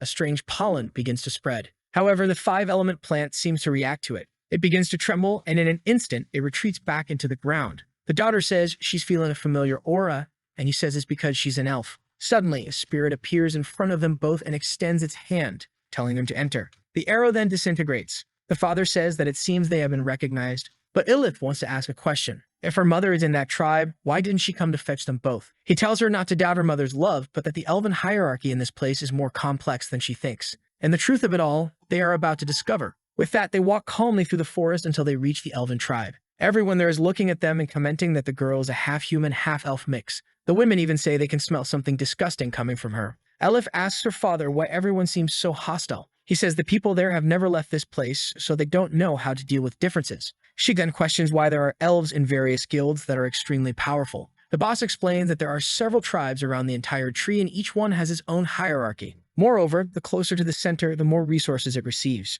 For example, common people in the center are considered nobles in other places, while those from the outskirts who come to the center are considered from the periphery. He warns that there are some exceptions, and she asks what they are. However, before he can answer, a mist passes by them. A girl appears on a horse, introducing herself as Blanchett, the general of the elven tribe. She says she will show the way to the sacred land and tells the two to follow her. With that, before they can respond, she already starts leaping ahead. Elif says they don't seem very friendly. However, the father tells her to get used to it. The deeper you go into the forest, the more common this is. He climbs onto the cards and warns that her mother must be waiting in the sacred land. With that, they follow Blanchett through the forest, and Elif comments that it seems the path closes behind them. He explains that the elven forest is impossible to enter unless you're authorized. After some time, they begin to approach the great tree. She is impressed, and the boss says that this is where it all began, back when he was 19 years old and a member of the Holy Guild. Someone was shouting that they couldn't control it and for everyone to get out of the way. This person passed through, destroying the entire elven village. Clearly, the horse was out of control. However, someone mounted it and from behind took her hand and told her to stay calm, that this was how it was done. The elf was embarrassed but thanked him, and the man said not to worry, he would help her. He approached and said that if she wanted to thank him, she would have to let him take a ride with her. With that, the two were there enjoying the ride together. They went up to the upper part of the kingdom, which was uncommon for a human. The boss was impressed, but the elf said it was better to go back because she was embarrassed. Confused, he asked why she was so shy. She said it wasn't shyness. It was just that she was scared because she believed she would never learn to ride that horse. The boss then points out and tells her to be careful because her father is watching everything. She tells him to hide because if they find out that someone from outside rode that horse, he will be killed. The boss says he was lying and that her father isn't there. The poor girl is confused, wanting to know why he's telling such stupid lies. He tells her not to focus on the details and just appreciate how beautiful the landscape is. She is impressed, saying she had never gotten so high in this region.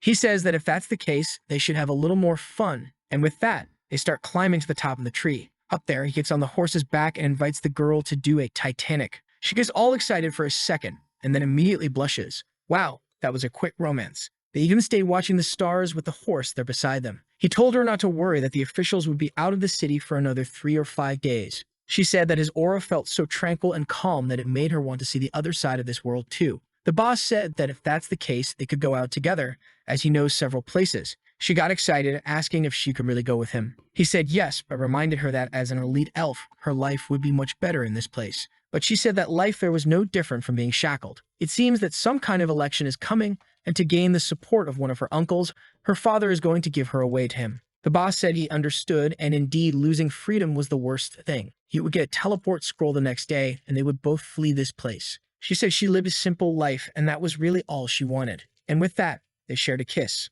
Back to the present, where Blanchett is guiding them. To approach the tree, they need to pass through a portal. However, from a distance, something continues to watch everything and sees them using this entrance. Inside, they see a large green field with a tree in the center. Blanchett slowly approaches some people waiting for her. With that, she thanks the servant and tells him to leave. She approaches the elders and says that her mission is complete. Elif asks the boss who those people are. He tells her to be careful with her words because those are the elven elders. However, suddenly she feels something strange. Her body becomes nauseous in an instant. The elven elder named Verton tells Blanchett to step aside. Another named Elrond also introduces himself, and the girl named Avery says it's been a long time since she's seen the boss. Awkwardly, he seems impressed and says it's really been a long time. With that, Sinclair greets all the elders. Elrond remains silent, and Avery says he's changed a lot, especially since he used to be a young boy. But Verton says she already knows he's there because he wants them to join the Holy Guild. He says that actually, they want to form the Heroes Alliance to go after the Black Guild that is being formed, and he came specifically to ask the elders to join.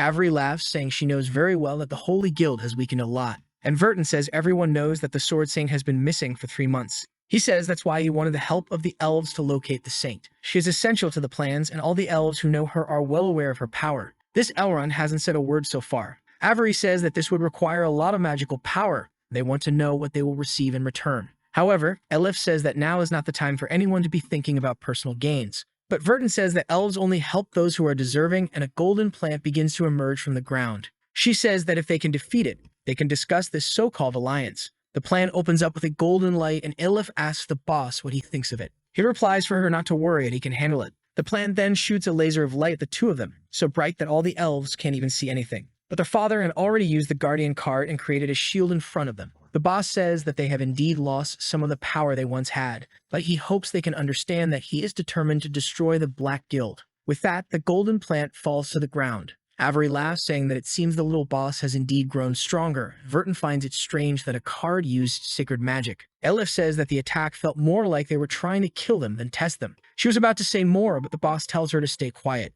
At that moment, Elrond speaks for the first time, saying that it has been 16 years. Hesitantly, the boss just agrees. Elif questions why he is so polite to these people who are clearly trying to make things difficult for him. The boss then reveals that the man in front of them is her grandfather. Verton then says that apparently Makita's daughter is now 16 years old. Elif is confused, having no idea she was in front of her grandfather. Suddenly, he starts throwing confetti and playing a trombone, saying she didn't expect this. The two of them are completely confused by this sudden change. Avery says she warned it was better not to play around, but Verton says it was fun. Confused, the boss wants to know why they did that. Elrond grabs his hand and says not to worry, and that he can call him grandfather. The old man, feeling awkward, questions the sudden change and asks where Nakia is. He says not to worry and just to follow him. With that, he gives Elif a nod. Confused, she asks if he understands what's happening. He says he has no idea, but maybe her mother has improved her relationship with him. However, Elrond does not look healthy at all, and from behind, Blanchett is just observing them. A group gathers in front of the tree.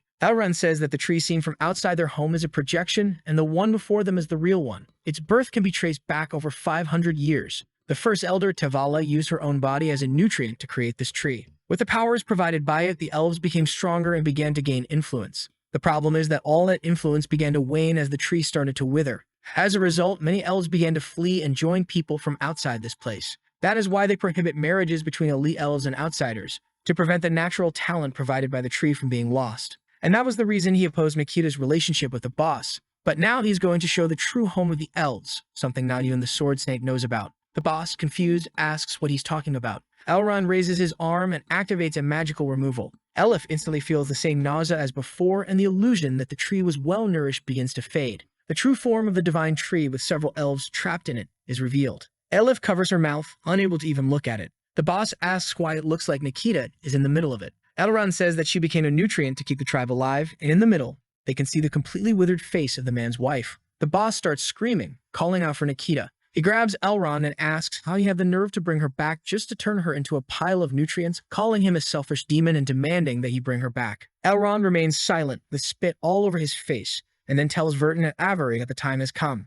The two change their expressions and say yes. With that, they approach the tree and place their hands on it. Instantly, they begin to be absorbed, and in a split second, the two disappear. A small leaf sprouts on one of the branches, and their faces are carved alongside the others. Elif, not understanding, asks why they did that. Elrond explains that they must understand that what they did was never selfish. For them, becoming nutrients for that tree and dedicating their lives to the tribe is the highest honor, and he is sure that Nikita thought the same. But the boss punches the ground, saying that this is horrible. Elif approaches and asks if he is okay. Elrond explains that each small leaf that sprouts on the tree extends its life by another year. However, since both of them are there, he has changed his mind and suggests that maybe Nikita should be resurrected. The boss asks how that is possible. Elrond says it is indeed possible as long as they are willing to pay the price, and with that, he points to Elif. The boss tells him not to even think about it and warns that things will get serious if he tries to insist. Elrond says that what he really wants are the cards at her waist. Obviously, it's the true deck that was given by Liping. The boss wonders if he really wants the true treasure of the hero, and Elif seems to fall silent, not knowing how to respond. Elrond says that if those cards were given to the tree, he feels that it would be completely revived. This means that if there is energy left over, it might even be possible to revive Nikita. He promises that if this works, Nikita will be the priority. This leaves the boss in shock, wondering if this could really be true. However, Elif says that this is strange because a life that has been lost cannot be recovered, not to mention that those cards are meant to save this world. But someone is manipulating a book and seems to be meddling with something. Suddenly, Elrond's head gives a snap. He turns around and says that he really can't guarantee that this will work, but if it does, all the elves will be able to help defeat the Black Guild. The boss gets excited, saying that the true goal is indeed to destroy the guild and save the continent. Elif tells him that those cards are extremely important, and if they lose them, they will be responsible for it. However, at that moment, the cards start to float from her waist. The boss takes them, saying that he will take full responsibility. He gathers all the cards and asks what the next step is. Elrond says to just hand them over to him, and after the power is absorbed, Nikita will be resurrected. Elif continues to ask her father if he is sure about this. He hands over the deck, saying that he will do anything to bring her mother back. As soon as Elrond receives the deck, he calls the boss an incredible brother-in-law. Suddenly, a branch starts to emerge from the ground, and a bunch of vines wrap around the two of them. Obviously, Elif is trapped with great force, right folks? And the boss asks what the meaning of this is. That evil hand continues to manipulate the book. Elrond starts laughing, saying that it was extremely easy to deceive the two of them. For a long time now, the elves have been part of the Black Guild. Upon seeing the gears, the father and daughter are shocked. Elrond says that, in fact, he hasn't been the real Elrond for a long time. With that, a golden plant emerges from the ground and slowly opens up. Inside, someone is drinking something, and a clown appears, saying that this entire tribe has been puppets for a long time. Elrond kneels and hands over the deck to the clown, who says that the elves have been so well trained that he doesn't even need to do anything else. The boss shouts for Elif, who says it's okay. At that moment, both activate a power in their hands, and Elif says that they will take down these evil guys. The cards start to emerge from the deck.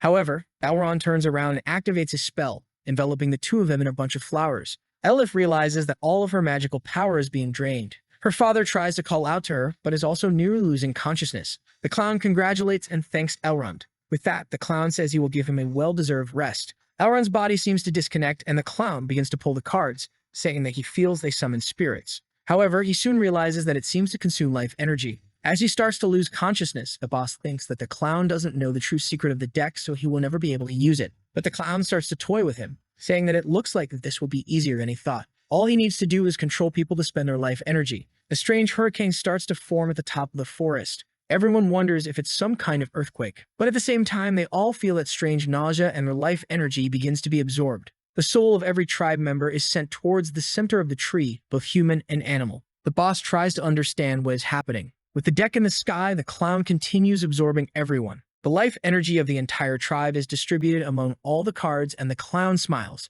telling them to absorb it all. Seeing this, the boss knows very well that there's no way anyone in the alliance can win against something like this. The clown then gathers all the cards and smiles, saying that he will summon all the invocations. With that, each of the abilities starts to activate, including a torpedo that begins to create a crack in the sky. And the same clown that Li Ping had summoned appears to him. At that moment, the boss starts to lose consciousness. Meanwhile, back home, Elizabeth is saying that they need to clean that pot of instant noodles as something purple is coming out of it. The thing falls to the floor and Li Ping says he wants to talk about something, but the purple mass seems to be approaching him. It gets extremely close, ready to absorb Li Ping, but is suddenly crushed by his little cleaning robot. Li Ping then sits down and says he wants Elizabeth to come with him to the elven tribe. She asks if he plans to conquer that island. He says no, he actually wants to persuade her people to join them. Besides, he remembers that Elizabeth said she knows a high-ranking elf, so she could help. Elizabeth thinks that since elves live for 500 years, that person is probably still alive. She agrees, but says he'll have to prepare more of that juice for her. Li Ping thanks her, saying that will be easy. She questions what he's going to do with the people outside, and he says to let them play with Ankai. Outside, the little dog is calm, but everyone is around him, getting ready. Chichi says that no one else needs to help because she is now part of the group. Annie says it's incredible that he's there, but she believes that Chichi doesn't know the extent of Li Ping's plans. Alpha, on the other hand, says that he is the most important of everyone. Chichi says that the martial arts manual she received makes it clear that she is more important to him. Annie responds that she also received an incredible gift that she's still learning to use. But Alpha starts laughing, saying it's ridiculous for these outsiders to think they are closer to Li Ping than he is. He has a relationship with this hero that spans over 500 years, and they're just trying to assert themselves. He literally exists for the hero, so it would be best if the two of them left. Annie says that if that's really true, then the two of them shouldn't even be here. But Chichi argues that a true weapon of the hero wouldn't harbor so much resentment. Besides, he doesn't resemble Li Ping's other creations like Ankai. Alpha says that recently he was imperfect, but he was broken and rebuilt by Li Ping. Now he is the true sacred sword Alpha. Annie asks if that's true of Ankai, somewhat doubtful, says maybe. He recalls the time when the sword was broken in half. Li Ping picked up the two pieces and was in shock. He then took an axe and thought about how he would put it back together, but the guy had some super glue. With that, he glued the two sides together, and now it was perfect. Ankai says that the master really used a great invention to resurrect Alpha, who now shows the scar down the middle of his face, saying that it is a symbol of Li Ping's love for him. Chichi says that talk is useless and that only one person can serve Li Ping and the Demon Queen. She is sure that now that she is advanced with their help, she will be able to win this challenge. Annie agrees, although she doubts she has the strength for it, but she knows she has the power of Raphael to defeat Chichi. Alpha gets angry, telling the two to stop plotting to take his place. However, they are already starting to activate their powers, and he says to wait. With that, Ankai raises a sign telling everyone to stand still. Alpha asks for instructions, and Ankai says he's not giving any instructions. Annie says that having too many people around could disrupt Li Ping's life. And Chichi comments that this is why only one of them can stay. Ankai says that the goal is not to disrupt the master, but each one must have their own identity. For example, he is the companion pet who stays at home and never does anything outside of that. When he's away from home, he dominates all the creatures around and makes sure they don't let anyone get close. But ever since that woman arrived, he's been going so far that he can't do anything. Now his plan to be able to take care of Li Ping and get all the attention has been ruined. Confused, Chichi asks what they are going to do in this case. Ankai says that now that he's going to start advancing through the world, he'll encounter various dangers that could disrupt his peace. The three of them should be cleaners who ensure that the master has a peaceful life. Basically, no matter where he goes, they should clear the obstacles and make sure his path is always smooth and free of difficulties. And obviously, he doesn't even need to mention the benefits of serving the master. Additionally, they can receive whatever the master offers, but they can never ask for anything. And lastly, only he can keep the leftovers from the trash. They all say they understand very well. He sees the door opening and tells everyone to stay in place. Li Ping then asks what they're doing. Everyone is there, happy and smiling around Ankai, and asks if he's already leaving for the elven tribe. He says he needs to grab some tools and will then leave. He starts heading to the back of the house, and obviously Elizabeth's shadow looms over the three of them. She says she's watching everything they do. The eastern part, dominated by En, and the southern part, dominated by Chichi, are already under Li Ping's wings. After taking the Elven Kingdom, only the north will remain for him to control this entire land. From the moment he saved that father and daughter, his plan has been in motion. Although he has hidden everything very well, now she can understand that he has been preparing to dominate this world. What she wants to know is whether she is also part of this plan. Everyone is scared, wondering why the queen is standing there staring at them. And M wonders if Elizabeth thinks she's unqualified. Everyone looks to Ankai for help. He approaches and says he'll handle it. He starts pulling something out of his back, saying he has a way to deal with this cruel woman. Everyone wonders if a legendary battle is about to take place in front of them. But Ankai pulls out a rattle and starts playing with it, trying to act cute. He was about to say something about a happy dog when something suddenly came at him. The poor thing got kicked and stuck to the wall. Elizabeth says that realizing all of this already makes her angry, and that dog still tries to be funny. Everyone says that the dog was indeed wrong, and they would never do anything like that. Elizabeth says that if they really want to accompany the two, they need to understand that their lives will be at stake. and they won't always be able to be saved. Everyone says they understand very well what the demon queen said. And just then, Li Ping arrives with a chainsaw, saying he's ready. It's clearly another spiritual weapon, with a little girl clinging to its handle. She asks if they're ready and what he's created this time. He says that since Alpha is going back to being a real sword, he needed something new to cut wood. Not to mention that the pocket spatial magic she created for him is very cool. In fact, she's always had that power. It's just that now that she's a bit stronger, she's able to make it work with what he creates. Suddenly, Alpha is startled and asks if it's her. He seems to be able to see the spirit clinging to his leg. Annie can also see spirits and says that one looks much more complex than Alpha. He says it doesn't matter because Li Ping can only see him, so that's his big advantage. Li Ping is eager to go to the Elven Kingdom and picks some plants to put in his garden. He says it's time to go, and Elizabeth asks who the two people are that he's taking with him. He turns and says that the purpose of this trip is to persuade the Elven tribe. Chichi says she's the best option because she's been there countless times and knows the current leader. Annie, on the other hand, says that the eyes she awakened will be much more useful in a negotiation. Alpha pushes the two aside and tells them to give up because there are only 2 spots. As the hero's exclusive weapon, he has to be with a boy at all times. But Li Ping tells him to wait a moment. For a mission like this, it's better not to take a sword because it could appear hostile. Annie gets excited and Chichi knows her chance is over. Elizabeth says to stop chatting because they need to get going.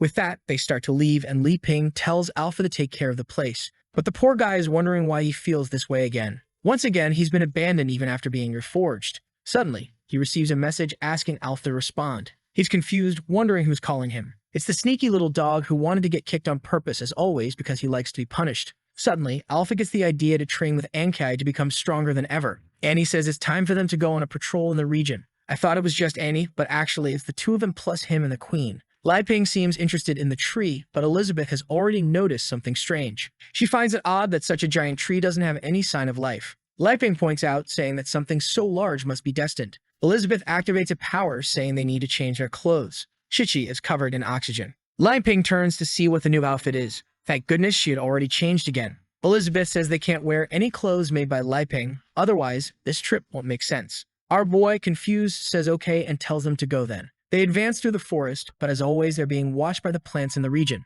The clown already knows about everyone's arrival. He kidnapped Bosker, the Alliance's representative, and now Chichi appears like this to him. If that's the case, it seems the war with the Black Guild is finally going to start. Moreover, he has to observe these 3 people beside the Shin sword. He seems to notice something and wonders if there's something in the memory of the 2. Father and daughter are having their minds abducted. A plant connected to them starts projecting everything they've been through. The moments they had with Li Ping and Elizabeth, but then something startles him. He realizes that the woman there is the real Elizabeth and is shocked, wondering why she's there. It's been 500 years and it's strange that she's here. What's even more different is that she doesn't seem like the same arrogant woman from before. The clown says to kill everyone and leave only that guy alive. Blanchett hears this and says she'll obey now. They easily advance through the forest, defeating all the creatures. Chichi arrives at the 5-element plant region and says it's strange that it hasn't appeared. Annie is impressed that her friend has so much information and is motivated to help Li Ping even more. Li Ping says she seems so strong that she should even be part of the Holy Guild. At that moment, she's about to say that she's actually the saint, but before she can finish,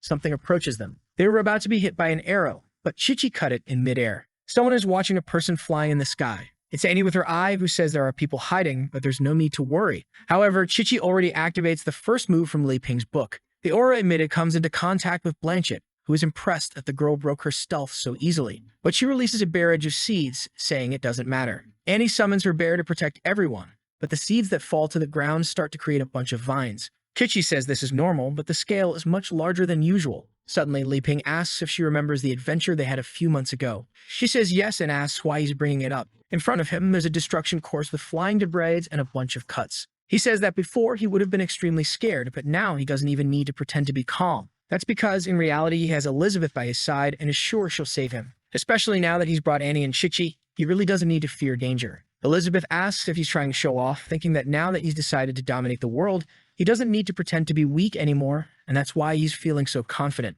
The girls are easily defeating the plants. He says he's not showing off, he's just happy to have her by his side. What he hopes is that they can live together as friends forever. At that moment, the poor guy is swallowed by a plant. He starts to be devoured and begs for help, but the plant just keeps swallowing him and sending him down. Chichi turns around in shock, and Annie asks how this could have happened, while Elizabeth wonders if he was confessing to her. Suddenly, all the plants begin to be destroyed and smoke starts rising from the ground. Annie comments that Li Ping has disappeared, and Chichi says they should just interrogate that woman. But at that moment, Blanchett says the mission to capture him is complete, so now it's time to self-destruct. With that, all the plants start to glow and the entire forest explodes. Slowly, someone descends to the ground. It's Blanchett, who says that sacrificing 35 plants is better than facing the Sword Saint. However, Annie managed to save the two of them. She says that now it's going to be difficult since the two strongest puppets are injured. Blanchett thinks that the other one's energy has vanished, so now only the strongest swordsman of humanity remains. She plants more seeds in the ground, saying she'll have to solve this quickly. Behind the creatures, a new plant starts to grow with insane growth happening, and 6 more appear around, once again activating destruction.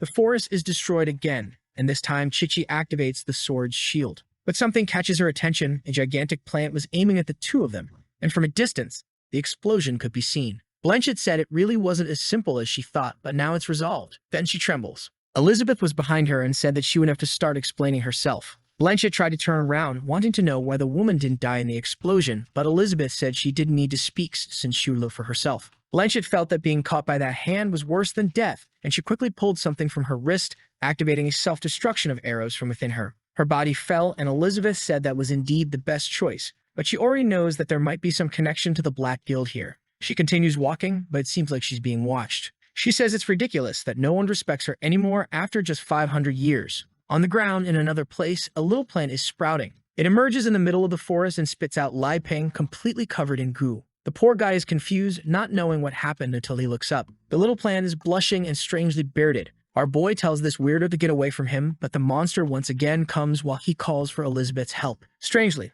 the monster collapses to the ground. He's confused and slowly opens his arms to take a look. The plant seems to be eating something that fell on the ground. That's when he realizes that the thing he brought is coming out of his pocket. He pulls it out to take a look and sees that it's organic fertilizer he made himself. The problem is, this was the gift he was bringing to the elven tribe. But the little plant is desperate, asking for more. Our boy asks if she likes it, and he says that if that's the case, he'll give it all to her as long as she doesn't eat him. She immediately blushes and eats everything. She starts consuming it all and seems to be shrinking. A while later, she collapses on the ground, exhausted. Our boy thinks that fertilizer is good, but consuming too much can be bad for the plant. He thinks he's safe, but the problem is he doesn't know how he'll win over the elves now. He decides to take a walk through the forest since Elizabeth should find him soon. Meanwhile, Elrond says he lost control of the plant halfway through. The clown says they need detection skills to find the boy quickly. He says that strangely the boy seems to have magic that hides all his power. The clown says that now, confirming all the information, his identity is revealed. After all, he saw everything in the minds of the two. He saw the scene of the game they played, and he knows that this is the legendary hero. An explosion happens in the forest. Annie's little bear is more beaten up than ever, but once again, the two manage to survive. The problem is that Chichi is already bleeding and has used up a lot of magic. Annie asks if she's okay, and Chichi says she just needs a break. Suddenly, Annie feels the like on this. And do you guys remember that the last chapter ended when Annie and Chichi were in the middle of that fight? Annie suddenly looked to the side and said she had a feeling that a strong magic was approaching. A flood of magical attacks was heading towards the puppets. In a second, the two creatures had turned into a pile of exploded plushies. Annie asked if that was the plant's doing, but Chichi said no. There was something in front of them that was much more dangerous. A creature called the cartoon little mage number 33,333. Annie asks if her friend noticed, and she replies that she did. The strange monster had the aura of a hero, but also an evil energy. The monster raises its staff and seems to start gathering energy. But in a second, Chichi already attacked it using the third move. However, when she looked down, she saw that her branch had broken a piece. The cartoon little mage had activated the Matrix Guard. She turned around confused, but seemed to be hit by a charge and thrown far away.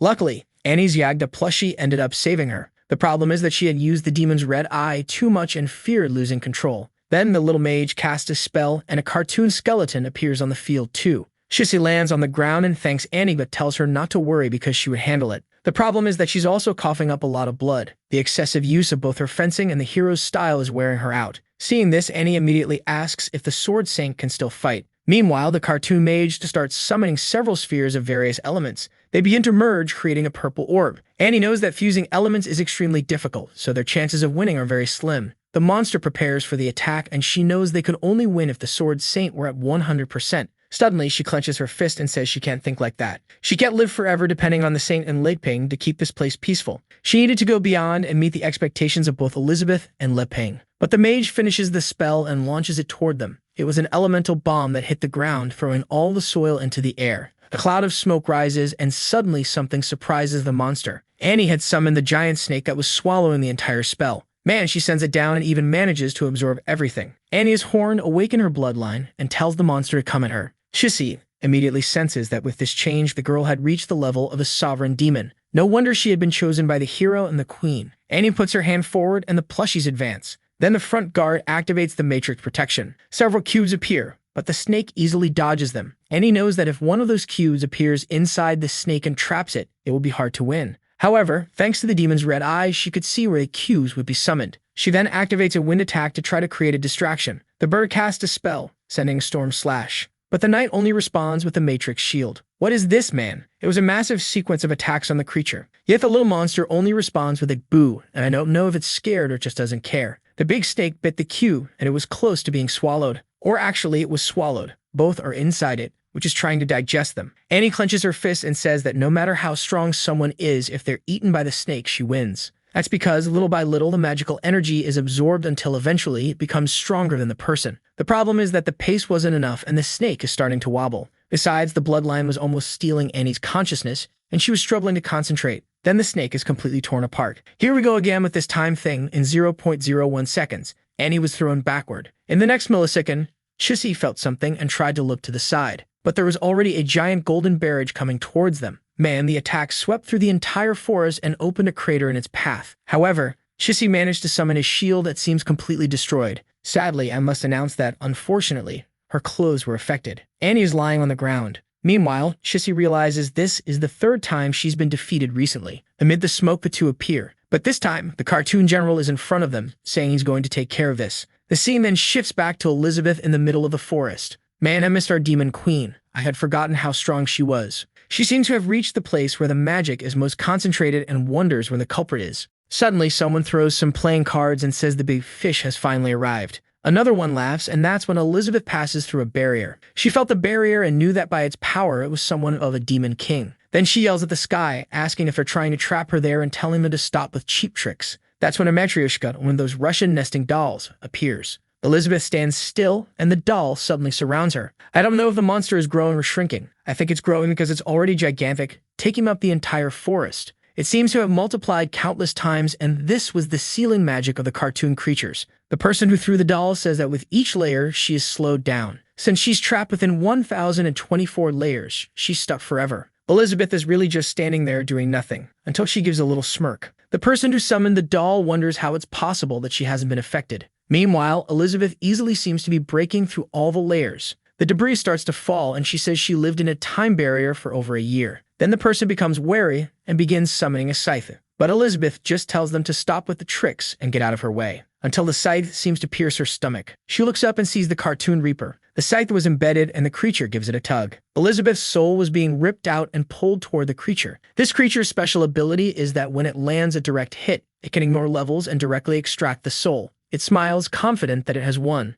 until suddenly, the soul grabs it by the neck. Even in spiritual form, Elizabeth says it's too arrogant. She demands to know who ordered it to do this and commands it to answer quickly. That was the only way it would end a quick death. At that moment, the Reaper felt fear of death for the first time. Suddenly, it disintegrated. The cards then fell into the hands of the mysterious figure, confused that not even a soul extraction worked on the girl. Elizabeth's consciousness returns, but now she's furious. She says she can feel that this is Li Ping's aura and wonders if this visit to the Elven tribe was another part of his plan. Dark auras start emerging as she says it was fine to test others, but not her. Two hands appear and begin tearing through space as she says that she is a chess player, not a piece on the board. She looks up and tells the person that their best option is to take their own life, because their death will be miserable. But the purple creature says the queen is too arrogant, and it wants to see if she can really handle everything. Then she is teleported into a cartoon maze. Elizabeth realizes the creature wants to trap her there. But with a simple stomp on the ground, the entire maze crumbles. She looks up once again and says the creature is incredibly ignorant. The cartoon queen then appears, saying she will handle this,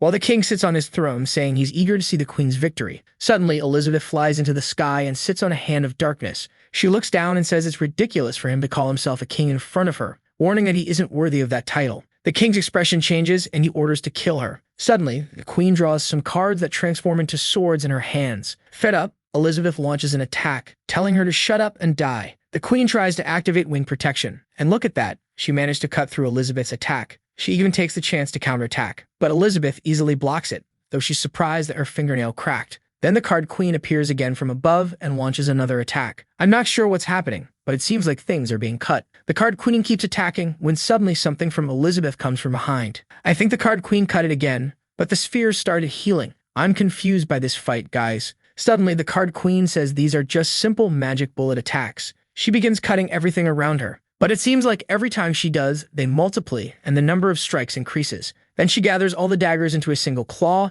spinning and striking in every direction. But her expression changes and she wonders if this is even possible. Elizabeth was continuously summoning more and more magic bullets. She even raises a finger and says that a simple spell like this is enough to deal with her. Then she commands an attack and the card queen is pierced. She disintegrates in the sky and the cards begin to fall. But Elizabeth notices something strange and says they really are full of little tricks. Something is spinning and absorbing all the energy around. The queen reappears and behind her was the cartoon dinosaur 999. Elizabeth knows these are the last two cards, one for magic absorption and another for resurrection. The card queen laughs, saying Elizabeth will die from arrogance. What she doesn't realize is that the dinosaur is struggling to absorb so much energy. The magic bullets weren't decreasing, in fact, they were multiplying and twisting the entire monster. The card queen then says she will double it. The dinosaur opens its mouth and launches an attack at Elizabeth. Its power wasn't just to absorb magic, but also to return it doubled. But of course, Elizabeth easily defends herself, telling them not to forget their place. And the card queen can't understand how it didn't work. Elizabeth says that if it was created by her, even multiplied hundreds of times, it wouldn't cause any damage. She then clenches her fist, creating a heavy punishment. The three of them start being crushed by what seemed like an aura. Man, they all disintegrate in front of her. She says that this attack was inspired by that idiotic dog. But honestly, the effect was pretty good. Then the cards start falling. And once again, she's surprised. The card queen appeared again and attacked from behind. However, Elizabeth dodged, an explosion occurred, and the queen remained terrified. This time, though, she was truly sliced in half. And Elizabeth unleashed her transformation, saying that now she'll take things a little more seriously. The problem is that the resurrection jar activates again. Elizabeth realized it doesn't require any action from the main body for it to trigger. The card queen reappears, saying she already warned that she won't die. But in a second, she's surrounded by Elizabeth's claws, who activates the final confinement. Elizabeth warns that she'll limit the use of this resurrection through this restriction and toy with her. She activates the dissolution punishment, and the card queen dies once more. Yet a drop falls from the leaf and she emerges again. She explains that where this drop comes from, there's an entire ocean, and she will be resurrected forever. Elizabeth ignores her and activates a poisonous punishment. Once again, the queen seems to die and suddenly begins to writhe in agony. Elizabeth continues activating punishments, flesh stripping, the 1,000 needles, the light punishment, while the woman is being crushed. Elizabeth warns that the longer she's trapped in infinite confinement, the more punishments will accumulate. The leaf that enabled her resurrection disintegrates along with the woman. Elizabeth figured that by turning eternal life into eternal pain in the end, the best option was to give up. The focus shifts to the king, who states that, apparently, they'll have to handle this personally. He jumps for his throne and the same daggers appear. Then he activates a polymerization ability. Things start flying, the serpent forms, and a spear emerges. Man, the king got jacked, declaring that now he has ascended to another realm. He became a one-star demon king. He says he's the king and Elizabeth is the queen. But in this world, there's only one throne for the strongest. Elizabeth laughs and he asks why. She then says that long ago there was a demon king who believed he was the strongest being in the world. And now looking at the card king, she realizes how foolish she was back then. The confused king says she's talking nonsense and doesn't realize how powerful he is right now. He attacks with his spear, activating the world-shattering martial art. Elizabeth responds with a world-shattering spell as well. He follows with another great strike spear attack, and seriously, where are these hits landing? Man, for the first time, Elizabeth seems surprised. The attack appears to hit, sending her flying. What's going on? The king even said she was weak. He chuckles, claiming he truly is the king of this world. The guy is going crazy, laughing to himself, swinging side to side. But in reality, he had already turned into a playing card in Elizabeth's hand. Man, she crushed him like that, wondering if this was Li Ping's goal, using these kinds of tests to show her she still has a long way to go, making it clear that she can't beat him, and like the king, dreaming of it is as foolish as that idiot before. She stands still and says that's fine, but eventually, she'll catch up to him. Then she wonders why, if all the cards had been destroyed, she hadn't left this space yet. That's when she looks down and realizes something is still missing. The throne then transforms into a strange duck. There was a creature of unknown magical level that let out a quack at her. The monster seems to be trying to communicate, but she's confused and launches an attack, telling it to disappear. Her claws head toward it, but it seems to respond with the same attack. Then she realizes it must be a monster with copy magic. What the heck? A second Elizabeth appeared, but this one has a duck face. So who's going to face off now, huh? Elizabeth didn't like that and calls it an arrogant bastard. The scene then cuts to our dear Li Ping. Man, it's been a while since I saw him. He's happily collecting fruits, saying that the elf tribe is truly prosperous. While he's marveling at the variety, something lurks behind him. Some kind of zombie elf with bulging eyes, all decayed. Meanwhile, someone delivering information reports they found the man's body. The little clown on the rose asks what they're waiting for and tells them to bring him back immediately. Liping is peacefully gathering, unaware the zombie is creeping up behind him. He launches an attack, but by stepping forward, the creature falls flat on its face. The monster twists itself, flips over, and charges from behind. But suddenly, Liping drops some fruits on the ground. They roll and the twisted creature steps on them, slips, and, man, I think it face-planted and that was it. The brainy creature only feels pain, while Liping wonders why this forest has so many varieties. He squats down, remarking that in this magical world, plant growth really defies climate laws. Meanwhile, the little zombie gets up with its face half-rotted. It lunges at him again, thinking it might finally be useful.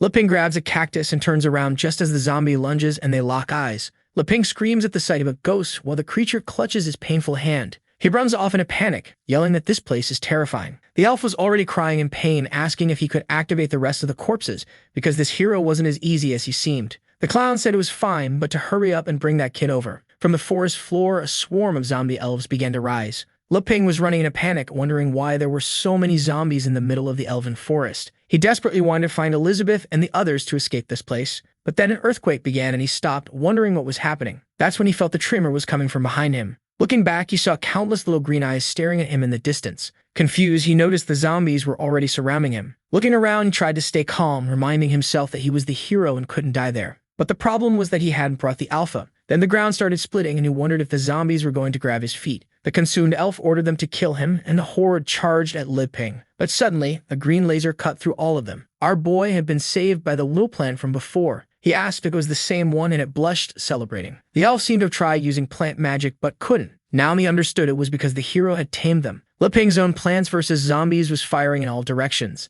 As he held on tightly to avoid being thrown off, the plant kept mowing down the zombies, but they seemed to be regenerating. The hands had activated a plant control spell. Liping wondered why it suddenly stopped. Apparently, some of those zombies were elders from previous generations. The brainy guy said he couldn't defeat the elven race when it came to nature magic. They then used the power to cancel evolution, and the creature shrank. In a puff of smoke, it landed in Liping's hand, blushing, unable to explain itself. Meanwhile, the zombie horde kept advancing toward our guy. A wave of corpses formed, ready to bury him. Looking up, he wondered if this was where the hero's journey ended. The bodies collapsed on him, forming a sphere. But suddenly someone laughed, pulled out a chainsaw, and tore through everything. Man, the attack didn't just slice through the ball, but also the elf controlling everything. He disintegrated in front of the clown, who was now terrified. He knew that corpse control magic only transmitted sensations, so why had all the damage been passed on? It was raining with the cut-up zombie falling and the chainsaw flew into Liping's hands. He remembered crafting that weapon. The problem was, he didn't know how it had returned to him on its own. The weapon's spirit clung to his leg, saying it wouldn't let him be harmed like that.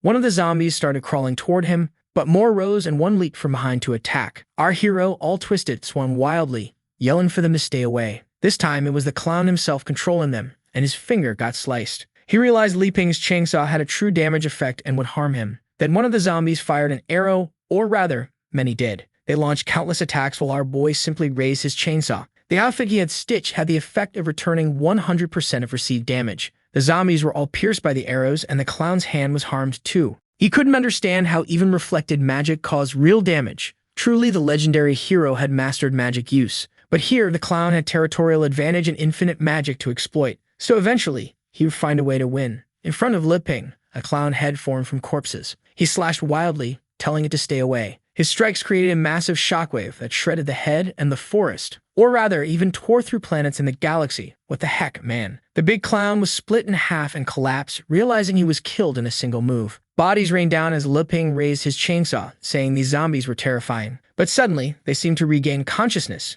Maybe? They all stared at Liping, who, looking crazed with the chainsaw, charged at them. Now the monsters that remained started to flee. Meanwhile, Elizabeth was using world-destroying magic against the duck version. The creature used an earth reconjuration, seemingly casting the same attack. Elizabeth prepared another spell, declaring she'd turn it to dust for such an insult. I think the duck version turned into a cocoon that twisted and smashed together, becoming a metaphorical orb in the sky. Elizabeth said that if this was Liping's doing, she knew how to handle it. She began drawing a sword. Oh no, this is the form that drains my wallet, but is truly powerful. She used the art of world destruction, slashing toward it. The metal orb seemed to be cut, but Elizabeth wasn't satisfied. Inside, the clone remained intact and even assumed an extremely dangerous demonic form. The question remains, who has the courage to face the duck-headed menace? Elizabeth was furious that the damn Liping used such a valuable ability. She heard him saying that the magic level didn't matter. With mastery of principles, much could be achieved, and even the weak could become strong. She began to wonder if this entire trip to the elven tribe was his plan to help her advance.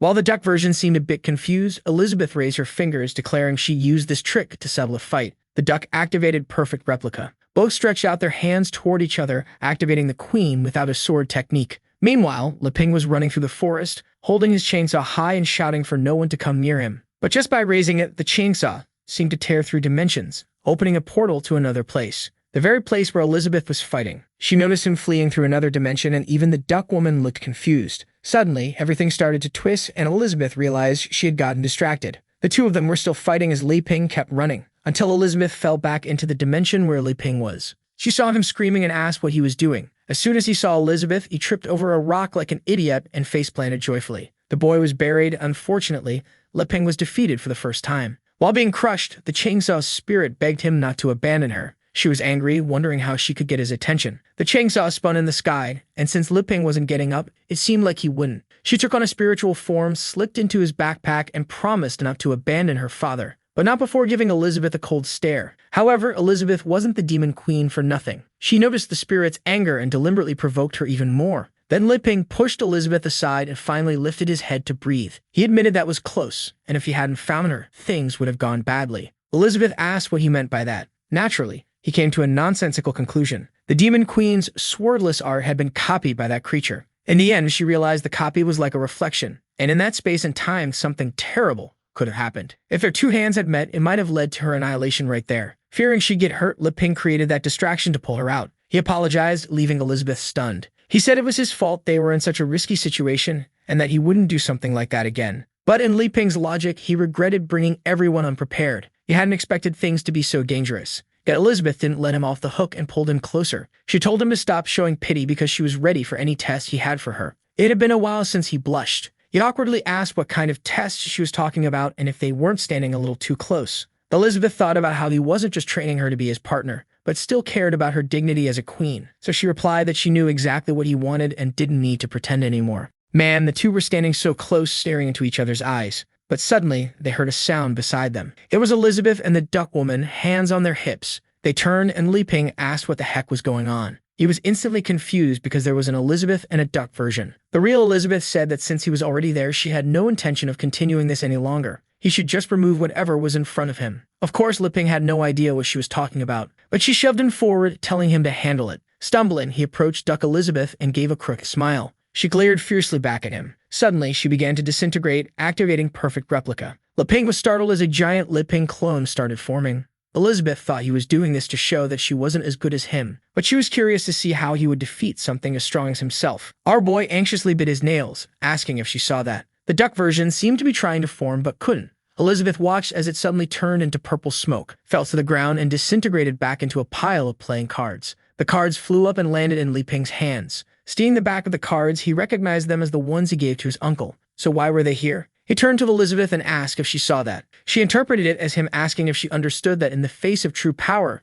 cheap imitation abilities would fail. The only way to win was to become so strong that you couldn't be replicated. Elizabeth wondered how it was possible for him to be so much stronger, especially since she was a 7-star demon queen. Leping said he still had a long way to go. She lowered her head, saying she already knew. Though she thought he might want her, she doubted she could handle it. At the same time, he wanted to train her but was afraid she'd get hurt. His indifference constantly confused her because whenever he got serious, it seemed like he could genuinely challenge her. He then raised a finger and asked why she didn't just use teleportation to take everyone to the sacred tree. She simply raised her hand and activated a magic circle. The scene then shifted to an isolated place. Man, Chissy was torn in half with playing cards scattered around. Anne was also in bad shape. Honestly, when I said she was cut, I didn't think it was this bad. There was a crater between the two of them. But suddenly, a golden hand stretched out between them. An angel appeared in the sky, glowing as it lifted Chissy and Anne's bodies toward the heavens. A boy with white wings descended, activating the Resurrection of Life ability. These cards are starting to feel a lot like Yu-Gi-Oh, aren't they? Both of them regained consciousness,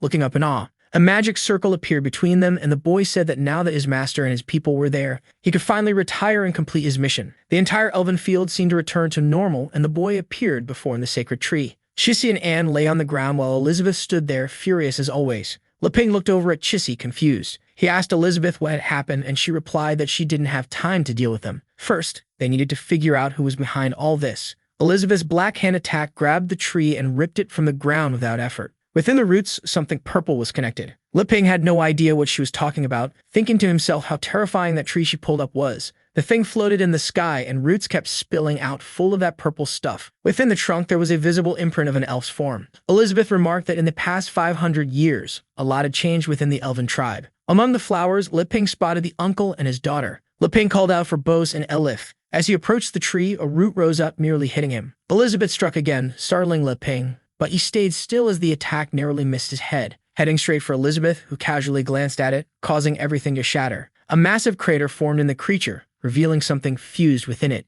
The clown on the ground muttered that they had destroyed the plant defenses, wiped out the entire elven tribe and the cartoon cards. Not to mention they disabled the corpse magic, causing his entire plan to fail. Hiding behind Elizabeth, Liping asked if this crazy guy was an elf. The clown finished by saying he didn't expect the first person he'd meet to be the one he hated most, and he called out Elizabeth by name. Confused, Liping asked if they knew each other. Elizabeth, looking puzzled, replied that she had no idea who he was. The clown covered his face, saying it was obvious because he used this clown facade to hide his identity. He then removed his hat and threw it to the ground. Wiping off his makeup, he said she should remember him now. Then we saw a bald old man and a little robot preparing to start something. A 100,000-volt current was activated, electrocuting the old man. A strange organ appeared, and the old man confirmed this separation had been successful. The robot asked if it would go to a certain room, but the old man replied that this sample was different and needed further study. When the thing hit the ground, it began to rise, covered in a strange slime. The robot remarked that it just seemed like another clone and asked what made it different.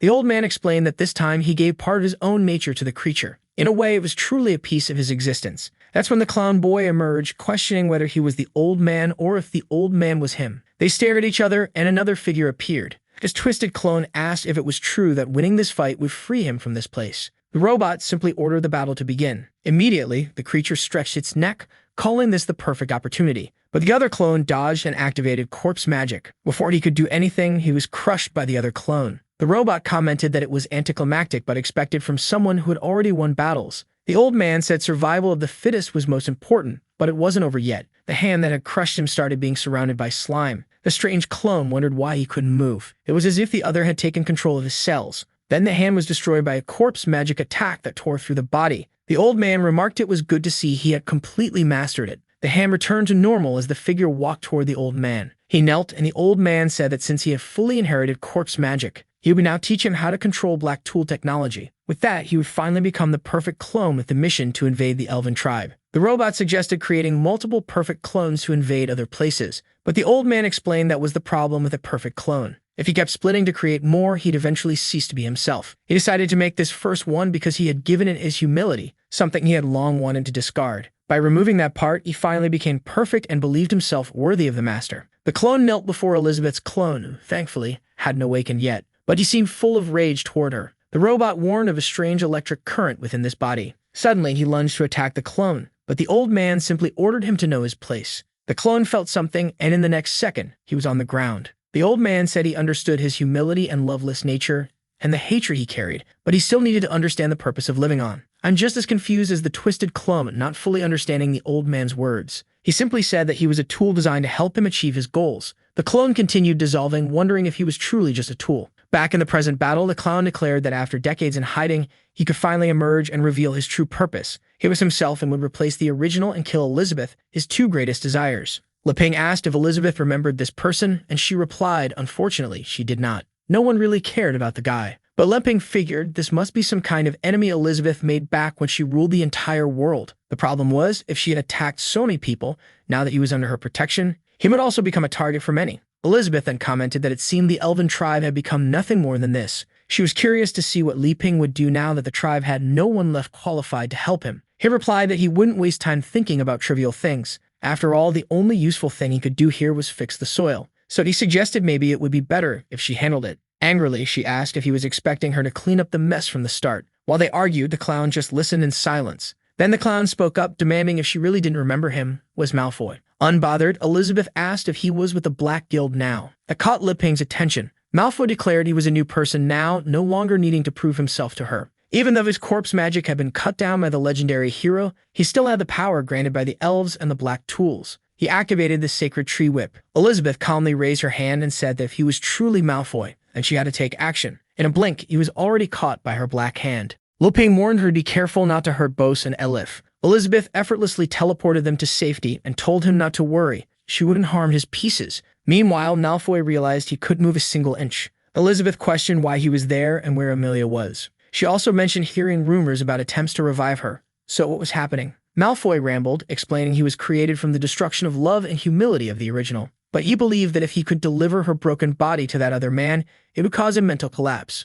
Elizabeth squeezed her hand tighter, crushing him further. She told him to stop speaking nonsense and warned she wouldn't ask again. Malfoy, however, muttered that he didn't understand what was so special about her. He only felt hatred because as long as she existed, he would never find his own purpose. Suddenly, a scroll emerged from his mouth and Elizabeth's magic was dispelled. She recognized it as the power of a demon god. 2 playing cards appeared in front of Malfoy. They depicted the clown from Li Ping's game, who was actually a supreme 3-star demon king. The clown offered Malfoy a deal. If he allowed his soul to be tortured for 100 years, any wish he desired could be granted. Malfoy pointed at Elizabeth and Li Ping, commanding their execution. The summoned monster casually agreed, saying it would be easy. Elizabeth scoffed, calling it ridiculous for a superior being like him to obey lesser creatures. But knowing her magical advantage wasn't enough, she prepared to defend herself. The monster replied that rules were rules, and he had wanted to fight her for a long time. Both were masters of dark magic, and he wanted to see who was stronger. Elizabeth activated the Forbidden Time Zone while he summoned flying daggers. At first, he seemed straightforward, but his attack struck directly, unsettling Elizabeth. The Time Zone magic should have stopped the attack, but it didn't. The clown asked if she now understood that magic level didn't matter as much as the power of rules, and his rules were above hers.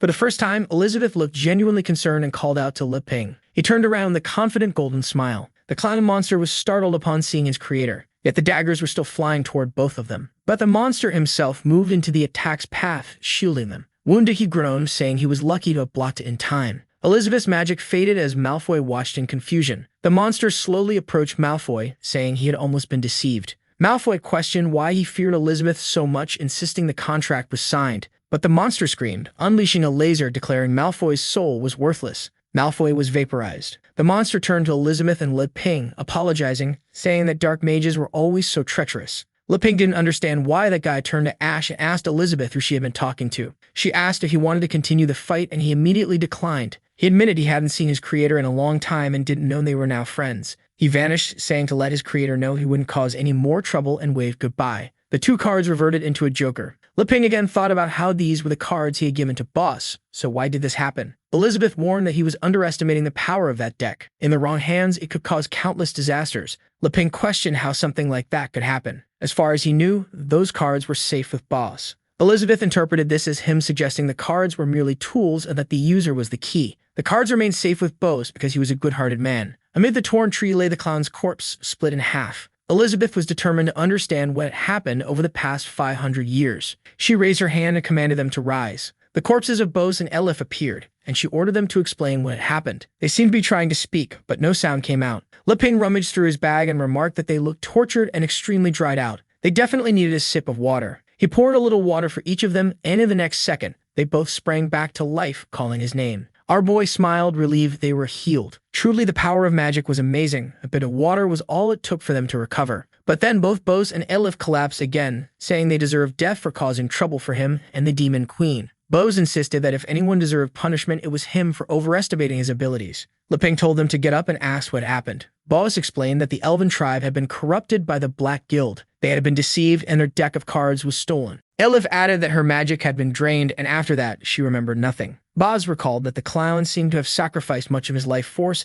and that's when he lost consciousness. Elizabeth commented that their mental confusion was likely because someone tampered with their memories. She extended her hand toward them, saying she would need to fix this mess. Li Ping thought they might have a moment to recover, but Elizabeth had already performed a memory extraction. Both fell to the ground as she absorbed their memories, and Li Ping questioned why she did that to them again. But Elizabeth simply changed her expression, saying she now understood everything. Li Ping asked for an explanation. Elizabeth replied that they hadn't lied. They truly didn't know anything. As Li Ping continued splashing water on everyone, Elizabeth wondered where she could get information now that the entire tribe was gone. Suddenly, a head emerged from the ground, offering to tell her. Elizabeth turned, and Li Ping recognized this was the one who had attacked them before. The elf woman then fully appeared, explaining that after they killed Malfoy, she was freed. Li Ping thought that was good news, but Elizabeth questioned why they should trust her. The elf placed her hand on her eye patch and said, because of this. When she lifted it, a black gear was revealed, and it immediately exploded, though it wasn't clear what had happened. Leping blurted out that she had torn it out, but it was actually Elizabeth who had pulled it free.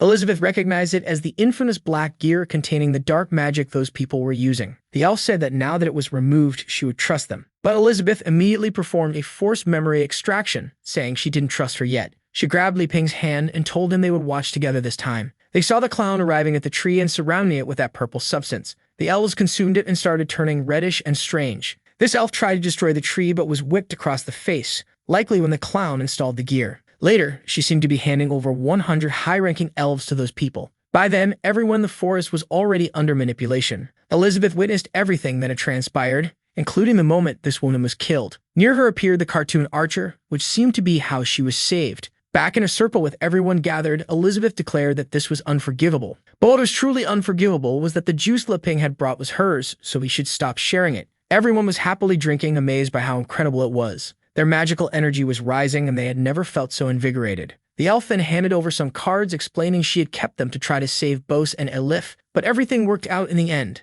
Elizabeth looked and realized it was the archer card. Suddenly, a towering elf woman appeared behind everyone. She was probably Elif's mother and Boz's wife. The scene shifted to the skies. The woman looked back and said they had finally reunited. Boz asked if she was Nikita. Both ran toward each other, overjoyed. He hugged her tightly, asking if it was a dream and saying how much he missed her. He told Elif to come speak with her mother, but Elif hesitated. After all, her mother was supposed to be dead. Nikita explained that in the real world she had indeed died, but she had been reborn within the sacred temple. She gently stroked Elif's hair, marveling at how beautiful her daughter had become. Elif cried as her mother said there was much to tell her. But suddenly, Nikita seemed alarmed. She mourned that they were running out of time and didn't know where to begin. She began telling the story of how her father had forced her to return to the tribe to help. But by the time she arrived, many souls had already been stolen, gear was installed, and chaos had erupted. Bose and Elif watched her, thinking how cute and energetic she was. Meanwhile, Nikita was animatedly making gestures, explaining everything that had happened. The story was long, but in the end, as they knew, she had died. Still blushing, Bose and Elif watched her, prompting Nikita to ask why they were acting like that instead of paying attention. Bose hugged them both, saying the past didn't matter. All he wanted was to cherish the little time he had with them. All of this was thanks to Mr. Leping, who made his dream of seeing her again come true. Nikita explained she was trapped in that card, but as long as he stayed close to the creator, they could keep seeing each other. Then she began to fade, saying she still had a mission to follow. Elif asked if she was leaving already, but Nikita replied she wasn't going anywhere. She would continue protecting her through the card. The two shouted after her, but she simply told them to remember that those who believe in peace live eternally. With that, she seemed to return to number 4 along with the other souls. They both disappeared into the sky, and back in the present, they were crying. Elizabeth immediately realized their souls had traveled through a dimension, while Leping had no idea what had just happened. Both stood there, fists clenched, fully motivated to forever be Leping's most loyal followers. Meanwhile, Elizabeth was trying to understand how Leping could cultivate power in another dimension, save souls like that, and create such connections. But of course, he had absolutely no idea what she was talking about. Sissy didn't really grasp what had happened either. She only noticed that while everyone drank the juice, that father and daughter gained significantly more power, and suggested it might be some kind of reward for their fight against the Black Guild. Sissy, however, muttered to herself that even though she was the strongest, she had disappointed the hero. Suddenly, the blonde raised her hand and made a selfish request. She wanted him to save the elven tribe. Elizabeth immediately responded with a blunt no. Leping awkwardly suggested that since Elizabeth probably had some resurrection magic, she could handle it. Elizabeth explained it was impossible. First, because she could only resurrect 10 people and thousands of elves had died. Second, the corpses would still be affected by the Black Guild's magic. Third, there was no longer a sacred tree, which was essential for the elves' survival. Leping brushed off the third issue, saying they could just plant another tree. He even quoted a proverb, "It takes 10 years to grow a tree and 100 years to grow a person." The meaning was that even if it didn't seem like much now, that seed could bring hope. Of course, this guy had to plant a legendary tree. He approached the remains of the old tree and noted that from his experience, the roots were completely dead, so there was no point in trying to save them. He placed his hand on the ground and scooped up some soil, saying it wasn't much different from the soil at his own home. The problem was that normal seeds would take too long to grow back. Elizabeth wondered if this lunatic was seriously planning to replant the sacred tree. The elf explained that Lady Twila had sacrificed herself to summon the sacred tree, something that couldn't be replicated. Suddenly, Leping smiled and said he knew a faster way to grow a tree than just planting it in the ground. He asked for help. The 4 immediately appeared, eager for instructions. But Leping replied that he didn't need that many people, just watching would be enough. Excited, Chissy said that whatever he needed, she'd give it her all. He then asked if she still had that twig she took from his house. Startled, she summoned it and asked if that was what he wanted. He took it, saying it probably wouldn't be a big loss for her, so it was fine. if he used it. However, she interpreted that as him being disappointed in her performance, like he was taking back the sacred sword to make her reflect more on her actions. She solemnly promised to be more attentive moving forward. Leping left and Chissy punched the ground, apologizing and vowing it wouldn't happen again. Bose was impressed, saying that Leping was incredibly strict even with the sword saint. Elif told her to calm down because what she and her father had done was much worse. Meanwhile, Rennie commented that even though she had been with the saint the entire time, Leping hadn't scolded her once. Maybe she had fallen so far in his esteem that he wasn't even disappointed in her anymore. Chissy declared that she no longer deserved the title of Sword Saint and told everyone to forget that name. In the background, Elizabeth praised Leping's method of publicly punishing someone so everyone understood how he felt. She was eager to see how he would handle this planting because resurrecting that many people was impossible, especially since he had no magical power. Leping then threw the twig on the ground, dug into his backpack, and pulled out fertilizer. He explained that trees grew this way at his home, so if he planted it like this, it would probably grow faster. On top of the fertilizer, he sprinkled a little holy water. That way, the fertilizer would infuse with the soil. Now it was just a matter of waiting for time to work its magic. But of course, the roots of the plant were already spreading through the ground. Suddenly, an earthquake began and the branches started killing nearby animals. With a touch, they turned into wood and the entire area was being destroyed. The group was confused and even the elves in the forest started fleeing. Something felt different. This was the true arrival of the World Tree. The barrier around the area began to dissipate and Leping was confused. He asked Elizabeth if she knew what was happening. Suddenly, the first branch sprouted leaves, and many more appeared throughout the forest. From inside each one, elves began to emerge and were expelled from the tree. Moments later, they were all on the ground, confused about what happened. Meanwhile, the tree kept growing and expanding. Even strange animals like unicorns began to appear. The eye-patch-wearing elf had no idea how so much magical power was flooding the forest. Not to mention, this sacred tree that Leping had planted was growing far faster than the previous one. Leping watched in amazement, muttering that this thing was growing faster than he expected. He then realized that because he planted it on elven territory, the soil had far more energy to absorb, causing it to grow so rapidly. He teared up, realizing that when it came to magic, this world was truly incomparable. Elizabeth remarked that to resurrect so many people, she would need to consume 10 of her own lives. Strangely, she admitted that she could recover from that after some rest. However, Leping had achieved far more without even using a single spell. She noticed that each flower was functioning like a vessel for souls, while the roots absorbed the necessary nutrients and magic to reconstruct the bodies. Elizabeth understood the basic principle but had no idea how the spirit and body were fused so perfectly. Even the magical items she most admired were nowhere near capable of reconstructing life like this. That's when she concluded that the only way something like this could happen was if Leping were a divine being, someone capable of rewriting the laws of nature. Man, she even dropped to her knees. In that moment, she realized there were things he could do that she never could. It was no coincidence that the clown called him the creator. Bose turned to Elif, saying he felt something strange and asked if she could sense the elves' aura. She replied that it felt like Leping had resurrected everyone, because she could sense countless elves around them. Meanwhile, Chissy reflected that the same branch she had wasted in her hands had been used perfectly by him, and commented that even with the full understanding granted by the demon's red eye, she couldn't figure out what he had done.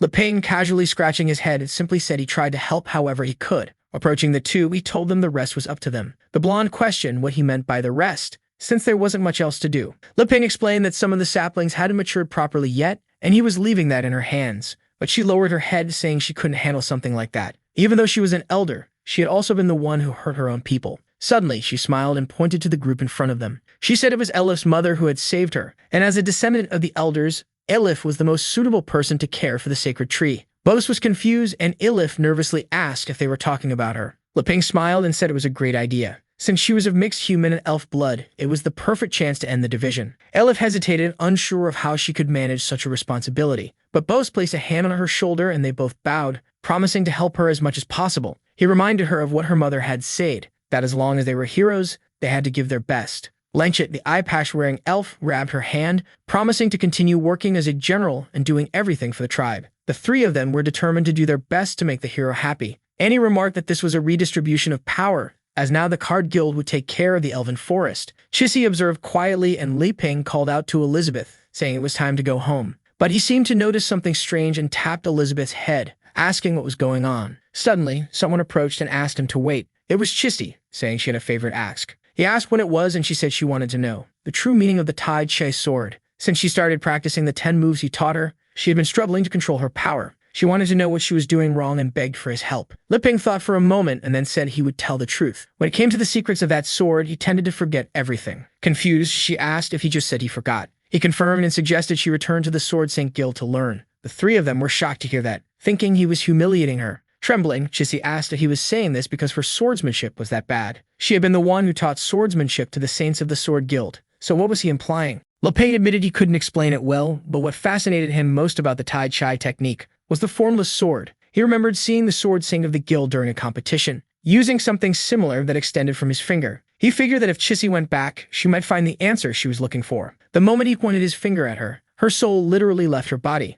She was instantly transported to the mountains. What was happening to her? Suddenly, she was being carried away, and when she opened her eyes, she was in front of the Kunlun Mountains. Or rather, no, she was flying on a sword through the skies, traveling toward the so-called Kunlun. Yeah, my friends, I'm just as lost as you. But she finally arrived at a temple, where a sword appeared in her hand. There were some children practicing, and in front of them stood an old bearded man. He seemed to stretch out a brush, and with that, the children attacked Chissy. But in the next second, her sword fell to the ground. She was beaten and now looked younger. Apparently, she was there due to her poor practice. I don't know if she got younger, if this was the past or the future, but I know she cultivated by the waterfall. The children attacked her again. She looked back, but the old man did nothing. Once again, she face-planted into the ground, landed on her butt, was tossed into the air. Then she sat at a table with the old man, in front of a giant incense burner. He served tea and extended his hands toward her. She took it from the table, took a sip, and observed the place, asking if this was the meaning of the formless sword. She looked at her reflection in the tea and suddenly found herself floating over water, sword in hand. Man, things are getting really abstract here. I'm doing my best to understand. She performed a graceful movement, slashing the water, crouched down, and blood started dripping from her mouth. But suddenly, she calmed down and the place became peaceful. She gazed at the horizon, relaxed again, closed her hand, and the sword sank into the water. She looked up, raised her hand, moved it to the side, performed another gesture, and small plants began swirling around. I think this meant that a lot of time had passed because the leaves fell, and someone was already sweeping the courtyard. Man, it was Chissy herself, now an old woman, although those same devilish kids were still practicing around her. But with a simple sweep of the broom, she created a tornado that flung the kids into a corner, all buried under leaves. Tea was served once again. She sat with the master. He asked if she had finally learned about Tai Chi. Chissy lowered her head and asked what he meant by that, explaining that she had forgotten why she had come to this place. The old man responded that if that was the case, it was time for her to return. She asked, return where? And suddenly, she was back as the healthy Chissy we know. The old man told her she needed to find herself and become nature, not try to control it, but integrate with it. That was the true meaning of Tai Chi. She replied that she didn't know how to repay him for such wisdom and begged to at least know his name. The master said it wasn't important, but his name was Zhang Sanfeng. For those who don't know, that's the name of the actual creator of Tai Chi. With that, she vanished and he wondered who would appear next. Leping stood there, stunned, trying to understand what had just happened. Chissy was floating in the sky, rapidly advancing through realms. She had now become a 4-star demon king. Annie commented that the Sword Saint had ascended 3 entire realms in mere moments. Aerith and Bose were shocked. They both knew that only someone like Leping could make something like that happen. Chissy then descended and thanked him for guiding her this way. She explained that she now understood her mistakes and would strictly follow his instructions from now on. She would return to the Sword Saint Guild and start teaching everyone about Tai Chi, abandoning swordsmanship. In the blink of an eye, she disappeared, becoming a star in the sky. Leping waved goodbye, thinking how hard it was to understand these powerful people. They changed their minds out of nowhere. He then asked what everyone else wanted to do, and if they needed Elizabeth's teleport. Illa said she would help rebuild the tribe. Boaz said that after recovering the cards, he would help the guild and return to support the tribe. Annie replied that she preferred to return alone because the teleport made her nauseous, but in truth she had decided to go somewhere else. Leping commented that since everyone had personal plans, he and Elizabeth would head back first. He started poking Elizabeth, asking what her problem was, telling her to hurry home. She just stretched out her finger, activated the teleport, and meanwhile, Chissy was soaring through the skies. Looking down, she saw 2 men standing in front of a gear. They were 2 members of the Sword Saint Guild, named Ash and Bali. Ash, the one in the suit, said it all made sense now. How the guild members had transformed into these apostles. The creature in front of them was the 6-pillar demon, Faradizag. Faradizag declared that he would show the strength of the beast race. He lunged forward, activating 100% muscle release. Ash quickly dodged and asked Elder Bali what they should do. Bali replied, telling him never to underestimate himself and to remember that the old man had already reached the rank of a demon lord. As soon as Bali unsheathed his sword, he activated the needle flash ability. In the blink of an eye, the wolf was covered in needles, all over his body, even in his head and tongue. Ash stepped back, performed a jutsu-like move straight out of Sasuke's playbook, and summoned a concrete binding technique. The wolf began getting trapped but still charged forward. Ash activated another ability, blade vibration within the concrete, probably to solidify it quickly. The wolf struggled in the middle of it all and glanced to the side, while Ash pushed the ability to its limit. The concrete trembled and the entire ground in the region lifted. The wolf, now coughing up blood, was being crushed and slammed into the ground. Bally calmly observed from a wooden beam nearby, praising how well Ash was fighting and saying that's why he had high expectations for him. Ash finished the attack and announced that the vibration was complete. Bally congratulated him, saying soon he would surpass the blue blade. Ash humbly replied that he would move forward step by step. But of course, it wasn't going to be that easy. The concrete shattered. A thick cloud of smoke rose, and Ash immediately asked if Bally could sense that terrifying aura. The old man told him to focus and raise a barrier. He activated the Blade of Darkness ability, summoning 3 swords in front of him. But from within the smoke, the wolf simply stretched out his hand and flicked them away. The 3 swords shattered instantly. Ash was coughing up blood and was thrown toward Bally. The wolf, now thin and sinister, walked toward them. Man, I thought they'd last a bit longer than that. The wolf muttered that the other guy was right. These gears only served as conduits. He needed to dive into chaotic power to find infinite energy. He spread his arms wide, boasting that he had now surpassed the power of Lord Malfoy. But suddenly, 2 slashes cut through him. Bally instantly recognized Chissy. Man, there was no drama. The wolf was already on the ground, and she casually asked Bally what he was doing there. Wow, I thought this little wolf would be a tough opponent, but he barely lasted a panel. The old man explained that he had gone south, hoping to find a small nation that could help them fight the Black Guild. Chissy acknowledged this, but insisted they all return to the guild first. Before continuing with any plans, she had an important announcement to make. The scene shifted to the demon realm inside a goblin cave. A minotaur-like man remarked that he had heard these goblins were different from the ones outside, because they had never made contact with humans. The green-haired man reassured him, saying that besides having the green sword in the group, they also had Mr. Travy, so if any goblins appeared, they'd just wipe them out. The pink-haired man, who I assume was Mr. Travy, said that if it weren't for a favor he owed the Holy Guild, he'd never be there. Meanwhile, the mage admitted that the idea of barbaric goblins made her uneasy. Man, I'm starting to worry this is turning into Goblin Slayer. The Minotaur explained that due to the lack of competitions lately, they decided to take the risk in a place like this. The green sword looked ahead at something massive and promised to protect it carefully. The mage Severgem was reacting strongly, indicating numerous creatures approaching. The green-haired guy looked deeper into the cave and realized they had been discovered. Suddenly, a horde of drooling goblins rushed toward them. Aw man, they're talking about women. Yeah, I'm getting serious Goblin Slayer vibes. I knew it was coming. The guy whipped out his giant sword and declared himself ready for battle. The goblins looked a bit twisted, so maybe they had a chance. Nope, blood splattered and Travy was already slumped against the wall. He tried to say something about these barbaric goblins lacking magic, but then he got clubbed in the head. Everyone was already dead. The Minotaur's head was on the ground, and the green-haired guy was sliced up while the mage was tied up. Then a massive fat goblin stomped forward, declaring it was time to make babies. But something suddenly clenched its hand. It seemed like he was about to attack, but as time passed, the fat goblin was lying there, lifeless. Actually, he had been turned into slime and appeared to be trapped in an illusion. The mage was licking her fingers. Oh yeah, she's definitely evil. She said it didn't matter how barbaric someone was. They always turned into a dog before her. She was holding a gear in the middle of the mountains. Her name was Ruth Bader, a 5-star sovereign demon. She leveled up and declared that now that they had witnessed this, they could show themselves. Then a bald-headed, bug-like creature emerged, laughing. Hands burst out from inside it, and guess who appeared? If I'm not mistaken, this guy is Dargor. He told her that if she wanted the power of the gear, there was no need to hide her identity. She wouldn't even need to hunt for Malfoy, because he could get it for her if she did him a favor. She wouldn't even need to hunt for Malfoy, as he could handle that for her if she did him a favor. She responds that she's noticed he and the president aren't on good terms and asks if he's planning to betray the guild. Some heads start wrapping around him, seemingly her ability of fatal attraction at work. He tells her to stop wasting that ridiculous magic because he has no interest in such desires. And he's also not interested in betraying Malfoy. Confused, Ruth asks what he actually wants, while wondering if he's at Demon King level for her ability to not work on him. Before he can answer, she tells him to forget it since she has no idea how she could help him and calls him Lord Exitote. He says she's a very perceptive woman and questions if she's afraid he won't offer satisfactory terms.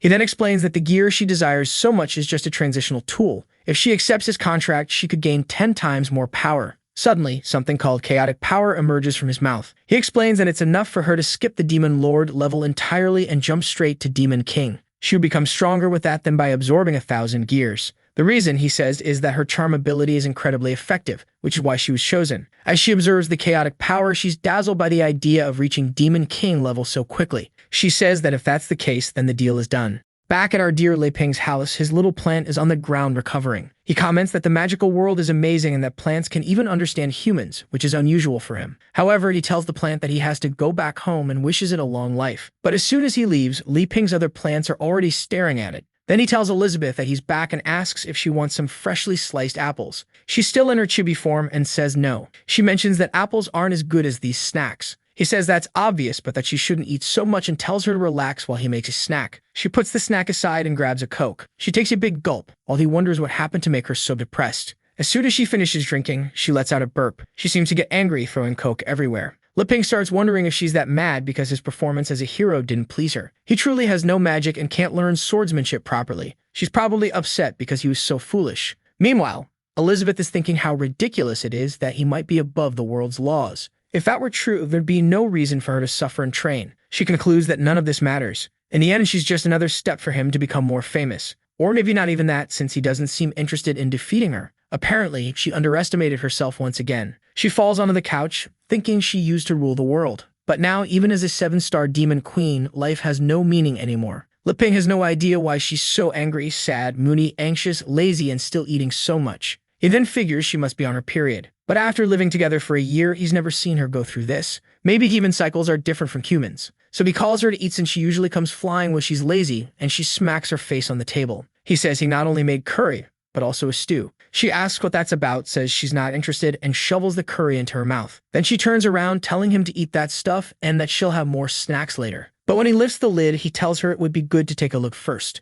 She turns and a bright glow hits her face. It was a soup of red dates with eggs and some kind of tremella, whatever that is. He explains how he made it, takes a little spoonful, and offers it to her as she stares at him. Obviously, she finds him creepy. But her expression doesn't change and he's all smiles, politely asking her to try it. Not caring much, she decides to accept and taste it. Immediately, her expression changes and she seems to be teleported inside a sauna. Looking down, the thing was really hot. Someone in front of her says this was the brown sugar sauna. 3 little people in the corner say it's extremely good for circulation and restoring strength. Each of the 3 represented a spice, and they said they were there to serve her. A towel is thrown. Thank goodness it arrived just in time as Elizabeth asks what kind of service they mean. The little woman on the right says it's a full-body massage that would nourish her yin and make her skin more beautiful. With that, the soup broth starts moving and Elizabeth is floating peculiarly. The 3 spin the little towel, and she falls face first to the floor. She tries to get up, asking what they think they're doing. But one of them approaches and takes her hand. She tells her not to worry and just close her eyes and enjoy the massage.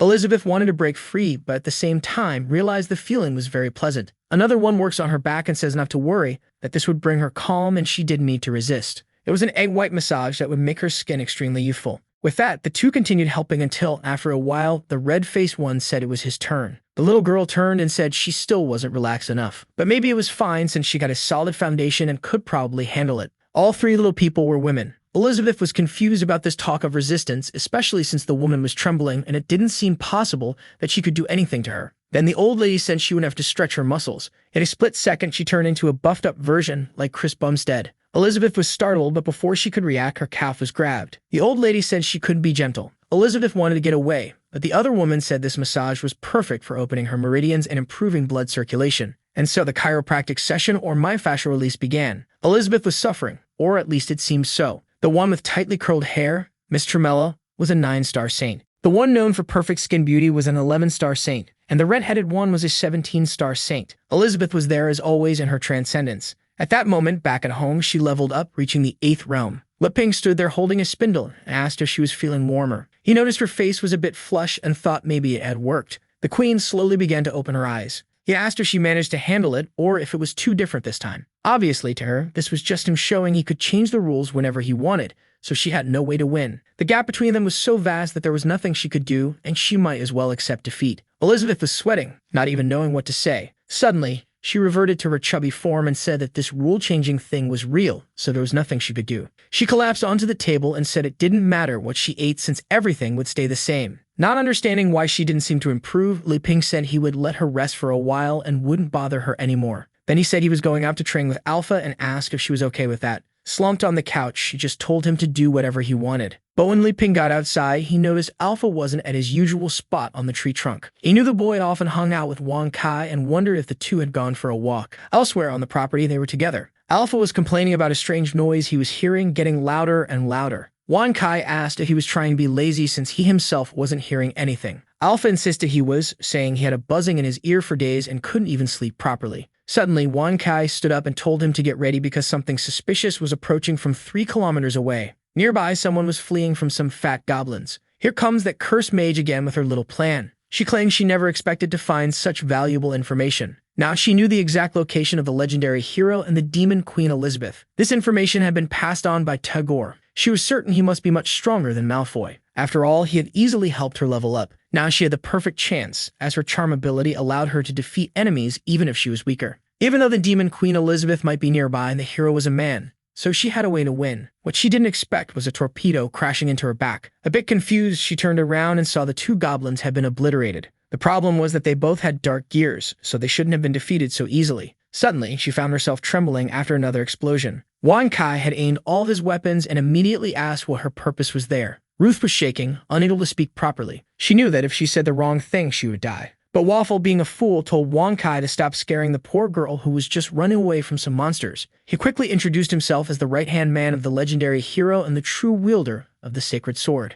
However, the dog barked at him to shut up and stop revealing information to someone he hadn't analyzed. The analysis arm approached while Ruth wondered if that was a monster, a magical tool, or something else. Ruth could feel the energy scanning her body, and if her secret were discovered, it would be the end. Suddenly, she activated her power, realizing that in this situation, she had to strike first. Fatal Attraction was activated. Instantly, Alpha fell into a trance. He imagined himself beside a heroic Le Ping, who asked what his partner was thinking. With that, they were already slicing copper, fighting dragons, traveling around, dueling here and there, and celebrating after each victory. Meanwhile, things outside were probably chaotic. Now he was commanding a ship and invading Elizabeth's castle. Apparently, the hero fought bravely, and she was already defeated on the ground. Le Ping raised his sword, saying that when he was lost, Alpha had guided him. They were truly great partners. Alpha smiled, saying that this was the bond they would always have and that it was good to be with him. Then we see an explosion behind Wan Kai. Whoa, looks like the illusion worked on him too, and now he's running across the field, fleeing from Le Ping. He throws a frisbee, and Alpha catches both and has fun. Elizabeth closed the snack bag, but Le Ping kept petting Wan Kai. The gum is then disarmed.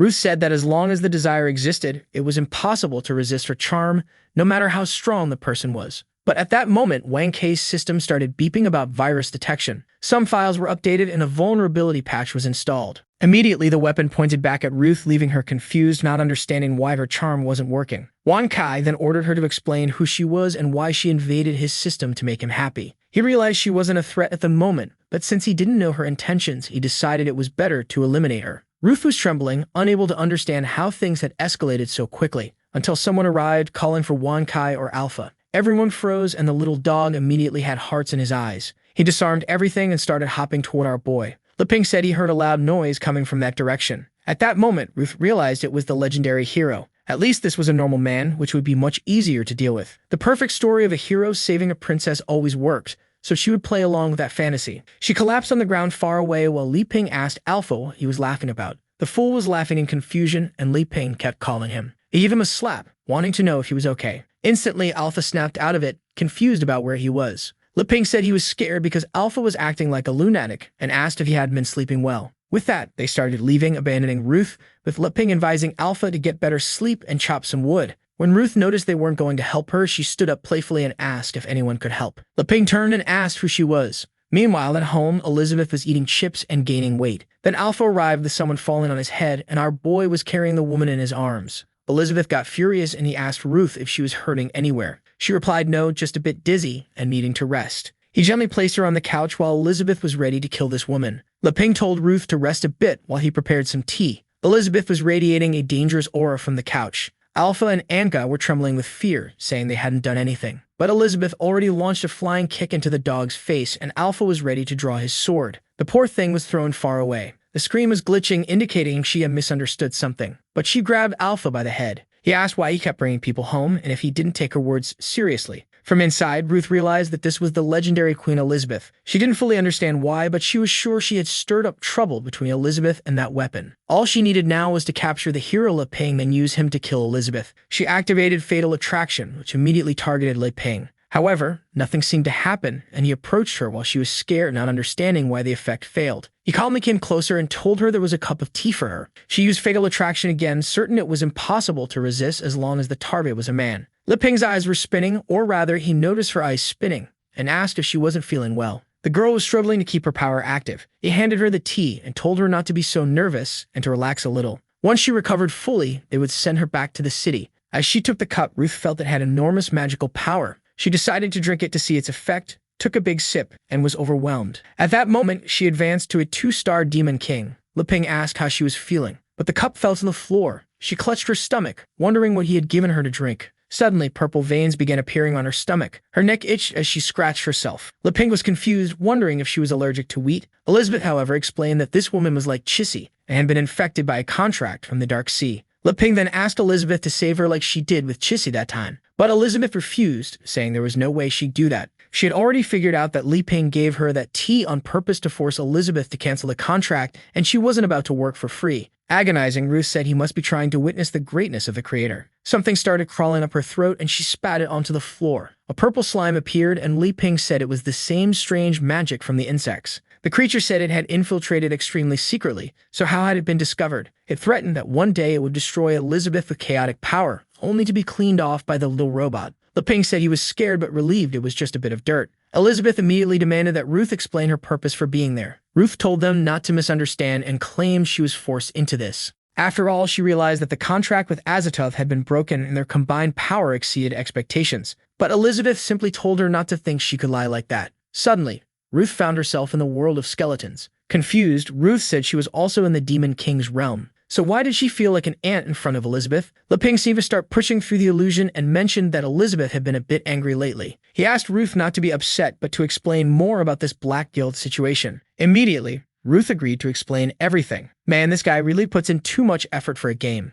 Elizabeth wanted to know what this crazy woman was doing. Kneeling, Ruth explained that Azathoth from the Dark Sea had forced her to work for them. She didn't want to do anything wrong and had secretly run away, but she didn't know something had been planted in her body and begged Liping to save her. He said it was no problem at all, but first they needed to understand the details. Sometime later, he handed her some clothes and she complained they were a bit tight. Elizabeth told her that was because they were tailored for her. She warned that regardless of Ruth's intentions, it would be best if she disappeared before dawn. However, Ruth revealed that her plan had been to kill Elizabeth, but after being purified by Liping, she had completely changed. If the Demon Queen wanted her gone, she wouldn't dare disobey, but if Liping insisted she stay, she couldn't refuse. Elizabeth, however, told her to stop being shameless, and warned that this wasn't a place to live for free eating and drinking at will. Ruth claimed there was a saying that a hero could only be tempted by a maiden. Maybe it was because of her perfect body, something Elizabeth couldn't understand. Elizabeth grabbed her stomach and asked Ruth if she truly thought this was her real form. Then she snapped her fingers, activating attribute conversion. You know who's back? Elizabeth then asked if this was the perfect body Ruth had mentioned.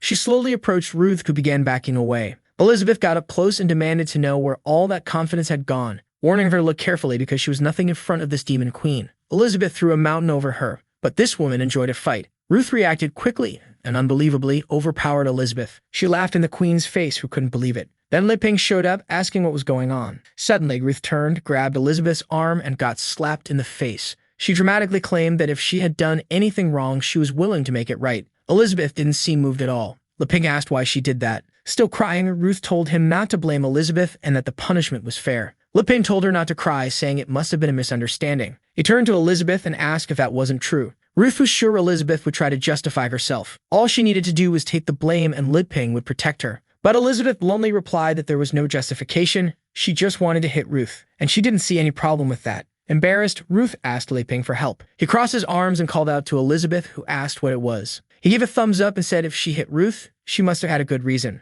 Liping told Ruth that Elizabeth was a demon queen, so she could sense dark powers. That slap was probably to eliminate any leftover magic. He patted Elizabeth and said he wouldn't bother them anymore and was heading out. Ruth trembled, begging Liping not to leave now. As soon as he left, Elizabeth scoffed, saying that was a very clumsy little trick. She warned Ruth that she didn't even consider her a threat, so she wouldn't take her seriously. If Ruth thought she could make a difference in that house, she was overestimating herself. Man, Ruth got completely destroyed at her own game. Meanwhile, outside, Kai was fixing himself up. After dinner, Ruth had evolved into a 3-star demon king. Liping asked if she wanted a bit more rice with pork, but her nose was already bleeding. She said no, she had eaten more than enough. The truth was, she knew she was advancing too fast and her body was struggling to keep up. Meanwhile, Liping served a massive portion for Elizabeth. She wondered how they could eat that as if it were a casual meal. The problem was that she was in the realm of a demon king, supposedly the highest in this world, yet the gap between them was massive. Now she was determined to stay with this Liping because it explained why the demon queen gave up on the entire world. She commented that Elizabeth had quite the appetite,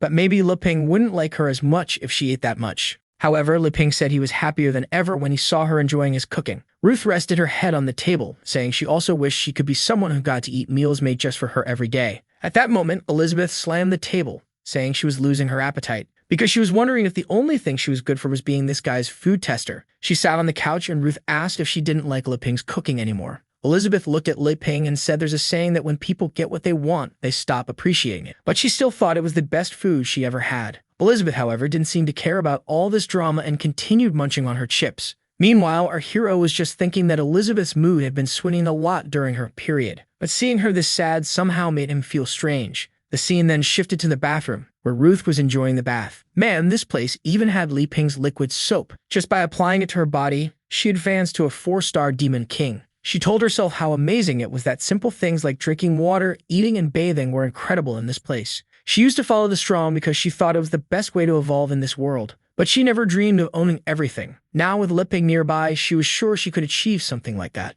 If she had him, she could have the whole world. From now on, she would abandon who she once was and become someone solely focused on conquering Li Ping. Our boy was in the living room when she shouted from the bathroom, asking for clothes. He thought about fetching some, but she suddenly appeared in a towel, telling him not to worry. Li Ping tried to explain that the towel she was using was his, but she sat between the two of them, saying it was fine. It's just that Elizabeth's clothes were too tight on her. Then she asked if he was watching something called Icky, whatever that was. She clung to him, saying that whatever it was, she wanted to watch it with him. But she bumped her head on the couch when he moved away. He told her not to worry and that he'd go grab some clothes for her. Ruth, annoyed, thought he was trying to escape again. She stood up and said it was fine. She'd still have plenty of chances to keep pursuing him, and eventually fall. Until suddenly, her mouth was covered. Elizabeth said her plan was to avoid dealing with a minion like Ruth. Ruth couldn't react, and Elizabeth said she was curious about a friend who was part of the Black Guild. Ruth panicked, and Elizabeth told her to fix that towel or their channel might get shut down. Elizabeth assured her she wouldn't die as long as she cooperated. Ruth told herself that to conquer Le Ping, she couldn't afford to lose.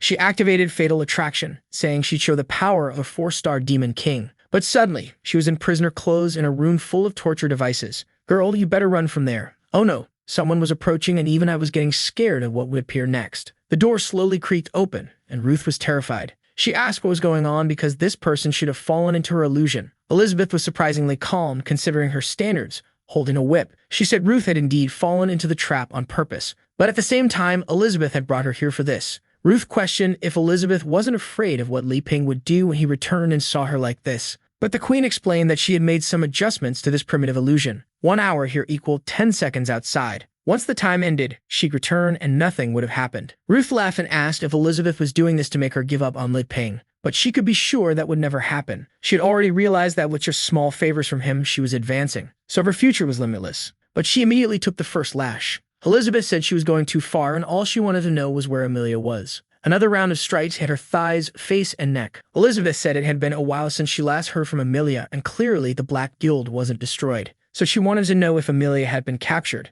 Through the pain, Ruth tried to say she didn't know anything about that. Elizabeth kept whipping her, saying all Ruth had to do was endure it. Then, man, the whip cracked hard. Ruth was trembling, insisting she really didn't know anything. She started begging the Demon Queen to let her go. Elizabeth was starting to believe her and asked where Amelia had gone. But at the same time, she was thoroughly enjoying getting revenge on this woman. She wondered if this satisfaction was because she was jealous of Li Ping. Suddenly, someone called out, asking what she was doing. It was our boy, all stylish, asking what she thought of his outfit. Elizabeth turned red and couldn't say anything. Ruth was nearly drooling and said it looked great. But in reality, he was just holding a plain white shirt, asking if it was the right size. Suddenly, the door slammed shut and Elizabeth ran off. Meanwhile, Ruth was left exhausted, vowing never to do anything like that again. Li Ping was startled when he saw Ruth in that state. Night fell and Ruth was wrapped in blankets. She had no idea what had just happened, but the fear still lingered in her body. Now that she was a 4-star demon king, she was as strong as the Sword Queen or even the Black Guild itself. So why did those two in front of her make her feel like an ant? Then she suddenly got up, fired up, saying she wouldn't give up and had to dive deeper. But something caught her attention. Elizabeth was standing at the window staring at her. She pointed to her eyes and told Ruth she was watching her. With that, Ruth dove back under the blankets. Elizabeth remembered that she had forced Li Ping to promise he wouldn't let anyone else sleep in her bed. He probably agreed to bring this woman in as some sort of competition. He might be able to alter the world's rules, but he couldn't change people's emotions. Slowly, she would defeat this woman in this competition, and, in a way, defeat him too. Morning arrived, and our boy woke up. Something caught his attention. There was Ruth cleaning the floor, and he told her there was no need for that since they had a little robot that would take care of everything. He asked Elizabeth what she did, and she immediately replied that she didn't force Ruth to do anything, so it wasn't her problem. All glowing, Ruth said that she had made a mess on the floor yesterday and just wanted to clean up a bit. But in truth, the demon queen was staring her down, and Ruth was just looking for something to distract herself with that morning. Leping approached and told her to get up. As he helped her, Elizabeth just watched from the corner until she slammed her juice on the table and shoved Ruth. Elizabeth grabbed Leping's cloth and said that cleaning the floor was an extremely simple task and he didn't need to look so alarmed. She tried to snatch it from his hand, saying she'd show him how it's done, but he didn't let go though she asked why. He said those were the rules, so it'd be best if she let go. Immediately, she released it and he walked away. He said he was going to tidy things up and that they should wait for him. To him, the rule he referred to was that she had clearly brewed tea that morning. That meant her period wasn't over, and she was still in pain. So obviously, as a knight, he couldn't let her work. Gloating with pride, he thought he had once again solved the crisis perfectly. Ruth mocked Elizabeth, agreeing with Leping, saying she could be rude and intrusive sometimes. Elizabeth coldly told Ruth she was leaving today and this was her last chance. If she said anything else foolish, she'd be annihilated on the spot. Ruth trembled and quickly said she'd be leaving soon. At that moment, Leping felt like a rare treasure, and the second strongest person in the world was guarding him. Some eggs were fried, and our boy made ramen for breakfast. He gave a thumbs up, telling everyone to come eat. Ruth hesitated and asked Elizabeth if she could eat it. Elizabeth snapped that she should eat quickly and disappear. Ruth started eating, saddened that this would be the last gift she'd received from the hero. At first, Leping asked why she was leaving so soon. Elizabeth simply said she'd open a portal as soon as Ruth finished eating and questioned why Leping cared so much. He said he just wanted to ask Shissy and Mr. Bose for help, since everyone was against the Black Guild. Ruth asked if he meant that Shissy and Bose from the Card Guild. Elizabeth told her to shut up and reminded her that Ruth had already decided where she was going. Ruth knew she had no more chances to stay. But now she realized the growth of the Card Guild and Shissy's disappearance were connected to this place. Leping suggested they could keep discussing it for now. Ruth sipped some water and started eating eggs. Elizabeth asked why she was making so much noise while eating. Leping told her to stop putting so much vinegar on her food. It seemed like a saying to stop being jealous, but at the same time she was actually using vinegar. Obviously, the queen was embarrassed, thinking he was calling her out for being jealous. He explained that too much vinegar would ruin the food. She looked down and realized it was indeed terrible, but she slammed the table, claiming it didn't matter because she liked it anyway and kept eating. He asked if it was really good, and despite suffering, she said it was delicious. But obviously, it was overwhelmingly sour. She tried to endure it, but the flavor felt like a ticking time bomb. When the explosion hit, memories of everything she'd been through with Leping flooded back. From the very beginning, their near kiss, their destined meeting when she descended from the skies and fought Wan Kai, to when they became friends and traveled the world conquering it together. Whether intentional or not, he always guided her, always by her side. But now she had recently discovered he was the creator of his own laws, something she could never come close to. In his eyes, she was probably no different from anyone else, yet he was still genuinely kind. She wondered if she was any different from others in this world, or if it was all just an illusion in her head. The sauce dripped, and she was nearly in tears. She stood up, saying it was way too sour. Frustrated, she called out to Leping. She slammed the table and asked if he had ever liked her. Leping was caught off guard, not fully understanding the question, wondering if she was asking whether he had any feelings for her. At that moment, she got embarrassed, realizing that jealousy had made her act without thinking. Meanwhile, Ruth was sitting nearby, trying to understand if the queen had actually just confessed out of nowhere. Even Alpha and Wang Kai peeked in through the window. Curious, the blonde one said there was a great show happening. Elizabeth told them to get lost, and they immediately whistled as they left, saying they had a courtyard to patrol. Elizabeth ordered Ruth to go back to eating her ramen, startling her into turning around. Leping looked a bit awkward, but Elizabeth insisted she had asked a question. He nervously asked if she meant that she wanted more eggs and ramen, and if so, he could cook more for her. Tired of it, Elizabeth told him to stop playing dumb and answer her directly. The question had been obvious, so she wanted an obvious answer. Man, Leping's heart was pounding out of his chest. 1,000 thoughts ran through his head. Should he keep acting clueless? Had he finally been found out? He didn't know if he should run or if he could even say yes or no. The problem was he didn't want to offend her, but he also needed her reputation to survive in this world. Or maybe she liked him too, but he thought that was impossible. After all, they were from different worlds, and she was far stronger than him. In the end, he concluded that even though this question put his life at risk, he should answer with his heart. Blushing, he hesitated until Elizabeth slammed the table and demanded a yes or no answer. He finally admitted that he liked how she got mad at him sometimes,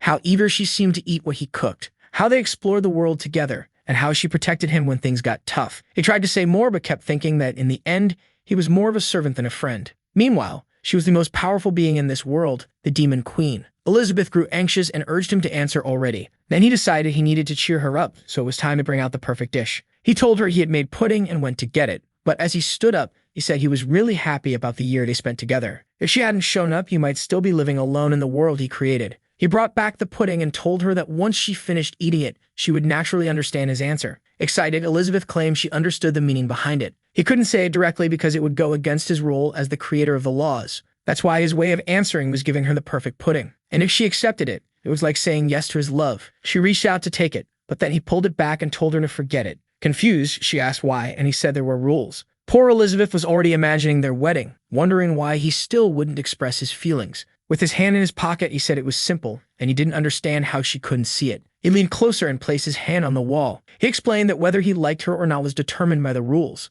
As the president, he was the one who created the 10 rules. Holding her chin, he asked if she understood. Back in the house, Elizabeth muttered that those rules were stupid. She told herself that these weird illusions kept invading her mind. Liping explained that in the world he came from, the rules worked that way. Oh man, he was getting nervous. Because on Earth, women aren't supposed to eat cold food during their period. That was the rule, and Elizabeth was crying, saying she understood this whole rule nonsense. She concluded that, in the end, she wasn't any different from anyone else to him. A tear rolled down her cheek, and she teleported away. Liping was left confused, not knowing where she went. He figured she realized his feelings and got offended, so she disappeared. The truth was, he had no experience dating women, so he couldn't understand what she was thinking. The last thing he wanted was for it to be this obvious. He always tried to maintain the right distance. Ruth, on the other hand, seemed to understand everything. She knew those two fools were in love. In that moment, she saw a new way to win. She said that since Elizabeth was gone, she wanted to try the pudding. But Leping immediately refused. She dramatically asked why, especially since Elizabeth wasn't there anymore. Heading toward the fridge, he explained that it might seem strange, but this was something between him and Elizabeth. That special fruit pudding was something he only made for her. If Ruth wanted pudding, she could eat one of the store-bought ones he brought from his trip. Ruth's expression shifted, realizing those other foods wouldn't satisfy her. All she wanted was what Elizabeth was eating because this was her chance before the queen returned. Suddenly, the scene shifted to Elizabeth. She was back home, saying she had processed her emotions and was ready to do what needed to be done. But as she looked around, she wondered where everyone was. There was a knocking sound behind the door. She cautiously approached, afraid of what she might find. She opened it and demanded to know what they were doing. It better not be what she was thinking. Leping stood there blushing, and Elizabeth collapsed to the floor, begging them to stop whatever it was they were doing. Meanwhile, Ruth was muttering that it was too late now. The fruit had ripened and Leping was hers. She was losing it when someone suddenly brushed a hand across her face. It was Leping, and apparently she had fallen into an illusion. He asked what she was laughing about and if she was still hungry. She said no, just feeling a little dizzy after breakfast, probably still affected by the Black Guild's lingering power. Leping got worried when she nearly collapsed, saying she might faint again. He placed a hand on her shoulder and told her it was okay to rest on the sofa. She asked why, and he questioned if she didn't want to. She replied that to recover properly, she needed Leping's bed. It would be much more comfortable. She'd be comfortable, he'd be comfortable, so they'd both be comfortable. Leping was utterly confused, wondering why he needed to be comfortable too. But before he could process it, Ruth was already pulling him along. She stumbled toward the bedroom, saying she felt really weak. Once inside, she commented on how cozy his room looked. She had found her target and was closing in. Leping tried to stop her, but she was already scheming, thinking she'd pull him in as soon as he got close. But our boy was quick. He grabbed a rolling chair and sent it spinning toward her. They hit perfectly, spinning with style. Ruth drifted back and slammed into the desk. Books shook, and Leping apologized, saying the ergonomic chair was super comfortable, perfect for resting. With a lump forming on her forehead, Ruth reluctantly agreed that the chair was indeed very nice. But then the books from the shelf toppled onto her head, making her hit the desk again. Leping apologized again, explaining that those were just notes he had written to pass the time when he was alone. Ruth sat there, frustrated, wondering how this guy couldn't understand what she was trying to do. But then she started thinking about the books he had written. She suddenly stood up and asked if she could read them. Leping said yes, but warned they might be a bit boring. Ruth began grabbing all the books. Even though he had unlimited power, if she learned about his carnal desires, she could defeat him. She spun around in the chair, holding up a book, and said she wanted to start with this one. When Leping leaned in to answer, she activated Fatal Attraction. Was Leping caught this time? Now she was in a nightgown, saying he had finally arrived. But our boy had turned into a repair technician and asked if she needed any services. She coyly said yes and asked for help with the shower. In the bathroom, she claimed the water wasn't working, and he calmly said it would be a quick fix. He turned a screw, and suddenly the water gushed out, all over her. She awkwardly acted embarrassed, but Leping simply turned it off, saying the job was done, and he was leaving. Desperate, she mentioned she had an impressive skill, and asked if he wanted to see it. Leping seemed interested and asked if he could really check it out. She told him not only could he see it, but he could also touch it. Suddenly, he was in a workshop built on her back. He grabbed a Nimbus 3000 drill, calling it the perfect model. Ruth was baffled, wondering why this appeared in her illusion. The book she had grabbed was The Final Temptations of the Repairman. Leping explained it was a summarized book he wrote when he first arrived, covering all kinds of tools. He got emotional, saying how time had flown. Ruth, irritated, asked why the book was even called The Final Temptation. He looked away and said she wouldn't be so direct this time. Maybe she should try using charm through preferences. Ruth grabbed another book, Thoughts on Medical Care. The scene shifted to a medical office. She walked in and called for the doctor. Li Ping, now in a white coat, welcomed her to the Li Ping Health Club and asked what was wrong. She sat in front of him, claiming she felt very tired and asked for help with her condition. He grabbed her arm, checking her pulse, and diagnosed her with weak energy, an unstable heart, and kidney yin deficiency. She asked for treatment, suggesting that if she was satisfied, she might pay in well. Before she could say more, something splashed in her face, making her recoil. Li Ping calmly offered her traditional Chinese medicine to drink twice a day for a full recovery. Ruth apologized, saying she couldn't stand the smell of that medicine. Maybe a massage would be better. Li Ping nodded, saying he knew a bone massage that was much more stimulating than medicine, but she'd need to remove some clothing. Intrigued, Ruth agreed, thinking she'd finally taken control. Li Ping gently placed his hand near her neck, telling her not to worry, was just the collar. As she leaned in, curious about what he'd do next, he suddenly cracked her neck in a chiropractic adjustment. 2 quick presses along her spine to align the vertebrae. It looked painful, and yes, she was definitely suffering. Li Ping placed his hand beside Ruth's head and told her to calm down. If she survived this, the impurities in her body would be eliminated. Then there was a loud crack. He asked how she was feeling and if she was more relaxed. Overwhelmed, Ruth said yes. Her body felt much lighter. But then suddenly, her body collapsed to the ground, shocking her. Back in reality, she was holding her head, screaming in pain. Li Ping warned her to be careful because the things in that book were made by professionals and she shouldn't imitate them or she could get hurt. He apologized and said he understood now. Man, she even regressed from a 4-star demon queen back to 3 stars. Now she realized it wasn't charm working on Li Ping, but the book pulling her into its world. But there was still one book left, The Campus Memories of Complex Relationships. She was certain that inside, she'd find everything she needed to conquer the legendary hero. It was too rare of an opportunity to give up. Then we see our boy in a school setting. A towering teacher asked if he had finished his homework and said she'd check it. He casually replied that it wasn't necessary since he finished long ago and was now solving his own problems. Still, the teacher approached to check what he was working on. It was a bunch of geometry problems, finding the conditions of a triangle's angles, analyzing 2 semicircles inside a square, and calculating isolated areas. Problem after problem, all about space and circles. Ruth wondered if this was related to magic circles. The problems clearly held ancient and mysterious power. Just by looking at them, she felt an invisible pressure. She was sure that if she mastered them, she would glimpse the truth of the world, but it was far too difficult. But Li Ping said all that was easy if you had high school math knowledge. Ruth weakly told him not to pressure himself too much and to relax for now. Then something caught his attention. His phone was ringing and a girl's photo popped up on the screen. He stood up, telling the teacher he had to leave because his girlfriend was calling. The teacher scolded him for not only bringing his phone but also getting into relationships. But Li Ping calmly replied that none of this was real. He graduated a long time ago. If she wanted, he could recite the entire derivatives table. He began spouting off countless formulas and complex calculations, and the teacher begged him to stop because her head was hurting. Ruth collapsed to the floor while Li Ping casually stood next to Elizabeth by the door. The numbers continued swirling in Ruth's mind, causing her brain to overload. Meanwhile, Li Ping and Elizabeth were calmly looking at each other. He walked into the light and Ruth desperately begged him not to leave her like this.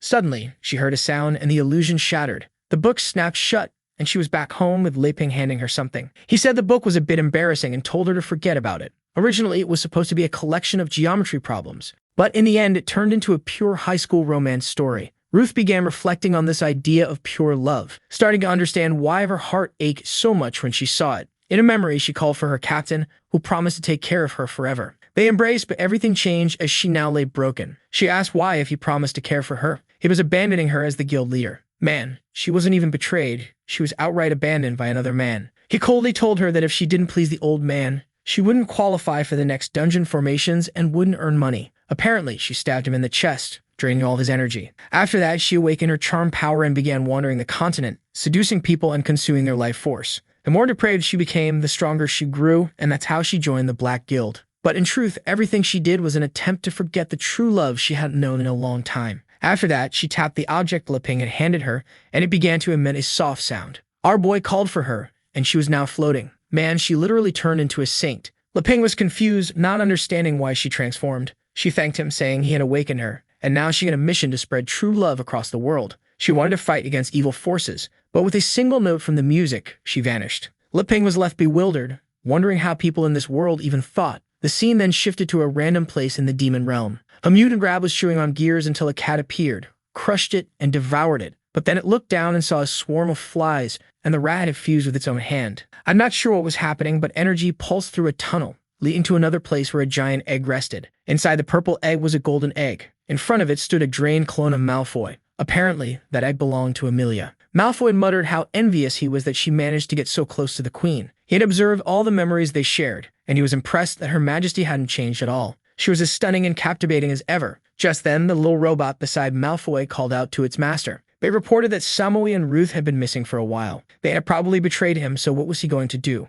Malfoy replied that none of that mattered. If they wanted to leave, they could. He didn't need to do anything. The robot persisted, saying that the person Malfoy had sent to the Elven Kingdom had also disappeared. On top of that, there were rumors that the Card Guild had taken over that place. The robot knew Malfoy had already drained all the magical power from that egg, so why wasn't he dealing with the Demon Queen? Malfoy coldly repeated that none of this mattered. What was lost was lost. In the end, he had successfully caught Elizabeth's attention, since she had sent Amelia to kill him. The robot wondered if Malfoy's sudden devastation was due to losing all the power he had built up. It decided it had to do something to help its master recover. Suddenly, the egg began to tremble, and Malfoy asked what that pressure was. The robot warned him she was back. Malfoy admitted he knew, but in his current state, there was nothing he could do. Outside the demon realm, Elizabeth appeared, crying. She thought about the rules about the creator and how her emotions meant nothing. Her tear touched the ground, which began to bloom with life. A field emerged, and she sat down, consumed with self-hatred for one in all of this. She couldn't believe how pathetic she was for feeling sad over something like this.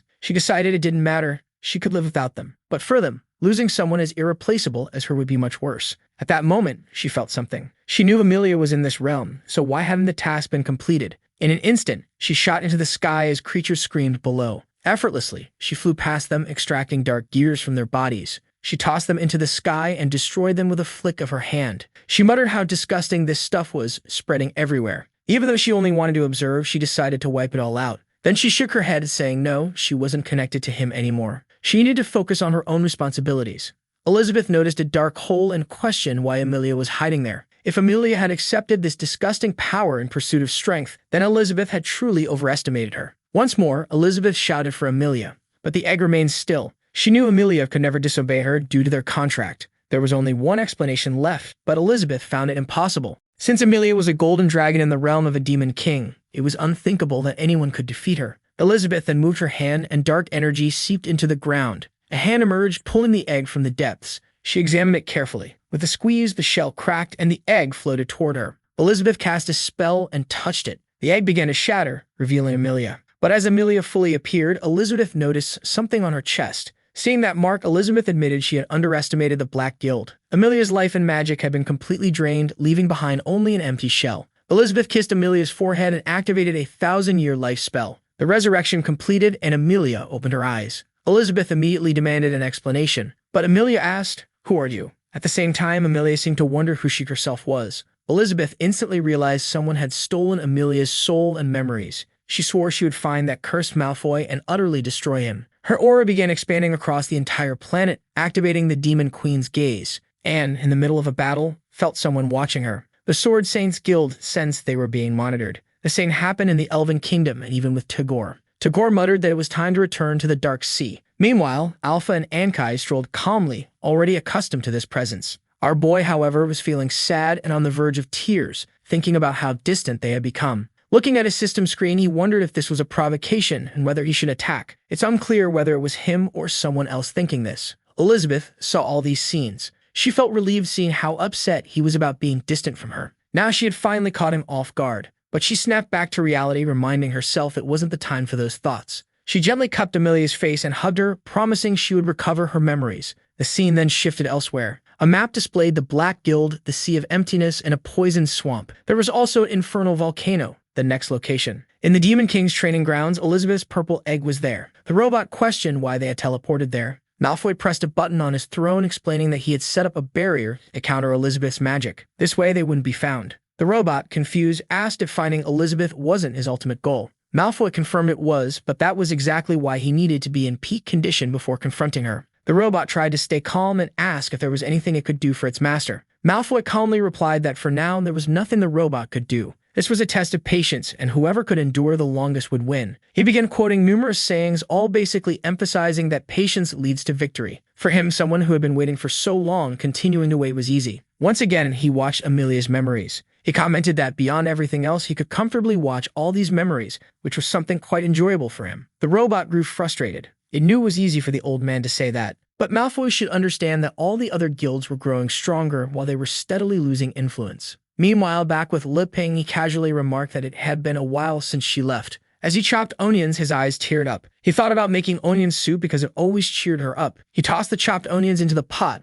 wondering if his feelings were that obvious. And even after everything that happened, could they still be friends? Glancing at the clock with the soup ready on the table, he couldn't understand why she wasn't back yet. Then the door suddenly opened and his face lit up with excitement. But it was only Alpha and Wang Kai. Disappointed, he asked if they had seen a like on this video. And remember, last chapter ended with the protagonist at home thinking Elizabeth had come back. But then he sees his Alpha and immediately goes, "Yo kid, did you see Elizabeth outside?" Alpha answers, "No, but hey, where do I put this meat?" Li Ping just looks all sad and stays quiet when suddenly something appears right in front of him. He looks up, and there she is blushing, saying, I'm back, what's the problem?" Meanwhile, she's thinking, "I just need to stay calm. I already erased every memory of that damn woman who was using magic, so I don't have to feel embarrassed about coming back." The protagonist, overjoyed, "Man, I really thought you weren't coming back." She tells him not to worry. A queen knows how to forgive. Our boy is just standing there confused because the mood is really weird. And damn, the artist clearly leveled up. Her tan looks amazing. And there's something else too. Yep, that little dragon. Amelia just pops up out of nowhere like she's coming straight from a top 10 list of best places to live. The protagonist's like, "Hold up, who's this?" Elizabeth explains it's Amelia, the golden dragon he found in the treasure dungeon. He remembers the little girl and wants to know how she turned into this. Elizabeth explains it's because of the Black Guild. "I rescued this girl, but she lost all her memories. There's no trace of who did this, and now I need help getting her memory back." Li Ping's just standing there thinking, damn, Elizabeth doesn't even know how dangerous the outside world is. She kept sending Amelia to deal with the Black Guild while I, the legendary hero, was totally useless. He apologizes, saying it's all his fault, but Elizabeth just shuts him down, telling him to stop apologizing already and help Amelia get her memory back. Then Alpha speaks up, telling everyone to relax because he's got experience with this. Both of them turn to look at him like, "What do you mean by that?" Amelia's already placed on the table and Li Ping's like, "Kid, what exactly are you about to do?" Alpha just tells him to chill and trust him. Then he calls out to Wang Kai, "Yo bro, give me a hand here and I'll help you out with that thing later." Elizabeth tells him to get on with it already and asks if this is actually going to work because they don't have time to waste. Alpha says fine, he'll start right now. Suddenly, it looks like the two of them are trying to scare Amelia. She's shaking all over before bolting like she's running straight for the world's top 10 vacation spots. Elizabeth, completely unimpressed, just asks, "That's it?" Alpha says yeah, the idea was that her memories would come back when she felt extreme fear. But out of nowhere, both of them get slapped by Elizabeth, who calls them boring idiots. The poor guys are apologizing, thinking that's what worked for Alpha back then. Elizabeth crouches down and tells Amelia not to worry, she'll find another way to restore her memory. That's when Li Ping suddenly gets an idea. The scene switches to the garden as they walk together, and he says the key to memory is obviously the brain. Then he goes on about how she eats walnuts, which are good nutrients for the brain. Maybe that'll help. Elizabeth's confused, but Li Ping's already picking one up saying this will work. She says, "This queen has tasted everything you've put in this place, and I can guarantee there are no walnuts here." Li Ping explains that's because he recently wanted to bake a walnut cake, so he asked the wish tree for some and they grew just like that. Easy. Just think about it and boom, they're in your hand. Elizabeth picks one up, asking if it really helps with memory, and he says yes, that's what people say in his world. She tries it, makes a cute little face, and says it's gross and sour. Li Ping laughs and says that's not how you eat a walnut, you have to eat just the inside. He pulls out a knife, cracks it open, and wait, what? The thing inside looks exactly like a tiny brain. Elizabeth's freaked out, asking why there's a brain inside this thing, but the protagonist just hands it straight to Amelia. Then he turns to Elizabeth and asks if she wants to try one too. Pure like that, he says, the taste is way better. Looking to the side, she just thinks that those fruits were ordinary to her, but maybe it actually worked for Amelia. So the three of them take a bite, and right away she starts feeling this strange sync, like she's stepping into some kind of realm. Then it hits her. She had totally forgotten this condition even existed. Probably the fact that Li Ping both created and ate this thing must have helped trigger it. On the big cinema screen, a preview of the magical world starts playing, and of course, the two of them are the stars of it. She glances around, wondering if there's anyone else inside this place. And sure enough, there is. There's this huge cave woman standing there, complaining about what kind of awful movie this is. She's saying if the two of them already like each other, then why aren't they just saying it out loud? In the wild world she comes from, she would have already beaten Li Ping unconscious, dragged him back to her cave, and made a bunch of babies with him. The cultivator standing next to her says she's way too blunt. She explains that the Li Ping she knows served in the army for years, slowly rising through the ranks, earning great power and eventually living with her. That's when Elizabeth notices, along with me, that there are actually multiple Elizabeths here, all from different worlds. The Sword Surfer speaks up. In the cultivation world, I went through 81 tribulations alongside Lei Ping, and only after slaying celestial beings were we finally able to be together. Then the pirate chimes in my ocean world, me and Lei Ping competed countless times to see who'd become king of the pirates. In the end, he lost to me. But the truth is, when it came down to the last moment, he let her win on purpose. She shouts that now the idiot keeps saying he's her treasure just to comfort himself about the loss she suffered. Meanwhile, the real Elizabeth realizes that each one of them has a completely different relationship with Lei Ping in their own worlds. She's wondering what kind of place this even is when an old lady speaks up. This is the theater of Elizabeths, where you can watch every Elizabeth from all timelines. She wants to know who this old woman is, and the lady says she's the Elizabeth from the normal world, just an ordinary old woman. The queen doesn't understand how they even got there. The old lady explains that she doesn't know exactly, but apparently every Elizabeth has her own way of entering this place. The only requirement is that her relationship with Lei Ping has reached a certain stage. On the big screen, Lei Ping is visiting the world's top 10 luxury homes while the girls scream that it's time to make babies and grow the population. The real Elizabeth asks the old lady, has my relationship with him really reached that stage? But the old lady says, not even close, dear. Your relationship isn't at that point yet. You only got a temporary ticket. Everyone starts yelling that this is the worst version of Elizabeth, the most stubborn of them all, and how boring she is. The queen's standing there confused, wondering if that's really how they all see her. The old lady says, my child, it's hard to please so many Elizabeths. Each one is the main character of her own world. In fact, my story is probably the most boring of them all.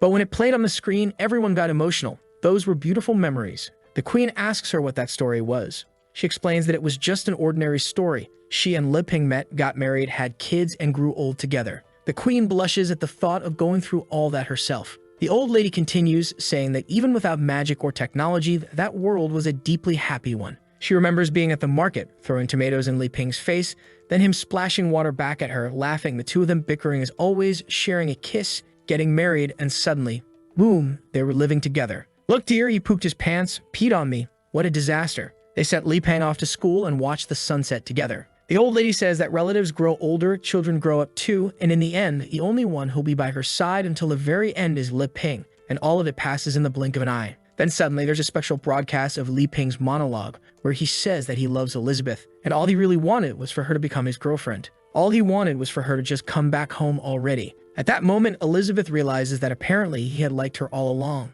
All the other Elizabeths start celebrating. My God, there's a slime Elizabeth, a furry Elizabeth, a tentacle Elizabeth, they're all there, there's even an astronaut. But then, the screen suddenly shuts off and a cavewoman demands to know what kind of nonsense this is. Where's the scene where they make a bunch of babies? She wants to see the whole thing right now. Cavewoman Lei Ping really suffered, or maybe not. The Japanese Elizabeth says she's always focused on what happens in the bedroom, but still, this doesn't make sense.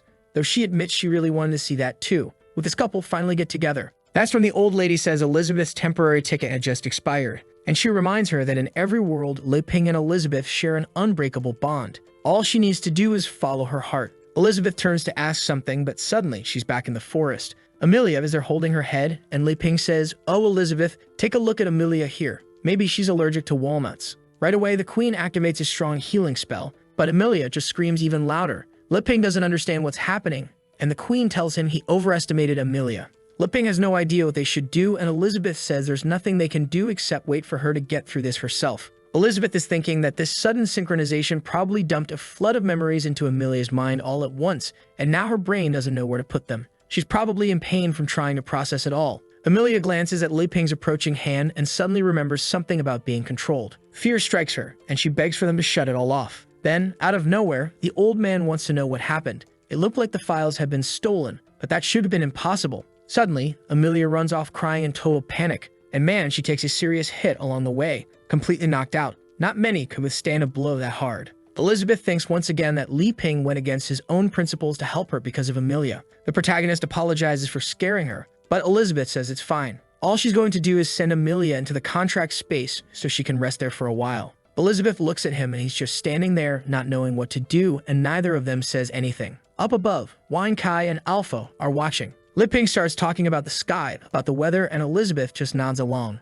Alpha's thinking, damn it, when I tried to scare her, she got mad at me. Lei Ping does the exact same thing, and it works. Wine Kai says obviously, nobody can scare someone worse than Lei Ping can. But then something starts calling out to Alpha, saying that if he refuses, he'll be punished. Alpha grabs his head as veins start bulging in his neck, feeling pain like his whole head is about to explode.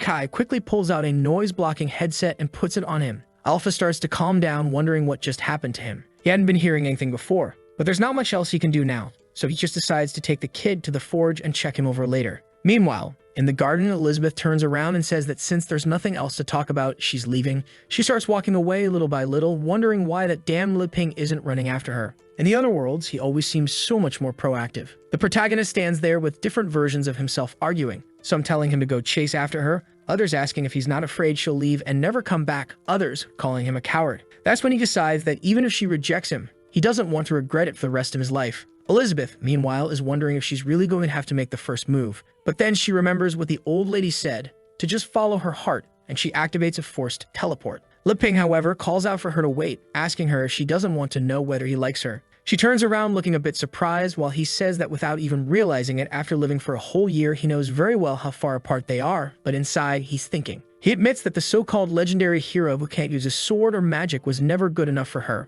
And then he says that if it were possible, what he really wishes is to live an ordinary life by her side. Of course, without some kind of misunderstanding, that wouldn't even make sense. Elizabeth wonders if he's saying he's so strong that he'd have to lower himself just to live a normal life with her. Then Liping says, I'm just a guy who never even left the house with zero life experience and I don't even know how to make a girl happy. Because of the difference in status between them, he never dared to say how he really felt, but he couldn't keep running away anymore. He gathers up all his courage and finally says he likes her. The boy feels relieved and emotional, glad he finally said it. In the very next second, Elizabeth spreads her wings, rushes him, and hugs him. What the? The protagonist is completely confused as she grabs him and takes him straight up to the moon. Wait, is there a double meaning here? Elizabeth says it's nothing. She's just acting on how she feels. He's standing there stunned, and now the queen's the one making the move. Wait, is that a kiss? Damn, I literally finished the last video right at this exact moment. Liping's all emotional, saying he likes her, and she says it back. But right then, she vanishes. Wait, could it be someone's about to do something terrible? Is Liping finally about to lose it and go on a killing spree? Took only 135 chapters, but it finally happened, people. In the following chapter, our boy is seen cooking eggs, even shaping the yolks into hearts, cutting vegetables with a big grin on his face, and preparing ramen. Looks like Natalia had chickened out before, but now she's back. He serves the meal, and she asks why today's feast is a little different from usual. She couldn't quite tell what it was. There was a strong magical energy, but also some mysterious feeling. The protagonist is sitting there, kind of unsure, wondering if she noticed that he cut everything into heart shapes. Suddenly, she takes a bite, freezes completely, and looks shocked. Turns out what she felt inside that ramen was love. While our protagonist is standing there wondering if the food was so bad it paralyzed her, he tries to bite himself just to make sure he didn't mess it up. And here comes that classic dog and spaghetti Disney movie scene. But right at that moment, Alpha opens the door, cheerfully saying good morning and asking for today's orders, only to get punched by Elizabeth and sent flying all the way into the mountains. Elizabeth mutters, that bastard, ruining the queen's good moment. The protagonist, though, says to just forget it. Maybe they should watch a little TV instead. She agrees.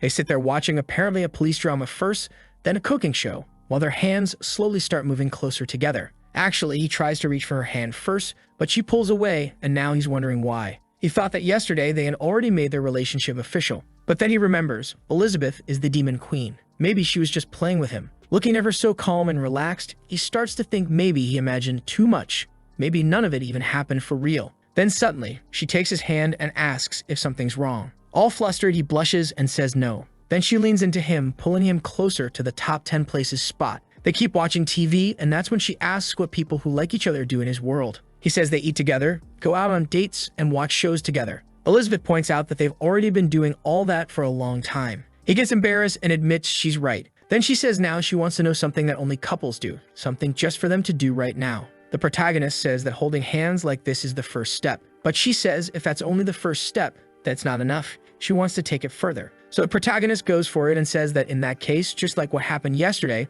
let's take it to the next level. She starts moving closer, both of them blushing. But there's that damn Alpha again at the window calling for him. Elizabeth says that today he better have a very good explanation for interrupting her. Looks like that holy sword is going to get in the demon queen's way no matter what. But that's when Alpha explains that there's a whole group outside wanting to see him. Oh great, the whole squad showed up. Everyone's already out there having a picnic while the protagonist just wants to know, so guys, what are you all doing here out of nowhere? And he steps up and says, yesterday I felt Elizabeth's power back in the demon kingdom, so I came here today. Chichi adds that she felt the same magic and came here to get orders. Boz and Elif say the same thing, and they also wanted to show how much they've grown to the hero. Alf is over there thinking everyone's too weak, and he's the only one who stays close to Liping handling the important stuff. Elizabeth, though, says she never asked for any of them to be there, so they can all disappear right away. But Liping says there's no need to rush. Since they're here, might as well explain what's going on. Shichi says she's been sharing her sword technique with everyone, and news about the Black Guild seems to be vanishing more and more.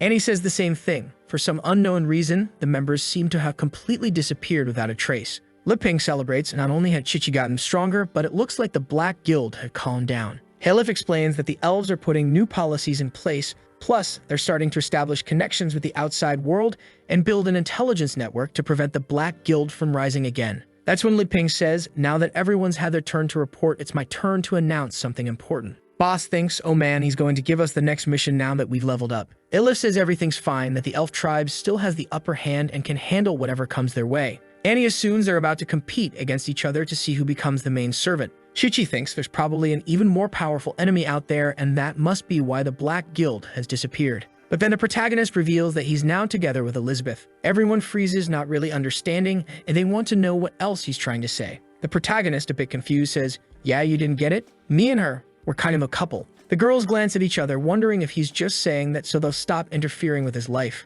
Shichi apparently thinks to herself that yes, she's hit the nail on the head. Elizabeth realizes that ever since that whole mess with the orphanage and the problem involving the Elf Guild, everything had been solved by her and Liping. They really do need to get stronger so they won't have to rely on the two of them anymore. Shichi concludes that if it weren't for Elizabeth breaking the curse that had been placed on her, she'd still be trapped in it even now. So she declares that Shichi Sagas will move forward and nothing will stop her. Bose and Ilif are thinking they really screwed up letting the cards fall into the hands of the Dark Tribe. They clearly have a lot more to work on and immediately ask for Liping's next orders. Now everyone's wondering, if he's saying he's together with Elizabeth, does that mean the two of them won't be helping anymore? But if the next mission is too dangerous, how would they handle something like that? Liping tells them, yes, everyone, I do have something to ask of you, but if you think this is going to be easy, you better forget it. Everyone immediately tenses up, thinking this guy just saw straight through their cowardly hearts. Bose is sure those words from Liping hit harder than any beating, because without him, neither of them are anything. Then Liping reveals that he's planning a trip with Elizabeth, even she didn't know about this.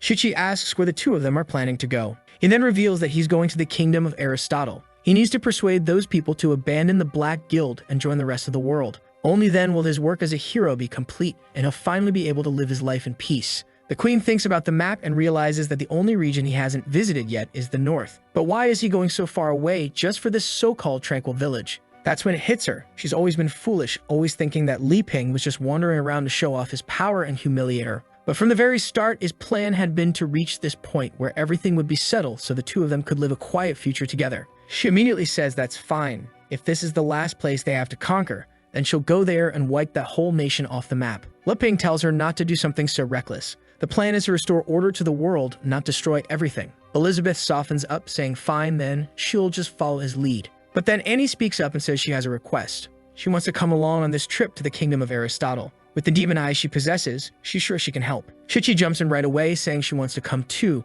since she knows the best route to get there. Boja and Ilif add that they'll join as well. Lanchet is taking care of the elf tribe right now, so they have enough time to handle this. But the protagonist says they don't get it. He isn't asking them for anything related to the kingdom of Aristotle. Elizabeth cuts in, warning them that they better not interfere with her. Whoever ruins the mood will have to deal with the consequences. Liping then tells her to go home and rest before she really does get angry. She says fine, the queen has no interest in such trivial matters, and teleports away. Then Liping calls everyone closer, saying he wants to tell them something. Everyone's a bit confused, and then our boy asks if they know of any hot springs nearby. Ilif says, maybe the hot spring in our tribe will work. We can heat it with fire magic. But the protagonist says Elizabeth wouldn't want to go back there. Besides, he wants something more natural. Then Annie mentions a place near a volcano back in the Demon Kingdom. After a few adjustments, it would definitely be the perfect spot. She thinks to herself that the place is extremely dangerous, but for Liping and Elizabeth, it wouldn't be much of a problem. Liping says that's exactly the kind of place he's looking for. Could they give him a hand getting it ready?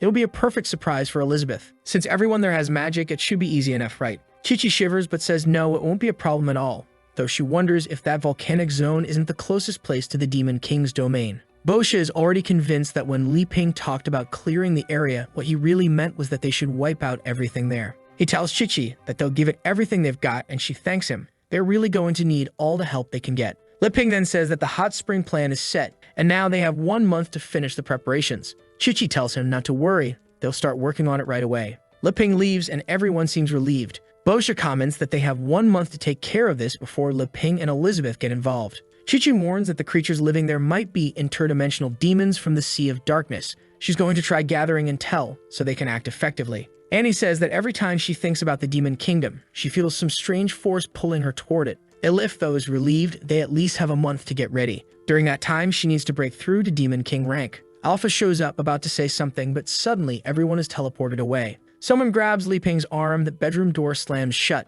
Oh boy, and Elizabeth is already on top of him, saying that finally, nobody's going to interrupt. She says that now they're going to do something only lovers can do, and hearts are raining down. Okay, but it was just with lips of, yeah, I guess it was just a few kisses. Calm down, she's not gonna show up pregnant or anything. But a week later, we see him completely wiped out in the forest. Man, the poor guy looks exhausted. He was just washing dishes when she came over and hugged him. Then he went to chop some wood, and suddenly a teleport appeared and she landed right in his lap. He was taking a bath. Oh boy, and yeah, not sure what happened there. And what the heck? When he was sleeping, he looked down and found something hiding there. At this point, Liping really can't handle the Demon Queen anymore. He asks her if she wouldn't rather rest a little in her own room. She says she doesn't mind. From now on, she's always going to sleep near him. The protagonist, though, is completely drained, wondering how he's supposed to rest with a life like this. Like the classic phrase, the meat falls right onto the vegan's plate. He reaches into his pocket and pulls out a power pill. This kid is basically brewing his own tadalafil at this point. Alpha asks what that is, and he says it's just an elixir made from some traditional medicinal herbs.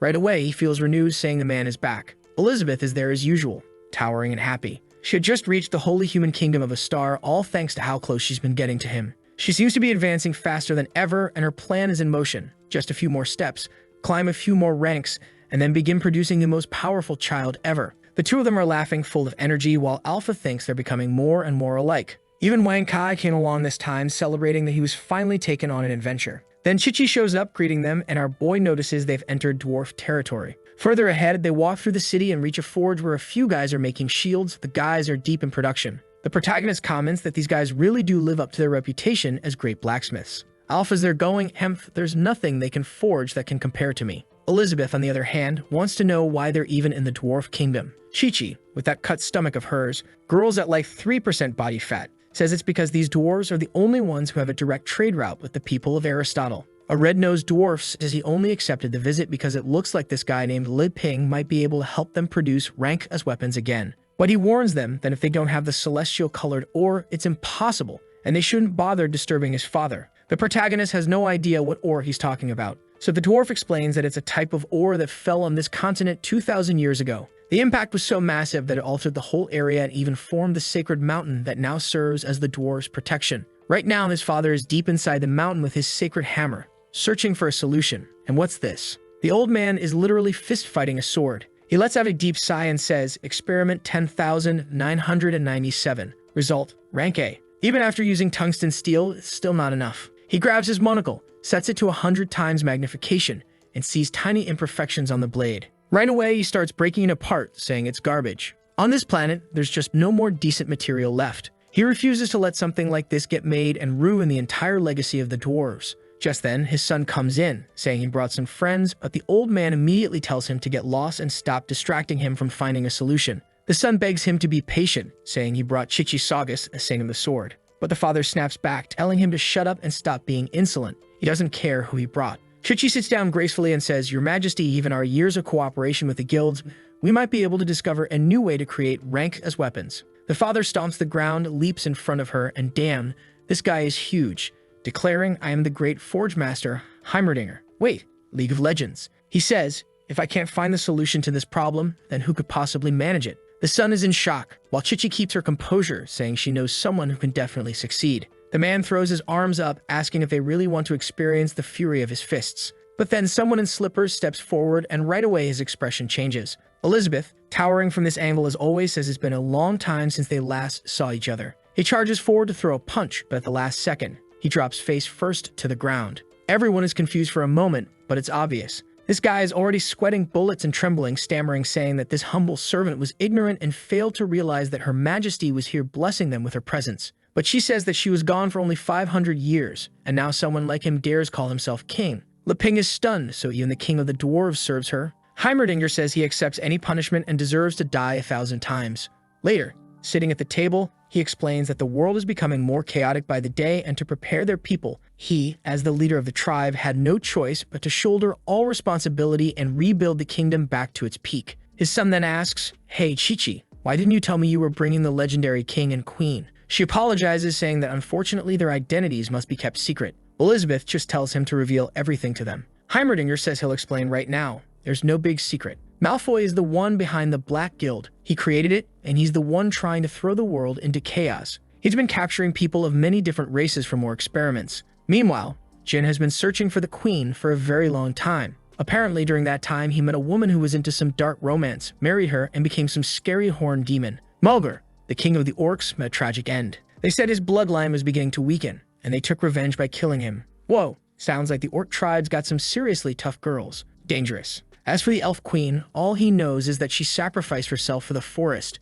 Lastly, the place Elizabeth wants to visit, the kingdom of Aristotle, was founded by the ancient high priest Baron. Apparently, he played a major role in the fight against the Black Guild using something called the power of science. In honor of all the inventions he created, the place was named the Kingdom of Aristotle. The problem is, humans live such short lives that after his death, new leaders took over. Policies changed, things got worse, and now all they are is a mining trade partner. Elizabeth immediately snaps, saying, "You wretched fools, I told you to maintain peace between all races, so why are you fighting on your own?" Heimerdinger, to his credit, is honest. He apologizes, saying that at first, everyone tried to follow the queen's principles. But personal ambition and greed eventually swayed everyone, even him. The protagonist tells Elizabeth not to blame them. It's like a classroom full of kids without a teacher. Of course, it turns into chaos. Elizabeth softens, saying that if he says so, then it must make sense. Then Chi-Chi asks our boy for help, saying they need him to help them get back to forging rank as weapons. The red-nosed dwarf says he doesn't doubt the hero's skills, but without the extremely rare ore they need, it's impossible.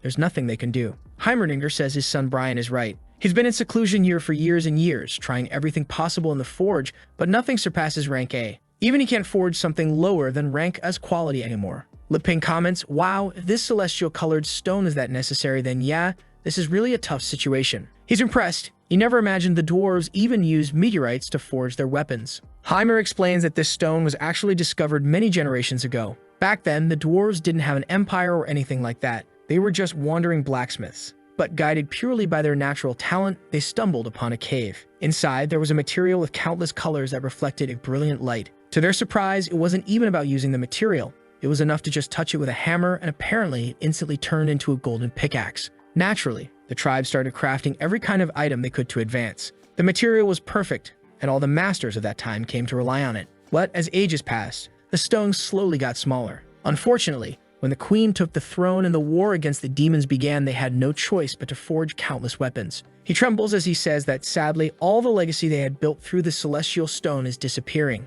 His son tells him not to blame himself. He says the fault lies with him because he never had the skill to become a blacksmith as good as his father. And then here comes Liping. He says, "I know a few forging techniques, want me to give it a try?" While thinking, well, I don't know anything about swords or magic, but forging isn't something I'm completely clueless about. And since I came all the way to the dwarves' kingdom, I might as well trade some ideas and learn from this master. Heimer agrees, saying, "Very well then." If he's not mistaken, the spiritual weapon the queen once summoned was this very boy standing before them. But that is a naturally perfect and unrepeatable existence. Could that have been crafted by a hero? The protagonist says no, none of the things he makes are like Alpha, who's standing there all proud. Then Waka pulls out a whetstone, and the protagonist says, "Since I knew I'd be coming here to the demon kingdom, I brought a little whetstone with me. How about we make it useful and help each other out?" Heimerdinger scoffs, saying, "A whetstone? You have no idea how many materials I've already tested." Elizabeth is just standing there, demanding to know how he dares go against what the queen's chosen man just said. Heimer immediately agrees. And then Liping remembers that he had some knives back home that he forged himself, the kind that were practically SS's rank, slicing everything into micro-thin pieces.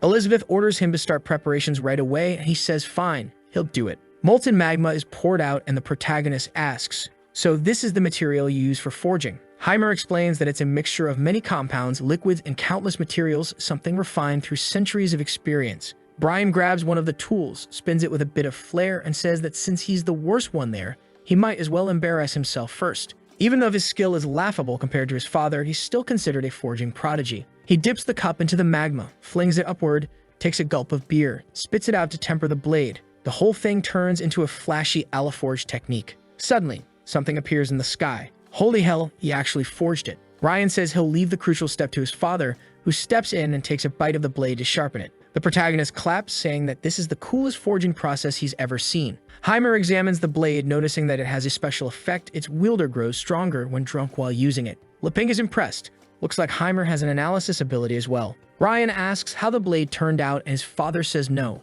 It's trash, just a useless ultra-ranka weapon. Poor Brian apologizes, saying, "Father, I've brought shame to the dwarves again." Heimer pats his head and says, "It's fine, son, you're still young. Give it a few hundred more years and you'll surpass me." Brian thanks him. But now Heimer says it's the hero's turn. Leping cracks his knuckles and says fine. He'll take his turn to be embarrassed. Inside, though, he's fired up. This is his chance to crack something while being watched by the great Forge Master himself. That alone is an incredible honor. Watching closely, they say it's rare to see Leping do something he's actually most skilled at. Honestly, Shichi had made some great preparations. She thanks him, thinking that even though her bladeless style is strong, not everyone can master it, especially with the Black Guild constantly expanding. Then Alpha chimes in, saying that all this talk about S-rank, Ultra S-rank, Super S-rank, none of that really matters. If a weapon doesn't have a spirit in the end, it's just a bandage for its wielder, not a true weapon for battle. Wan Kai asks what he thinks of him, and Alpha explains that he's basically some kind of strange, unexplainable smart home accessory. Then Wan Kai wants to know what Alpha thinks of those kitchen knives, the ones with a nice balance and everything.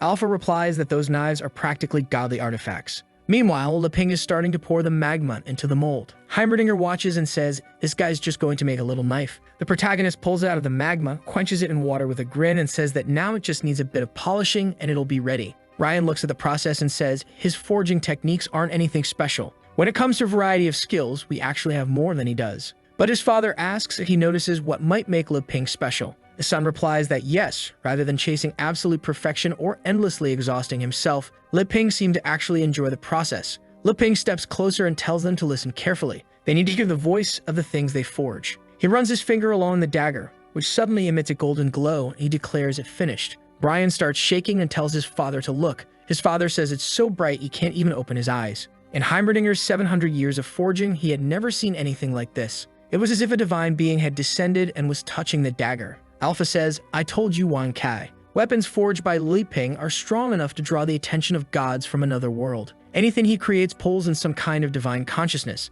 Leping walks up to Heimerdinger and says, "Can you run an analysis on it?" The old man, trembling, says, "Of course, Sir Leping." He activates his magnifying lens, zooms it in 10,000 times, and the edge is still perfectly smooth. He can't even understand how something could be so impossibly flawless. He wonders if his lens must be broken. There's just no way. He decides to ignore the edge for now and focus on the special effects. But the result says it's a kitchen knife, a creation of Leping, just a simple weapon forged personally by him. And yet, its special effect is instant death. Heimer is horrified, afraid of accidentally cutting someone with it, wondering what kind of terrifying thing was just created. This was way beyond rank S. This was a divine artifact. He says he understands now. It must be that whetstone, that's the secret. He has to check it. He picks it up, thinking it's something far more advanced than celestial gold. But when he touches it, it shatters and he falls to his knees, realizing there was nothing special about it at all. Leping asks, "Your Majesty, are you okay? What just happened?" Heimer is crying, saying he needs to understand how something like this was even possible, how Leping's comprehension of forging could be so vast.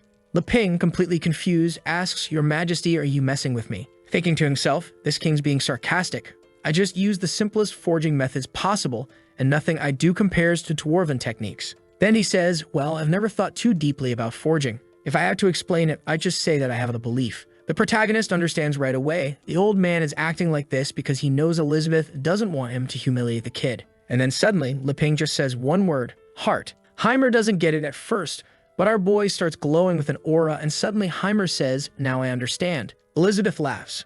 That Leping, teaching them how to fish instead of just handing them the fish. That really is how someone powerful acts. Very well done. A little while later, we're already on the train. Heimer tells them this train will take them straight to the people of Aristotle. The problem is, the trip takes 2 whole days, so why don't they just teleport? As soon as I saw the train, I wondered the exact same thing. But Leping says that's not the point. What matters is that they want the kingdom of Aristotle to feel their goodwill. Shichi thinks, this guy is really talking about goodwill? But I know that if they don't accept a peace treaty, they'll be forced to accept defeat. Elizabeth, however, is way more interested in knowing what they're going to eat today. Brian tells them to focus on the journey, since there are more and more bandits lately, but the two of them just ignore him. Our boy says he brought plenty of ingredients and all she has to do is say the word and he'll cook. Elizabeth says that no matter what he makes, she'll eat it. Meanwhile, Heimerdinger is holding the insta-kill dagger.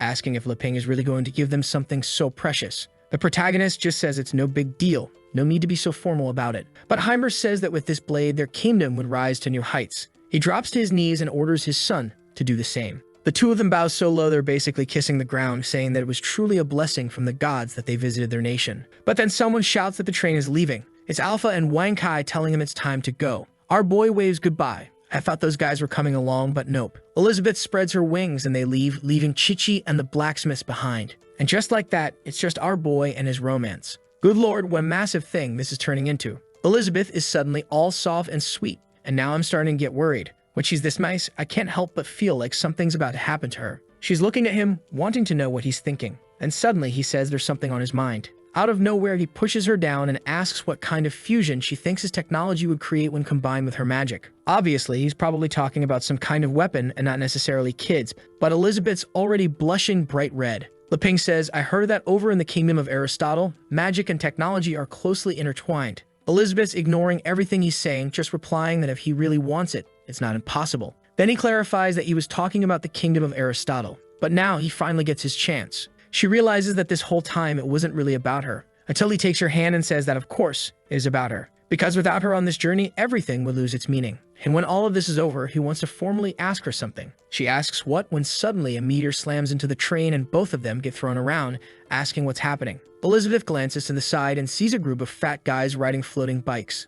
Oh my god, they're actually trying to rob the worst possible train to rob in this entire world. They try launching another wave of attacks, but she just stretches out her hand and blows everything to pieces in the sky. Our boy asks her to take it easy and at least leave a few of them alive so they can ask questions. Plus, if they capture these idiots who are interfering with the shipment of metals to Aristotle, they might be able to earn some goodwill with that kingdom. Elizabeth says fine, but if these guys are connected to the Black Guild, then that's a different story. Just then, Alpha comes running, telling the two of them to wait and asking to let him handle this. The protagonist asks, are you sure about this, kid? Alpha answers, relax, dad, the Holy Sword's got this. Meanwhile, the bandits are thinking, so this time they actually hired someone to guard the cargo, but it still won't be enough. But one of them says not to underestimate them. They had just destroyed a cannon enhanced with magic. These guys weren't weak. That one was the leader, Pisces, who shouted for them to focus on destroying the train's gears, then retreat. His men immediately acknowledged the order and charged straight toward the trio. Right away, the protagonist realizes they're trying to sabotage the place. And suddenly, Alpha starts gathering aura, telling them to just leave it to him. The enemies rush toward the wheels, but out of nowhere, a flurry of golden flashes lights up the air. Alpha's standing there with his eyes closed, saying this is the legend of the Golden Sword, the noble blade, the divine weapon that decides every battle. But the bandits are freaking out, asking what the hell is up with this blonde kid and what they're supposed to do now. Pisceus instantly realizes that this boy is a spiritual weapon, but doesn't make sense. The Dwarven nation shouldn't have the celestial gold required to make something like that anymore. Alpha is midair when the enemies release a yellow smoke. He wonders what it is when suddenly the substance starts to solidify. A stone-like smoke bomb detonates above and something comes crashing to the ground, spreading like some massive chunk of hardened sludge. The enemies laugh, saying their boss's invention really is amazing. Meanwhile, the protagonist yells, Alpha, you okay, kid? Elizabeth tells him to relax. The boy might act like an idiot, but he can't forget that he's still the Holy Sword. Dealing with this kind of thing should be nothing for him. She adds, forget about him for now. Why wouldn't you just tell me what you were about to say? Leping explains that now isn't the right time. He wants to wait until the 1-month anniversary of their relationship. Meanwhile, the fight rages inside the hardened sludge while Pisceus orders everyone to scatter. But in the blink of an eye, explosions light up the sky. Alpha says it's already too late. He wants to see who's going to dare underestimate him now. Pisceus, still flying, admits the boy's magic isn't half bad. Then he pulls a Gatling gun out from inside his arm, cranks it to maximum power, and declares that in the face of science, magic is nothing. Alpha blocks the attack, saying their efforts are pointless. Leping already ordered him to keep them alive. But that's when he notices that his sword arm is covered in tiny spheres. And not just his arm, but his entire body. In seconds, he's completely coated. Pisceus charges forward, saying that everything in this world follows the principle of mutual reinforcement. If you understand the nature of something and apply the right rule, even the weak can become strong. In the end, Alpha is nothing more than a spiritual weapon made of metal, the perfect conduit for countless materials. Pisceus throws a massively reinforced haymaker, smashing Alpha into the ground and leaving him broken. He mutters,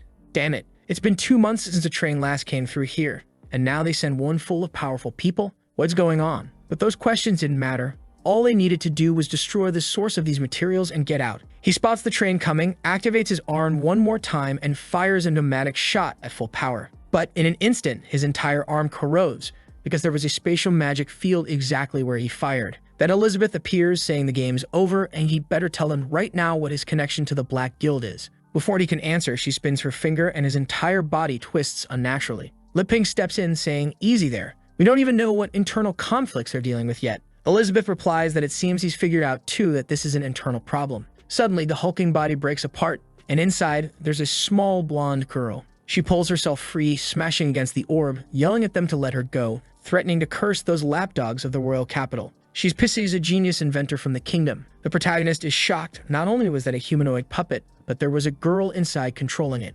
Elizabeth smiles and says she'll let him handle the interrogation. The protagonist is excited. He really wants answers to a lot of things. Meanwhile, the pirate below yells, "Let go of our boss, you bastards. Without her, we're finished. Meet our squad leader." Everyone's shocked for a moment. Then Wang Kai handles it all in one move, digs a hole, drags Alpha out, pulls out a weird-looking demagnetizer, presses it against the little metal spheres, and just like that, Alpha's free. Man, Alpha actually lost. Damn, that holy sword really is a pain sometimes. Back in the kingdom of Aristotle, a thunderclap strikes in the middle of the city. A bunch of robots are destroyed, their parts falling to the ground. That creepy little computer belonging to the villains says they had the audacity to steal the gears of darkness and now refuse to submit. The long-nosed human says the Black Guild needs to understand that they were the fools who gave them the gears, and now they'll use them however they see fit. On top of that, he's interested in this light magic that strengthens his body. He slams the ground and more little robots start appearing. They pull out cannons and fire a flash of lightning tears through them, blowing them all to pieces again. The monitor comments that even these high-voltage resistant materials aren't good enough. When they explode, he just laughs, saying it's ridiculous for them to think they can go against the Black Guild. The robots repair themselves, but the monitor keeps laughing, saying it doesn't matter how many times they rebuild. Soon, everything will be wiped out. Steel Sentinel number 3 appears, and the long-nosed man says this is what he's been researching from the very beginning. The conversion rate might be low and the energy limit tight, but he has ways to solve that problem. The monitor realizes he's talking about his own energy source, but says he has no idea how the guy plans to pull it off, and that it'd be better if he just submitted to the Black Guild now. The robot tries to use the same punch Pisses used on Alpha, but the monitor dodges and wonders, damn, this kingdom isn't even that strong, so why hasn't the master just taken over already? Then he shrugs it off, saying, whatever. Today number 34, will conquer this place and make the master proud again. The robot keeps attacking, saying the fool would rather die than submit. Missiles are fired at the monitor, but he dodges easily, saying the gap between their power levels is massive. But the long-nosed man refuses to give up. Then the monitor fires a massive energy beam straight at him, filling the giant robot with crackling power, leaving it smoking and twitching. Number 34 declares that from this moment on, the kingdom of Aristotle is officially under the control of the Black Guild. But the human just laughs, saying this is perfect. Everything's going exactly according to his calculations. He starts shaking as his power surges to the max, stomps the ground, and charges straight at number 34, thanking him for the energy before landing a clean shot right to his face. The monitor's screen cracks as he's thrown far away, but he survives. He's completely confused, saying it doesn't make sense. That attack should vaporize him. Worse still, he felt for a moment that there was no way to dodge it, even if he wanted to. Then the robot appears behind him again, saying he's curious to know how he generates so much power. He fires another full blast, slamming the monitor to the ground, and this time number 34 is completely destroyed. The massive robot lands with style, saying that the Black Guild isn't the only one who knows how to be sneaky. Then the tables turn. The ground starts shaking, a huge crater opens up, and energy surges everywhere. The guy is confused when suddenly a small robot crawls out from below, saying they've broken the limiter that was holding it back. Wait a minute, could this be something Leping made? No way. And holy hell, it turned into a bombshell beauty. Barely dressed and overflowing with power, she's the demoness of the 6th pillar. Man, one thing I love about this story is that when bad guys die, they turn into women. When monitors die, they turn into women. Everyone turns into a woman. This is the good stuff. The chubby guy recognizes her as the legendary lightning fairy and says he's actually interested now. He's going to give it everything he's got. He charges in, saying his ambitions are no less than those of the Black Guild. But the fairy just waves her hand and activates the immortal lightning. A massive bolt crashes down into the city. Good grief, that guy just got fried. She says that big ambitions are worthless without the strength to make them happen, and she, number 24, is going to completely wipe him out. But suddenly, from the guy's head, some disgusting, grotesque demon emerges. The man's body rises, floating around her, saying it's interesting how her attack keeps shocking its target until it's completely dead. He admits it's worthy of a monster of her rank, but she needs to understand he hasn't been a living creature for a very long time. The fairy completely ignores him, doesn't even look at him, and says he talks too much. Does he really intend to resist? Whether he intends to resist or not, He sure seems to be enjoying it. He says that in the kingdom of Aristotle, they have a saying, in the face of science, magic rank doesn't mean everything. But she snaps back, saying she's got another saying for him. In the face of absolute power, magic rank has always been everything. He claims she can't win. He's pinned her body to the ground, saying she have to electrify the entire continent or she'll die here. But she summons a huge burst of power. Her hair rises like Killua's, lightning surges everywhere. Her rank keeps climbing higher and higher. Then suddenly, a voice whispers in her ear, asking what she thinks of its appearance. Out of nowhere, Malfoy appears, grabbing her from behind. What the hell? This guy really is everywhere. Oh, here we go. Now we're about to learn how this girl was born. 400 years ago, the protagonist was repairing Wankei's body after it was wrecked when the queen beat him up. But one of the sparks that came off during the repair scattered along the wall shot up into the sky and fell into the demon kingdom, where it turned into this girl. So basically, she's nothing more than a spark from Wankei. Man, we could use a little pet like that too. Huh. Some poor beast tried to devour her and got electrocuted instantly, died on the spot, and she collapsed to the ground. That's when she looked to the side and saw Malfoy approaching. He was electrocuted the moment he picked her up, but he activated his demonic power and said that no matter what, he wouldn't give up. The poor lightning fairy thought he was talking about her and thanked him for not giving up on her. But obviously, he was talking about Elizabeth. Next thing, she's inside a capsule and he begins test number 24. He presses the red button and dozens of bolts of lightning strike countless creatures. The whole place is electrified, the capsule begins to glow, and little by little she opens her eyes. In the end, she was just another creation tied to Leping. Poor Malfoy, the guy just can't catch a break. He says he'll bring her back, and the fairy wonders if he's talking about her. Why is this guy so devoted to her? If he's going to take care of her like this, then she's not going to give up either. Suddenly, her energy spreads through the whole kingdom. She realizes she's finally evolved into a form that can generate energy on her own. She thanks Malfoy, saying he's the one who saved them. But then, out of nowhere, her electricity starts bouncing around the room and zaps him. She rushes to ask if he's okay, and he replies, "Of course not." Just by trying to get close, she paralyzed him completely. She says she'll back off, but he grabs her tightly. Man, what a guy. Willing to take 10,000 volts just for her, saying that if he can't survive something like this, then he doesn't deserve her. The lightning fairy is left confused, wondering, does this guy really need me this badly? Malfoy asks her if she believes in love at first sight. Even as he's still getting electrocuted, his demonic powers activate. He gathers microwaves and metal scraps, forms them into a glowing orb around the two of them, and when it's over, she's turned into a monitor. He says that this will stabilize her power and let her always stay by his side. She agrees, saying fine then. With that, the poor girl is pinned against the wall as he says he's going to start the tests. Her electricity starts spreading everywhere. A single strand of hair appears and he smacks it, yelling, "Damn it, stop that." Finally, they had managed to get an infinite source of power.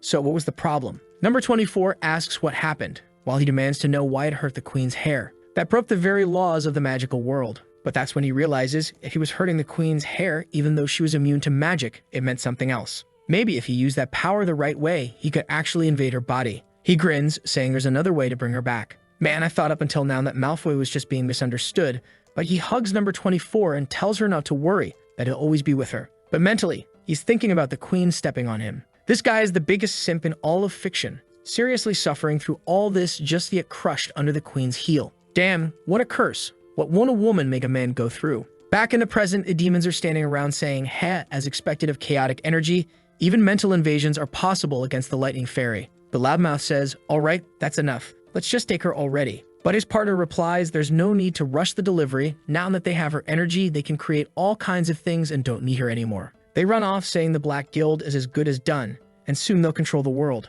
Meanwhile, the bug who had been freed from Elizabeth's seal tries to take control of Chi-Chi. Malfoy, though, was thinking that he never imagined the weakest one of them all would end up bringing in the most profit. The king of Aristotle slams the ground and raises an alchemic smelter. He orders them to put her inside, saying that now she'll finally be able to do everything he commands. The poor girl just obeys and gets sealed inside the capsule. Man, I felt bad for her. She was born from a spark, and from the moment she came into existence, she's been treated like nothing but a battery. Back on the train, Pisses asks if they really aren't hunters hired by the kingdom. Leping says, of course not. We thought you guys were part of the Black Guild too. This is all just a misunderstanding, right? So let's talk while we're heading toward the kingdom. Pisces explains that their plan was to cut off the supply of resources going to the kingdom of Aristotle, destroy the place, and free all the people. The protagonist doesn't hide anything anymore. He says, well, my name is Leping. I'm the legendary hero. This here by my side is Queen Elizabeth. We just want the people of Aristotle to agree to cooperate with us to put an end to the Black Guild together. But since it's been so long since they've gone outside, the others just stare and say, legendary hero, demon queen, never heard of you. Pissy says the same thing. She has no idea who they are. But she warns that the chaos coming from the Black Sea is massive, and they have no clue how powerful the Black Guild has become. The protagonist asks Elizabeth if this Black Sea business is what affected Chi-Chi. Elizabeth replies that she doesn't know, though mentally she's only wondering what he plans to tell her in a month. He asks Pisces for more details, and she says that it all started when she was just a child. She was in the kingdom of Aristotle when. Right then, Elizabeth orders her to shut up. Everyone's confused, including Li Ping. But Elizabeth just says that it'll take too long and she doesn't feel like waiting. She unleashes a memory-seizing attack, stealing everything they have in an instant, and calls Li Ping over to watch with her. Together, they see Pisces as a happy princess, tinkering with inventions, spilling oil, while a cute little bunny hopped around playfully. The old man was amazed. She kept studying and learning. Even as a child, things he found indecipherable were things she could solve with ease. At first, he thought she was erasing important parts of the process, but then his expression changed. He realized she had found another way to convert energy. She then explained that if they did it that way, they have enough energy to power every component. She walked into the room excited, but her expression quickly changed. The old man turned to her and said, "Hello, Princess Pisces. I couldn't wait any longer, so I already began the tests. Look at what happens with this so-called power of chaos. It comes from the Black Sea and is unlike any mana. It's a primal authority that can both destroy and reconstruct life itself. The only flaw is that the subject must desire life, something hard to manifest in this situation. That's why I spent more than 60 years searching for an answer to that question. Who could have guessed that it would be your solution that gave me the answer I needed? And wow, from the very start, the devil was already in the details." At that moment, he connected the gear, saying the purity was at 60%. Then his expression shifted as he said, "Pisces, as long as we keep working together and producing this on a large scale, we'll break the limits of human life and become evolved beings." Pisces froze but said fine. They continue the research. And honestly, I thought she'd already realized something was wrong the moment the guy opened his chest and there was a demon inside. A month later, she told him that reaching 80% purity would be difficult, but it was finally ready. He thanked her and connected another gear. But suddenly he started panicking, demanding to know why the chaos flow had been reversed and what she had done. Moon, it was a trap. He was blown to pieces. She thought she had won and went to speak with her parents, but they were there, trembling strangely. Then the monster appeared from behind the throne, saying she truly was a genius of her century to have planned something like that. But it was a pity. Humans were just mortal sacks consumed by fear, and her parents were no different. And it was laughable to think she believed they knew nothing. Li Ping comments, "Wow, you rescued all the soldiers and even created a rebellion team. But why didn't you ask the elf tribe or the dwarves for help?" Elizabeth, meanwhile, is muttering, "Damn it, I can't access Li Ping's memories." Pisces explains that she had no contact with the outside world and there was even a bounty on her head, so she couldn't trust anyone. And the soldiers, now mechanical, say they follow her because she was the one who rebuilt them and gave them a chance to keep living. Pisces insists it's not about her. What matters is that they have to stop the Minister of Science or else the entire place will become a sacrifice for the Black Sea. Since she didn't have the strength to fight them head-on, what she tried to do was cut off their resources to force them to leave. Everyone is silent, and Alpha asks why it's so quiet. Elizabeth asks what Li Ping is thinking. He says, well, it's a matter of principles. Something that doesn't use mana, can't be constructed, and can't be controlled. Through Pisces' memories, he finally understood how that mechanism worked, how they were combining magic and science. They needed to inject amplifiers. And then comes this massive explanation. The conclusion he reaches is that the peak of his career as an engineer is creating companions like Wan Kai. There's no way he can build massive machines like Aristotle's and infuse magic into them. He's really sad and disappointed. Elizabeth says that if he feels that way, she'll take care of it herself. Then with a single wave of her hand, the gears inside those soldiers pop out immediately. Pisces jumps to her feet, demanding to know what they think they're doing. She knew that this wasn't the most noble technology in the world, but without it, those bodies wouldn't survive. Li Ping also asks her to calm down, saying these people aren't bad guys. She replies, I get it, but even if they were a little different, they still contain traces of mana from the Black Sea. Some were produced in Aristotle, others by the Black Guild. But regardless of how they were made, once one of those gears is implanted into a body, it corrupts the user's soul. Sure, you get stronger and live longer, but in the end, your mana still gets siphoned into the Black Sea. Corrupted souls, mana enhancements, bodily mutations, even advancements to higher demonic tiers, even the elves' necromancy. She's realizing that the Black Guild is using science to produce these gears through human bodies. All that effort, just so in the end, every single user feeds the descent of chaos into the world. They're the first ones who will be corrupted and devoured. She then destroys the gears and says that yes, it's a matter of principle. And from the looks of it, wow, she actually killed those guys. Of course, Pisces doesn't accept that and rushes in to punch her, shouting that she'll never forgive her. But with a single snap of Elizabeth's fingers, an abyssal gift engulfs the train. Immediately, Pisces feels something strange. The others are confused, calling out to their boss, asking what just happened. One of them says his body suddenly feels strangely human. Pisces says that's impossible and tells them to explain. When she touches his cheek, she realizes it really is flesh and blood, and she gets emotional.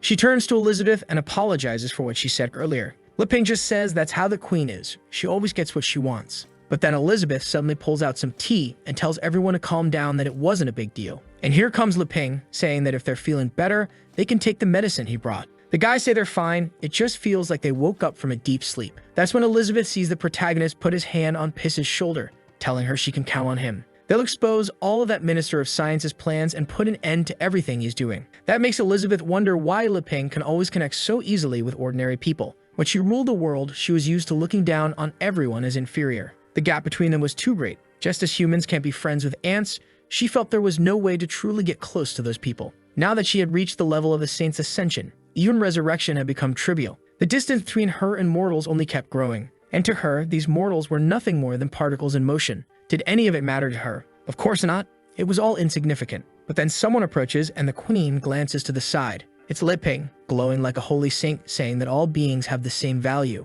She's shocked, thinking that it's such a ridiculous idea. Watching him among the people, she thinks that with the status he holds, these are pitiful emotions. These people could never understand the complexity of the dimensional existence he lives in. So why does he care about their problems? Why does he sit there listening to their childish questions? She can't understand what he's looking for, but she realizes that it's not pity for the weak. Watching the way Liping looks at them, she wonders if maybe he's trying to see the world she herself never reached. Her strength had reached the heavens, devoured, conquered, and ended everything with the infinite mana she possessed. But she had never stopped to think that maybe she should seek power within herself. Instead of just standing above all and looking down, he seemed to dive into the very origin of life itself and observe it. Maybe these tiny beings, these little particles within his reach, were the path to the world she had never explored. She starts coming to the conclusion that Liping had transcended the shackles of sheer power, and now she was finally starting to see that path for herself. Naturally, this triggers yet another breakthrough for her, advancing her to the second rank of saint. She's completely emotional. My God, this girl is already going too far. She's saying that just to be with her, he deliberately suppressed the radiance of a creator.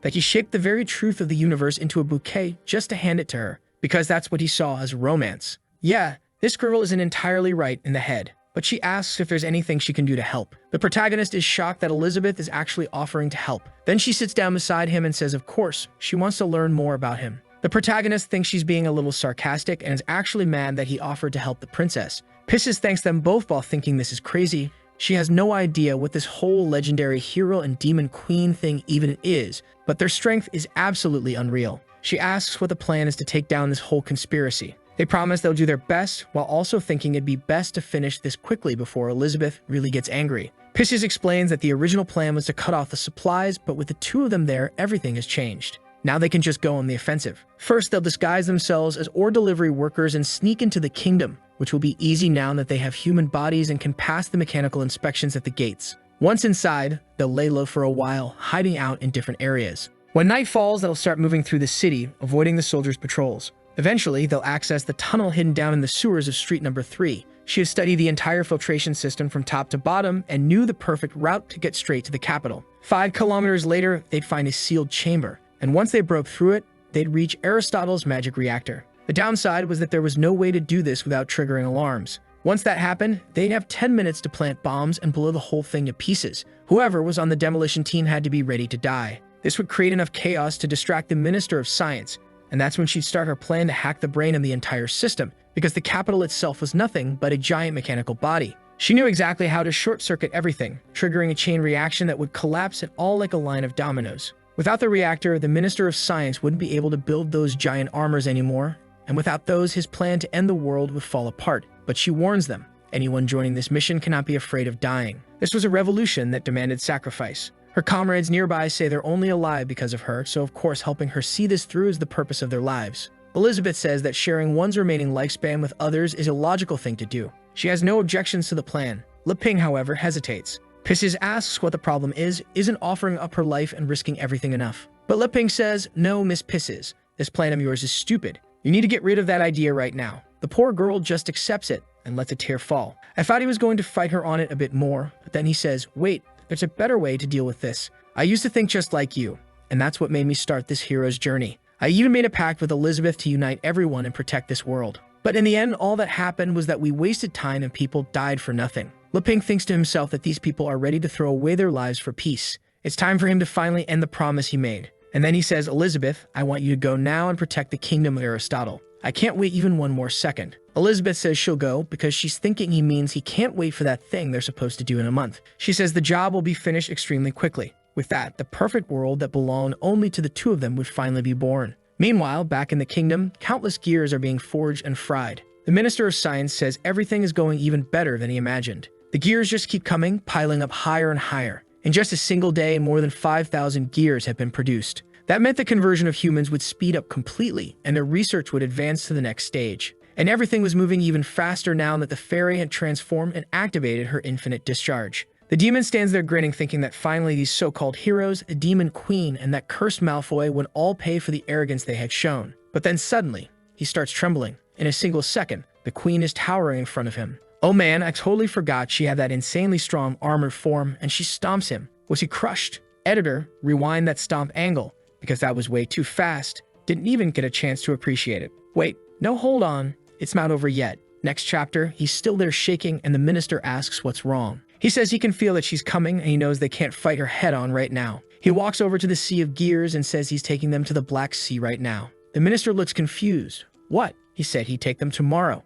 The guy just tells him not to worry. He'll be back tomorrow, assuming the fool is still alive. The Minister of Science can't make sense of it, but the guy disappears, taking all the gears with him. At that moment, alarms start to sound, warning that a maximum alert intruder is nearby. In the city, a guy riding a scooter wonders what's happening. All the robots aren't even moving. And in the sky, Elizabeth appears with the group, wanting to know if they were really teleported to the center of the kingdom. Li Ping tells everyone to stay calm. He's with Elizabeth there, while Alpha tells everyone to stop being so dramatic. The creatures are all pointing and fire a shot in her direction, but with a flick of her finger, they are all transformed into a manhole cover. The leader of the scientists there wants to know why he lost connection with all the sentinels in an instant, and everyone is wondering the same thing. What are these manhole covers doing here in the middle of the city? Suddenly, everyone falls dead, and the gears that were in their bodies start to fly. Did Elizabeth just rip everything apart in an instant? The scientist is freaking out, wanting to know how she turned everything to dust so quickly. And it really is fast. In less than 5 pages, she's already wiped out the entire city.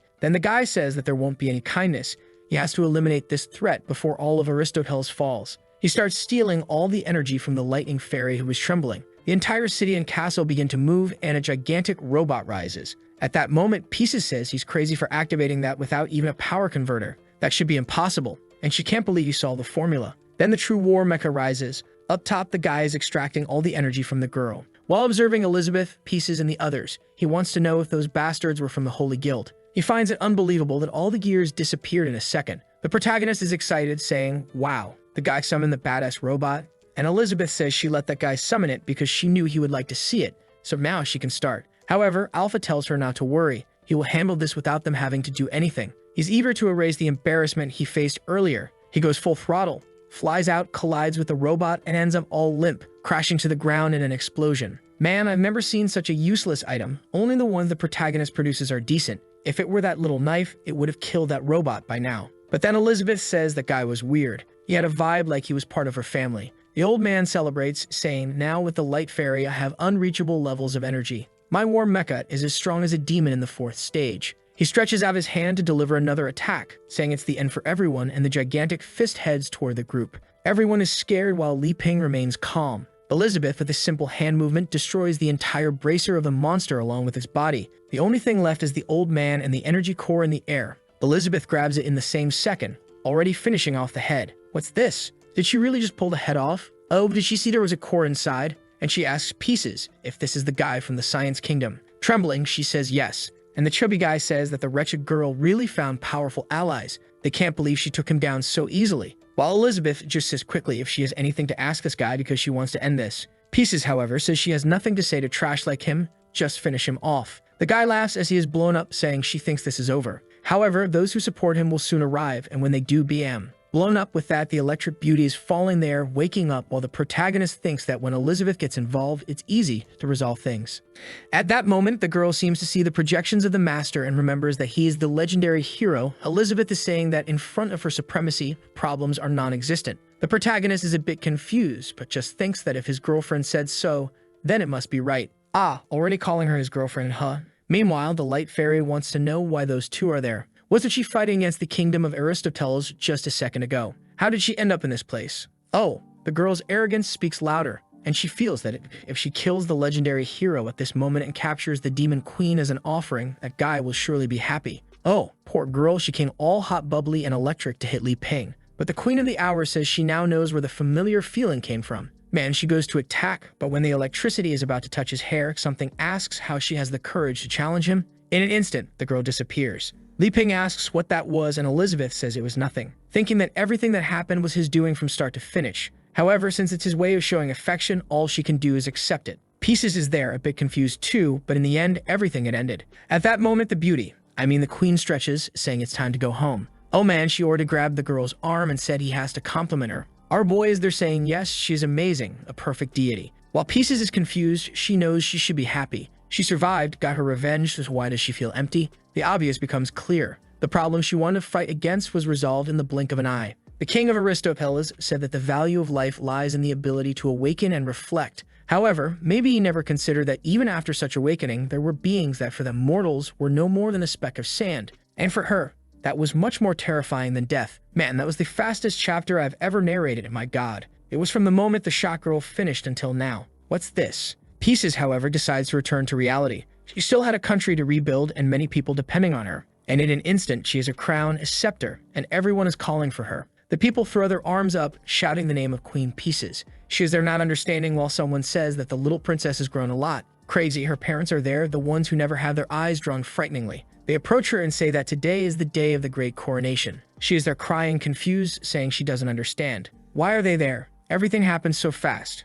Was this real? The father says, relax, girl. We'll ask the doctor to take a look. You must not be feeling well.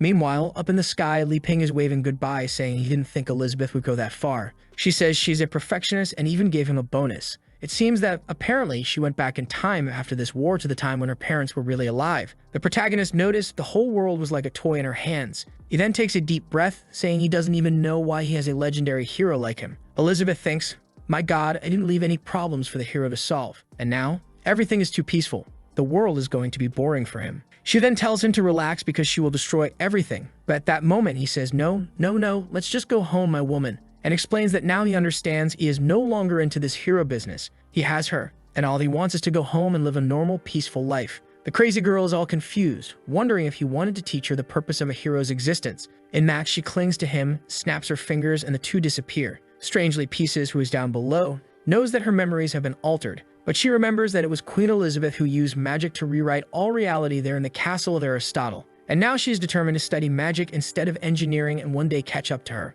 Oh, my daughter, I don't know if that's going to work out. Meanwhile, back at the protagonist's house, lightning strikes and calls for the elemental squad. A little fire appears from the oven, water from the faucet, maybe the grease from the knife. What's that dog doing on the floor? Electricity is rising, hitting 220, and the light fairy appears. Out of nowhere, she turned into an old lady. Where's that strong and thick, juicy one who was in the middle of the fight? What a sad day. But hey, there's the water fairy, the fire fairy, the metal fairy. They're all here. Surely it must be the tough ones. They want to finally merge completely. The little yellow fairy, who is the metal one, says that if they join forces, maybe this time they will have a chance. The lightning fairy agrees and tells them to start the elemental fusion and win this. The water fairy, on the other hand, is a bit hesitant and says they don't belong here. Without the strength given to the artifacts of the creator, they won't be able to do anything. The metal fairy, however, explains that they, who are beings from another world, when temporarily accessing the realm they possess, will have peak power. And the electricity fairy explains that even though they were brought to this place out of admiration for the creator, they will become 10 times stronger and finally prove the power they possess. They were tired of being used to create other things, especially the oldest one there, the earth guy. The little creature on the ground gives a glare and lets out a roar. It seems that was the warning that Liping returned, and in an instant, everyone runs to their corners. The protagonist arrives home with the juicy tough one there with a little hand on her butt. Oh man, he already sits on the couch, orders 2 sodas for Wonkai. The moment he opens the fridge, the fairy says that this year there will be another internal competition. However, Wonkai warns that there is no way he will let that catastrophe happen again. The light fairy, which I'm still mad about because it used to be a giant babe, says that she can't worry, especially since last time she also stopped before it turned into a big disaster. Not to mention that she thinks the biggest culprit for all the mess is always him. Wonkai is there thinking that this time he messed up because the protagonist tampered with his chip, gave it some upgrades, and he got a bit out of control. But then he tells her to stop bothering him. She, however, says that just this once, he could let it slide. They already lost 3 championships in the house. Please, boss, let the elements fight. He grabs the sodas and says fine, there will be an event, but only when the master leaves. and this time they will decide once and for all who is the strongest. She thanks him, then says that when the voltage that had disappeared returned to her, she received some information, but suddenly he just slams the door and says goodbye. The protagonist and Elizabeth are there on the couch talking about plans, and she says that everything worked out thanks to him. He takes a sip of soda and has that look on his face saying that he just wanted to help everyone. But what can he do, right? That hard-headed guy wanted to resolve things that way. Elizabeth agrees and says that guy really didn't deserve to exist. Elizabeth thinks with herself, now I know why he did this. He used pressure on the opponents and kindness on friends to create loyalty. With that, the stability he placed in that kingdom will last a long time, unlike hers, which disappeared for a short time and soon everything turned into a disaster. Once again, she learns another lesson. The protagonist tells Holy Sword, Elven Tribe, Cathedral of Ani, the Kingdom of Dwarves, and now Aristoteles.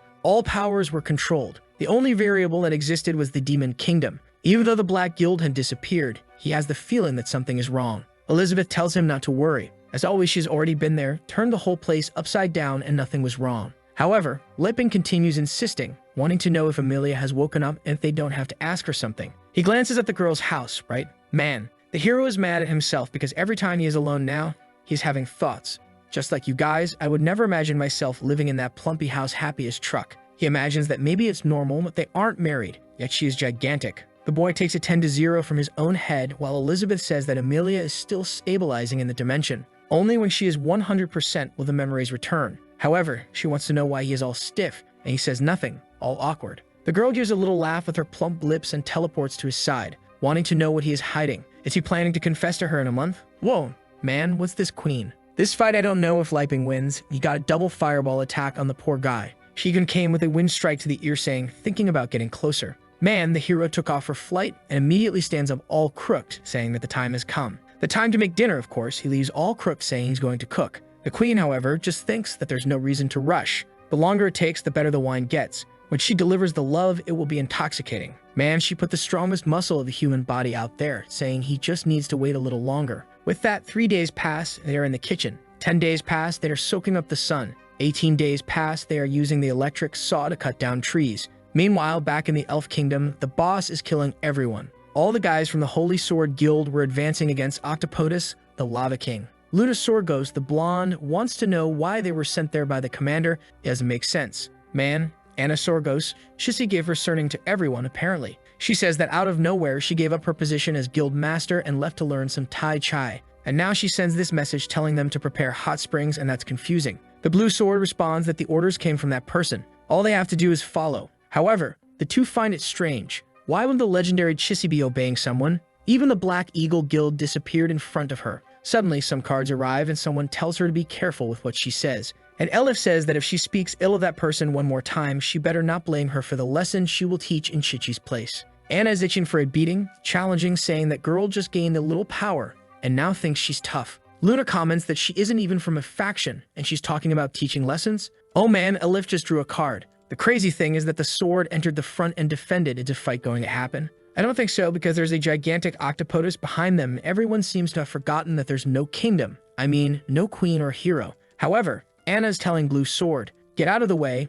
I want to see how strong this little girl is. He responds that it won't be possible. He promised Chissy he would protect everyone, and tells Elif that if she wants to calm down, let it be against him. The crazy girl drew about 8 cards and said that's fine then, but as soon as she wins, everyone will owe her an apology. The one who is angriest about all this is the boss, who is there looking at one, looking at the other. The sword, and then say he's eager for a rematch after that tournament. However, at that moment, the boss attacks with everything, but suddenly a dragon from the sky crashes into him. A brawl starts between the two, and the poor boss, my man, was a bonus. Now the girls who were criticizing are so scared that she is facing off against Blue Sword like this. Elif is impressed. That bastard is really worthy of being Chichi's disciple, and the guy knows she is still holding back. In that, the two see each other once again face to face in the sky, and she says it's time to stop holding back. It was time to end this in one blow. He agrees, and suddenly, the explosion of the 7-star scythe appears, and while he activates destruction against the wind, power goes everywhere. However, a card passes, cuts everything, and when it returns, it's Bose, saying that's enough of this.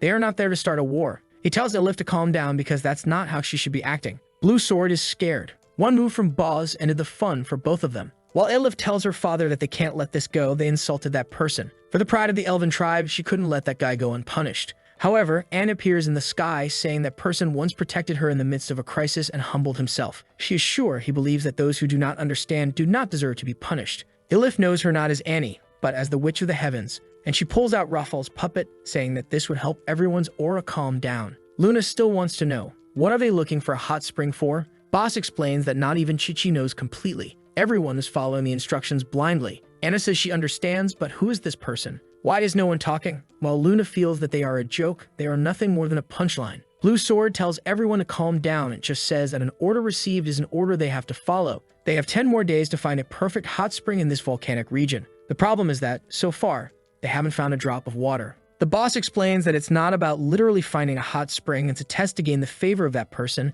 and they were sent by Chichi. And about who that person is, everyone has already met him, but he can't say anything beyond that. Annie, on the other hand, finds it strange. This volcano should be full of springs, so why is it dry? Ilif comments that the real tests are never what they seem. Maybe the true meaning is this difficulty. But then suddenly, Annie changes her expression and says something sinister is coming from the skies. Boss wonders if it's the appearance of the evil one, while the two nearby are already collapsed, unable to breathe. Ilif approaches, and the older guy says they'll have to attack with everything they've got, while Annie says that whatever it is, it's arriving. From the clouds, a chunk of a giant robot emerges and boom, it crashes into the ground. At first, I thought it was just leftover parts from the one they had already killed, but no. As soon as Annie asks if this thing really exists, a robot is standing right before them. No, above them, towering. Annie comments that they've been noticed. Well, obviously. At that moment, the Sword Saint says the way is always to strike first and charges in. Boss tells him to calm down, but too late, he's already activated the Asura bird. But his attack is blocked by a strange green dragon. He recognizes it as the Dragon Slayer's Slash, a skill only Sword Saints can use. Inside the robot, someone speaks, saying it's been ages since they left the dwarves' land, and the first thing they're greeted with is this enormous strike. Luna asks if he's okay, and the swordsman falls back. And who is it? More than obvious, right folks? It's the king of the dwarves, our dear Heimerdinger, wielding the biggest dagger in existence. Crazy enough, he's standing right next to Chissy, who says that everyone there, except for her disciple, are people chosen by the hero. Even the eccentric Pieces is there, wanting to learn magic. Chichi apologizes for taking so long, while the boss thanks them for finally arriving. Down below, Heimer explains that it was that very person who helped him solve the huge crisis in the dwarves' nation. Looks like the two women just realized it's true, that he's the legendary hero, and that other person too.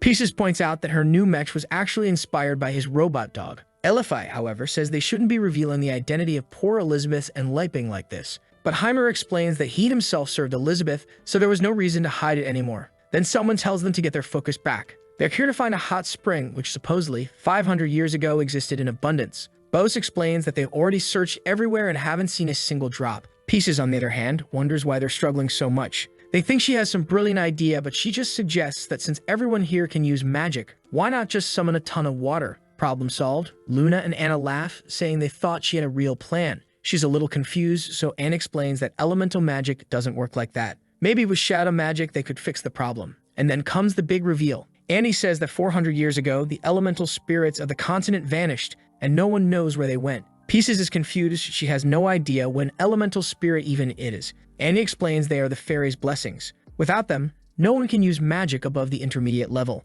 Their disappearance sparked a magical revolution, where most things had to be developed with engineering and mixed magic. Currently, the most powerful water spell possible is the Ice Sphere, but it requires a place with lots of water already available and is useless and impossible to cast at a volcano like this. Feeling down, Pieces says, "Sorry, I didn't know." She thinks it's embarrassing how little she knows, but promises to study hard and someday reach even the Demon Queen's level. Heimerdinger then gives a simple idea. Why doesn't Chichi just slash through the land until she hits a distant lake, creating a path for the water to flow here? Kiki says she could, but she won't. Her friends think it's because she doesn't want to make things easy for everyone. But Chichi tells them to think carefully. If she alters the terrain like that, it would cause an ecological disaster. All that just for a sauna. What would the hero and the Demon Queen think about that? Out of nowhere, everyone panics as they see themselves falling into an abyss, being told that if they, the ones fighting against evil, allowed themselves to be corrupted by greed, they'd be no better than the very enemies they want to defeat. On the hero's scales, their deeds must always weigh positively.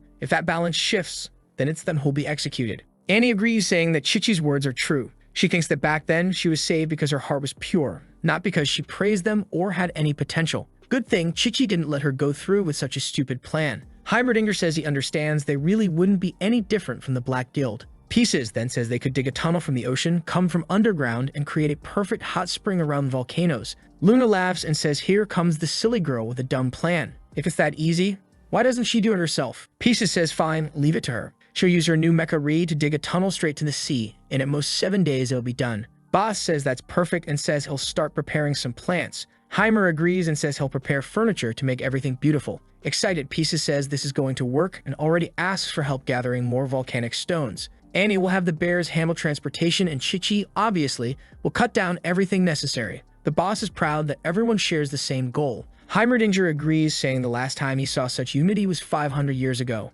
With that, they join hands, saying they'll give it their all. The scene then shifts to 1,000 meters underground. And look who's there. It's Malfoy, isn't it? Wondering why Heimerdinger, Chichisorgus, and even those cursed with the Din Din bloodline are there. Surely the location must be the Master's mana. There's no way he could be tracked. But he does notice that the monitor, number 24 of the Lightning Fairy, has disappeared. Could she really have switched sides? The problem is, he can't leave while he's absorbing this mana. But that's fine. Once he's done, everyone will be offered as a gift to the Master. The scene then changes to around our boy's house. A beast prepares an ice attack, throwing it at another dragon, which barely escapes to the side. But then it coils around to deliver a killing bite from above, only for a rain of meteors to explode and smoke all around them. And up in the sky, there's a phoenix that, good lord, takes a direct hit to the head from the Mammoth King. But then someone casts a jutsu. It's that frog from the beginning, using its long tongue to grab the elephant's trunk. With a yank to the side, the beast crashes on its back. Suddenly, he tells them to rise because the immortal hasn't finished yet. At that moment, someone claps, saying they're not bad at all. When the battle frog looks back, who is it? Winkei, clapping, saying they've truly taken the doctrine of battle to heart. The frog says that when the pressure to survive disappeared, all the magical beasts grew lazy. But ever since he gave them the lesson of battle, they've been training rigorously to stay in shape. Winkei says fine, but now it's time they pay the price for the protection they've been given. The frog replies, Boss Winkei, such harsh words. This isn't a price, but rather a heartfelt contribution to the great creator. In this vast world of beast planes, we were lucky to be chosen. To become flesh and nourishment for the creator isn't death, but transformation. They will be destroyed, rebuilt, and seek evolution through this world, because that is the only truth. I don't understand what's happening, but there's a fish evolving into a dragon. The battle frog explains that in recent years, they evolved from majorling-type beasts to archfiends. He's just curious whether the master released any new ingredients this month. Crispy, juicy fried chicken, real deal with rice, rich and firm. And a big chunk of meat too. That mammoth meat, fatty but not greasy. I don't get it. Are they offering themselves to be eaten by Lai Ping? I'm kind of confused here. Wankai comments that the boss said it had been a while since he'd eaten bullfrog. Right then, the fool starts trembling all over. Back at our boy's house, just from the shadow you can tell it's the juicy one. She tells him to be gentler, but you know what's going on here. A little foot massage, obviously. Lai Ping says they better stop there, but she says no. This little bit of pain didn't scare her. Still, she was trembling all over while he said he hadn't even started yet. She asked him to wait a second, that she needed to make her mental preparations and then everything would be fine, he could press. Now I feel sorry for her. He says, there's an old saying that pain means a blockage. If there is a path, there is no pain. Foot massages may seem to hurt a little, but once I'm done, you'll feel relieved. Look at this artist. He spent more time on this foot than on the whole chapter for sure. I've never seen so much shading and locking in of light. Oh no, what am I about to read? Elizabeth is saying he's causing pain, making it itch and tickle. That absurd amount of sensory responses was putting her on high alert. Mixing that with the aromas in the room, she knows he's trying to put her in a state of soul-melting ecstasy. But she's going to resist, she won't fall for these tricks. And then Lai Ping says he's about to start the real massage. The moment he touches her foot, her eyes blaze like a demon's and she's transported into the bamboo realm, transformed, beautiful. She's already drifting off, saying bamboo is hollow, yet grows like an arrow, just like the flow of mana, which must be filled without leaving gaps. If you fill it too much, it stagnates. Meanwhile, Lai Ping is pressing the Tai Chong point. Then she enters the Lotus Realm, rising from immaculate mud and bathed in pure waters, but never in excess. He strikes the Zhusen Li point and she appears in the Cherry Blossom Realm, saying that even while crossing an icy mountain, one must still dare to bloom, unafraid of cruel winters and without becoming a fleeting flower. Then he strikes the Sanyan Zhou point and she appears in the Orchid Realm small, saying she was still inside the orchid's cocoon, about to release a sudden fragrance. True strength doesn't need to shout, it understands itself. I feel like her armor is coming undone. Then he presses the big toe and she suffers immense pain. I'm telling you it was coming undone. What is this? She evolved into the thickest sage mode I've ever seen. The guy triggered a transcendence with a foot massage. She collapses onto the bed, exhausted, drained, while the protagonist throws a towel over his shoulder and tells her to rest. He'll prepare dinner. Elizabeth is wondering the same thing. How did she evolve from a foot massage? It makes no sense. But somewhere nearby, something is hatching from an egg. Ah, it must be Amelia, right? Yes, exactly. In the next chapter, she's at the table. Liping thanks her, saying he's glad she finally woke up. He had prepared spicy bullfrog, perfect for protein recovery. When Elizabeth asks Amelia if she lost, she remembers facing the old man who said she had finally been surpassed. Amelia calls him a bastard, saying that was an insult to the master. And that's when the Temu Elizabeth bursts out of the orb. She strikes, and what a retreat from Amelia.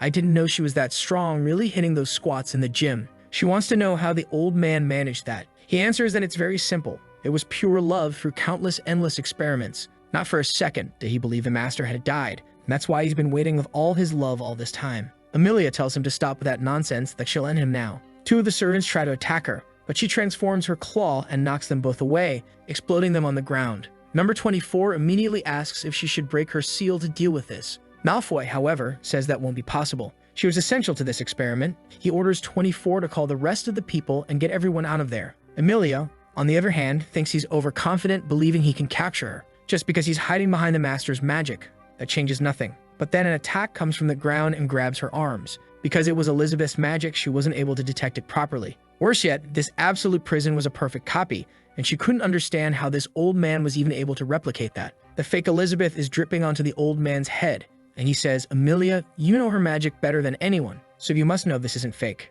At that moment, Elizabeth makes a move and Amelia begins to be strangled. Since she has a contract with Elizabeth, she had no way to suppress this power. Malfoy tells her to be a good girl and cooperate, that way she would suffer less. But then Amelia summons the Golden Dragon and warns that while she may not attack the Master, she can destroy all of this land. She begins to create a world-ending spell while that girl, whose name I don't even remember, is standing nearby wondering if this is the true power of a demon lord. Malfoy tells everyone to run, and then Amelia unleashes the Dragon Lord's breath and the whole place starts to explode. From afar it's clear the area was truly disintegrated. The thick-thighed one was there, terrified, thinking this power was horrifying. The entire kingdom had been wiped out and Amelia lay exhausted on the ground, thinking she had been far too arrogant. Who would have imagined this guy would actually use the master's magic? That's when she realizes she is still standing on solid ground. Malfoy had activated the forbidden transgression. He praises, saying that if it weren't for Elizabeth's power, he would be nothing but ashes. But then he tells Amelia to show him more, or perhaps all her magic had already been absorbed to be used by the perfect master.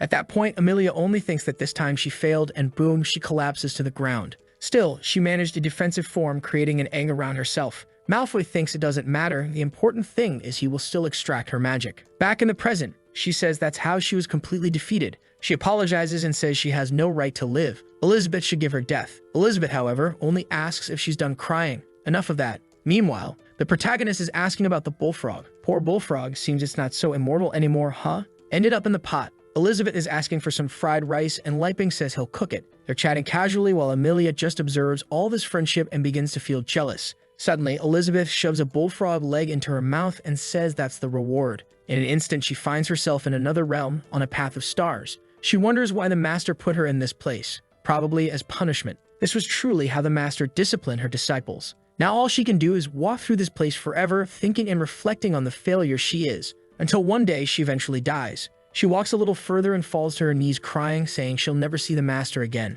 But she doesn't deserve to anyway. Still, she misses her. And look who shows up, saying there she is. When Amelia lifts her eyes, the giant frog drops down in front of her, saying that the king of beasts, the golden dragon, is there. Apparently, this is her final test to advance to the rank of demon lord. Amelia is confused while the frog says few recognize him since he was only a tadpole back when they were already great masters. But in the years she disappeared, he stole her place and has been absorbing and dominating all the magical beasts. Now he has to defeat her to be considered the new king of beasts, and finally the day had come. All that's left for him is to win. He charges, saying today he completes his evolution. A golden explosion, actually it's the protagonist finishing the fried rice. He wants to know what happened with Amelia, and Elizabeth explains she's savoring the protein he gave her. The protagonist thinks, wow, so dragons eat like this, huh? Slowly and carefully. Awesome. Meanwhile, Amelia has the frog in her mouth, but in the illusion she's already transforming into the golden dragon. The immortal frog says she truly deserves the title of king of beasts. She asks if he still wants to fight. The poor guy, all beaten, says it's not necessary. He admits defeat, but says this won't be the last time. Soon he will win and complete his evolution. He falls flat on the ground. Amelia thinks that if she can't even digest a single defeat, then she doesn't deserve to serve the master. Even in loss, she was still the queen of beasts. She lets out the roar of the golden dragon queen and wakes up in the room, releasing the same roar outside. The protagonist asks, hey, should we get some water for this lunatic? Elizabeth says, no, she's just not used to eating what you cook. Soon she'll get used to it and really enjoy it. Liping is there, a bit confused, but says it would be better if she liked what she eats. At the same time, he finds it strange. Dragons should be immune to spicy food. Meanwhile, Emilia evolves 4 times, reaching the peak of Demon Lord. Elizabeth thinks that she truly is worthy of being her pet. She fell, but quickly got up again.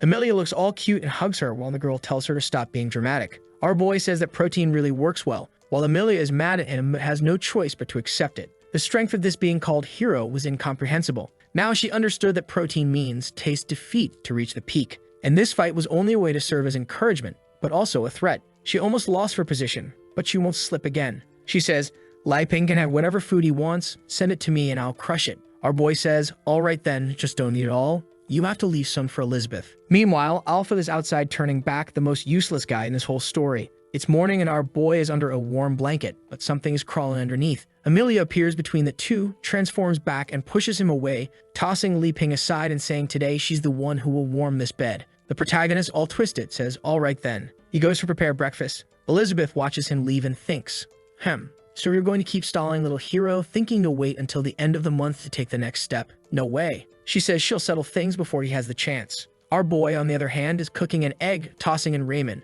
Breakfast is ramen, egg, and pudding. Pretty healthy. American standard, he says he was about to call them, and then notices it's no wonder Emilia is Elizabeth's mount. Outside, Wonkai wants to know, hey, where's Alpha? They've already eaten. Our boy is washing up while Emilia is impressed that Elizabeth has really been living here all this time. She can't understand why. In Emilia's eyes, Elizabeth had already surpassed everything that exists, to which the queen says it's something hard to explain. On a mountain, she walks, saying she finally reached the peak, but then she sees she's still far away. That's how she feels. Emilia says it's not possible that even more distant peaks exist. She's already mastered all magic. Elizabeth says, only when you cross one huge mountain will you see that right after it there's another. Just like this drama we're watching, I've watched it countless times, but still can't fully understand it. Strange things are appearing on the screen and Emilia is studying about the Dragon King of the Four Seas, a calamity in the heavens, the Eastern Pilgrims, dragons turning into horses. My god, what's going on? The 3 immortal Purus, N1, Jade Emperor, the Buddha, the Bodhisattva, my god.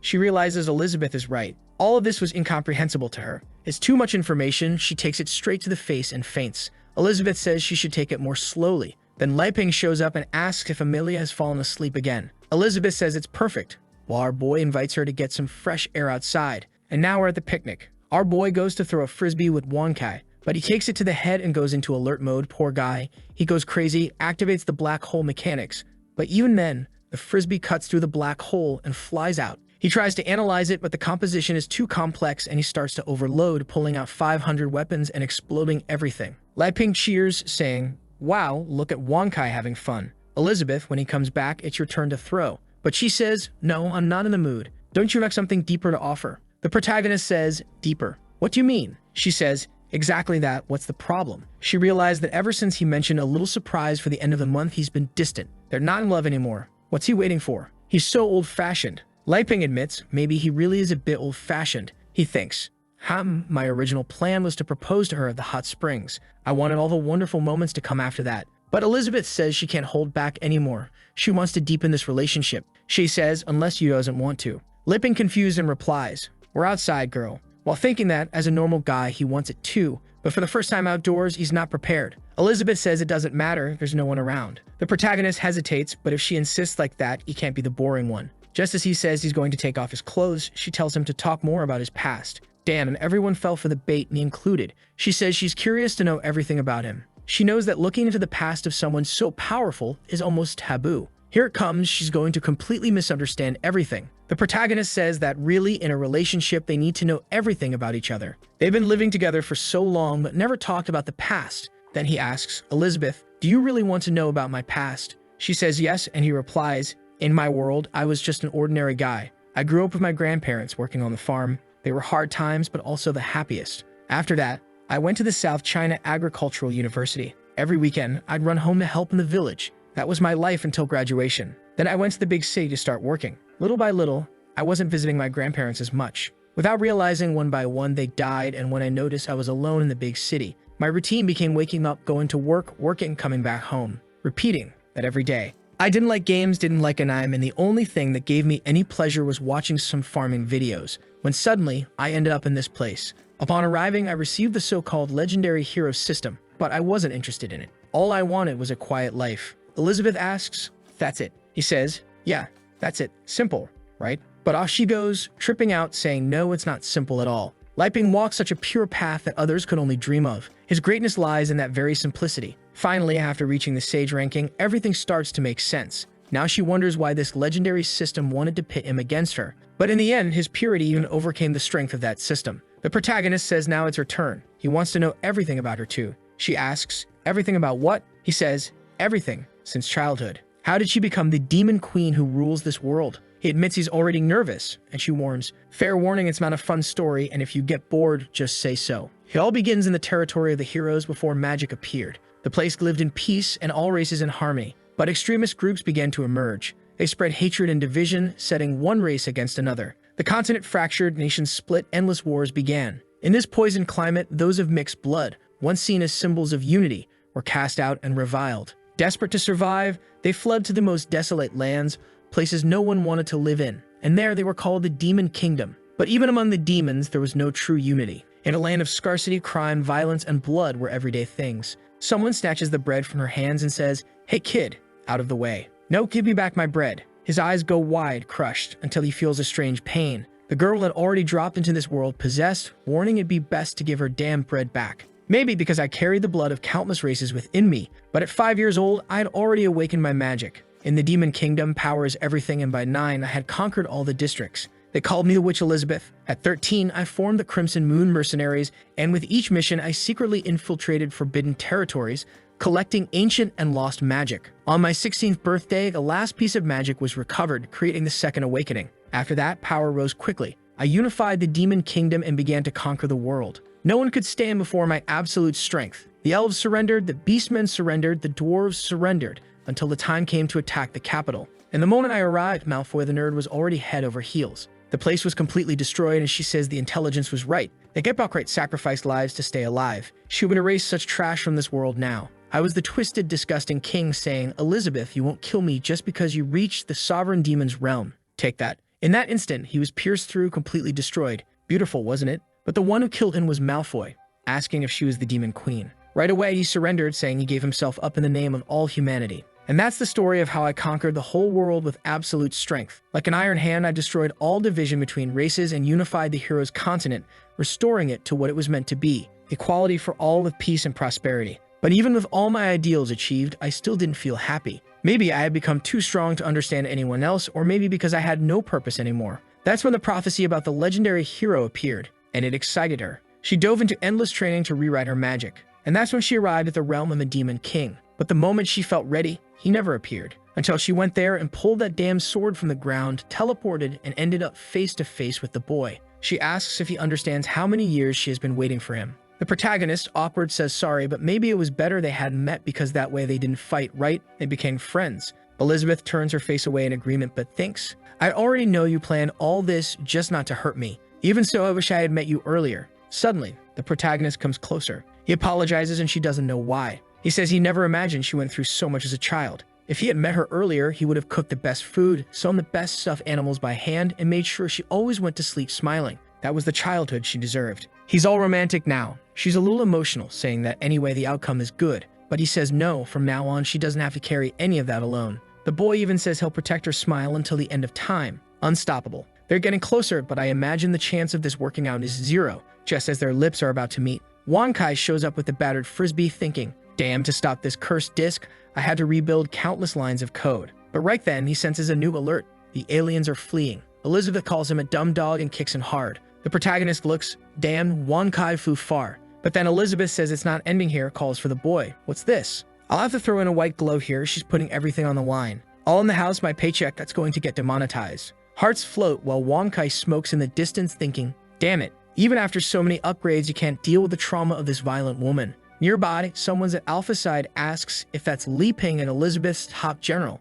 He's the new hero Sama, and Alpha says yes. The guy says he looks like an idiot, not a threat. The guy has a system too. Yes, Li Ping's system. It went looking for someone else. It warns him not to underestimate the enemy and to make sure he can complete the final mission. He had to eliminate Li Ping and Elizabeth to gain full access to the system. The guy says he understands and orders Alpha to keep monitoring and notify him telepathically if anything changes. Alpha is all messed up under hypnosis, just saying he understands. The man vanishes and Wan K notices Alpha is nearby. Really, he'd gotten involved with some weirdos. But he has no time to think about it. He's wrecked and has to repair himself right now. The scene then shifts to the Sea of Darkness. That strange demon there says that all the gates are open, but 5,000 gears weren't enough to light them all. He's a fragment of Azathoth's consciousness, known as the Whisperer. The other one there, also a fragment known as the Demon of 1,000 Eyes, says it's fine. He had analyzed the chaotic entropy, and as long as they began the process, integration was guaranteed. Others that will appear were also part of Azathoth. This one is the Devouring Worm, who says they can't let the locals discover them,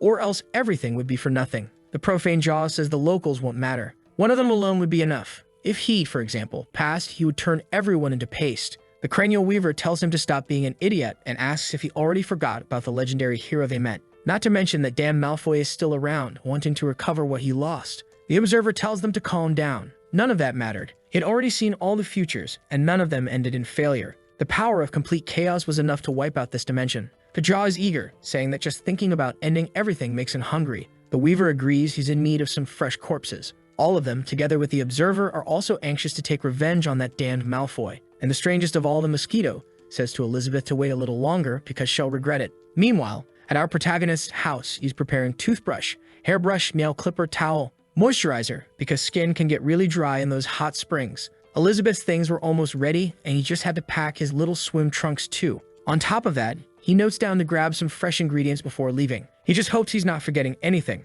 He goes to the drawer and pulls out the big one. What's this? Wasn't the plan to make the most powerful progeny of all? Fully ready, he quickly shoves it into his backpack while Elizabeth is calling. He asks what it is, and she wants to know if he can help her pick out a bikini. How about this micro one? The protagonist is startled, asking where she got that from, while thinking it was him who made it. A few days ago, thinking about this trip, he had designed many swimsuits with some peculiar styles. Seeing his reaction, Elizabeth doesn't like it and asks if it looks ugly on her. Suddenly, she snaps, changes instantly, and asks what he thinks about this one. This one's more modest. The protagonist tells her to take it easy, but she keeps getting angry, asking why she felt for a second that he looked hesitant when seeing her clothes. Elizabeth, meanwhile, is thinking that as she strengthens her relationship with Li Ping, she starts to better understand what he likes. She followed the strongest signal she could find, and that's how she found those outfits. But judging by his reaction, did she interpret things the wrong way? She snaps again, and, man, things just keep getting worse for poor Mamoru. YouTube, forgive the boy, it's for the good of the viewers. Phew, there's Amelia calling, all modest, asking why her clothes are so tight and why humans wear things like this. When the two of them went to the hot springs, they wore nothing at all. Elizabeth agrees, saying it's always better with nothing. While thinking that she got distracted, Li Ping may have liked those clothes, but in the end, they're just preferences and accessories. If she obsesses over that, she'll miss the true point, which is that what Li Ping really likes should be her, regardless of anything. The hero saves even the monetization of this channel. Thank you, Li Ping, you're a powerful being. Phew, now we're already outside and he's put some decent clothes on this crazy girl. Li Ping is there saying, damn, I can't wait to see what incredible place Heimer prepared for us. The queen says she's also excited for that, but what she's most excited for is Li Ping's surprise for her. Amelia is clingy as always, saying she can't wait to bathe with the master. At that moment, Elizabeth activates the force teleport, and they appear among the mountains. The protagonist looks around and suddenly his eyes shine. My god, they really prepared a gigantic bathhouse. Elizabeth says it doesn't look like anything special, but then Pieces shows up to greet them, saying that after her kingdom stabilized, she came here to help Miss Sword sink, and together they built this for them. The protagonist thanks her, but she says it was nothing special, since the kingdom of Aristotle could never repay its debt anyway. Pieces blushing from being close to Elizabeth, but Amelia already tells her to take those disgusting eyes off. The queen just orders them to be taken to the place, and the group follows along the great carpet. At that moment, someone from the household greets them with a good morning. When our boy turns, it's Chi-Chi and all the sword saints dressed as butlers, saying that today they're working as the security of this place. The protagonist thanks them while Anne says, weren't the queen and the great hero supposed to come? Who are these two randoms? Luna replies, I heard they're just a princess and a servant from some isolated place. Then Chi-Chi bows and greets the great hero. Our boy thanks her, saying she truly is worthy of being the great sword goddess. People are still hesitant. Blue Sword wonders if this guy is really the hero of legends. If so, he hides his presence in a terrifyingly good way. Anne and Luna are trembling, saying it can't be. This is the guy who taught Miss Chi-Chi Tai Chi swordsmanship. The protagonist greets everyone, saying they must have seen him back at the tournament conference. They both say they remember him, and that alone is enough to make them faint on the spot. The protagonist then touches Blue Sword's shoulder, who's turning pale, and asks, "Chichi, did you learn from this guy? His fencing is really good." Confused, Chichi asks, "Wait, you want me to learn his fencing?" The protagonist says, "Exactly. Remember when you asked me how I learned formless Tai Chi sword? All I did was watch him and evolve from that point onward." That's when they realize the protagonist learned from Blue Sword, who learned from her, who learned from the protagonist, forming a cycle. Our boy then adds a wise saying, "Among three people, there is always someone I can learn from." And he learned a lot by always being near the two of them. Blue Sword tells the hero to stop praising him so much he doesn't deserve it, and tells Chichi he doesn't understand. She, however, tells him to calm down, that he doesn't need to be shy. While thinking about that saying, "Among three, there is always someone I can learn from," she then says the hero made his point very clear. It was her lack of knowledge that kept her from truly seeing the path. The first lesson wasn't about techniques, it was about following the flow of nature. But trying to become nature itself was still a forced way. She had to simply be, without separation. She was still tied to her past and her identity as the most powerful human. But the hero opened her eyes by saying that even he had learned from Blue Sword. She understood that the saying of the three meant even the weakest had lessons to teach her. Now it was clear why the hero told her to return to the Sword Saints Guild. The girl is floating, advancing to the 5-star Demon Lord rank, while Blue Sword wonders if just one phrase from the great hero made her advance. He begins to think this hero was always among them, but this was the one who created the Boss Legendary Guild. He was the one who saved Chichi, who saved the heroes, who saved the dwarves, who saved Aristotle, and now this guy was saying he learned something from him. Lai Ping asked if he's okay, since he's on the ground apologizing, saying that thanks to the hero, he's learning something new. The guy begins to advance through countless ranks right there. Elizabeth says that's enough and tells them to move along. But she wonders, did Lai Ping make them advance because he feels the chaotic forces in the Sea of Darkness are preparing? She begins to understand. This hot spring plan was only to keep them close in case something went wrong. Chichi is flying, saying not to worry, just to count on her. The protagonist only thanks her and steps aside, thinking it's best not to interrupt her training. He celebrates, saying they finally arrived and the door opens. Inside are Heimer, Boss, and his daughter. Our boy greets them together with Elizabeth, thanking them for all the hard work. But he notices the place was insane. It wasn't just any hot spring. There were floating islands, perfect water, a bridge, flowers, statues, and more. The protagonist tells her to take a look. That statue there looked like her, and it was much bigger inside. Not to mention there was water, it seemed magical, rising on its own. He thought it was an exaggeration, saying they didn't need all that. And Heimer immediately trembled, saying he did his best to hide the flaws.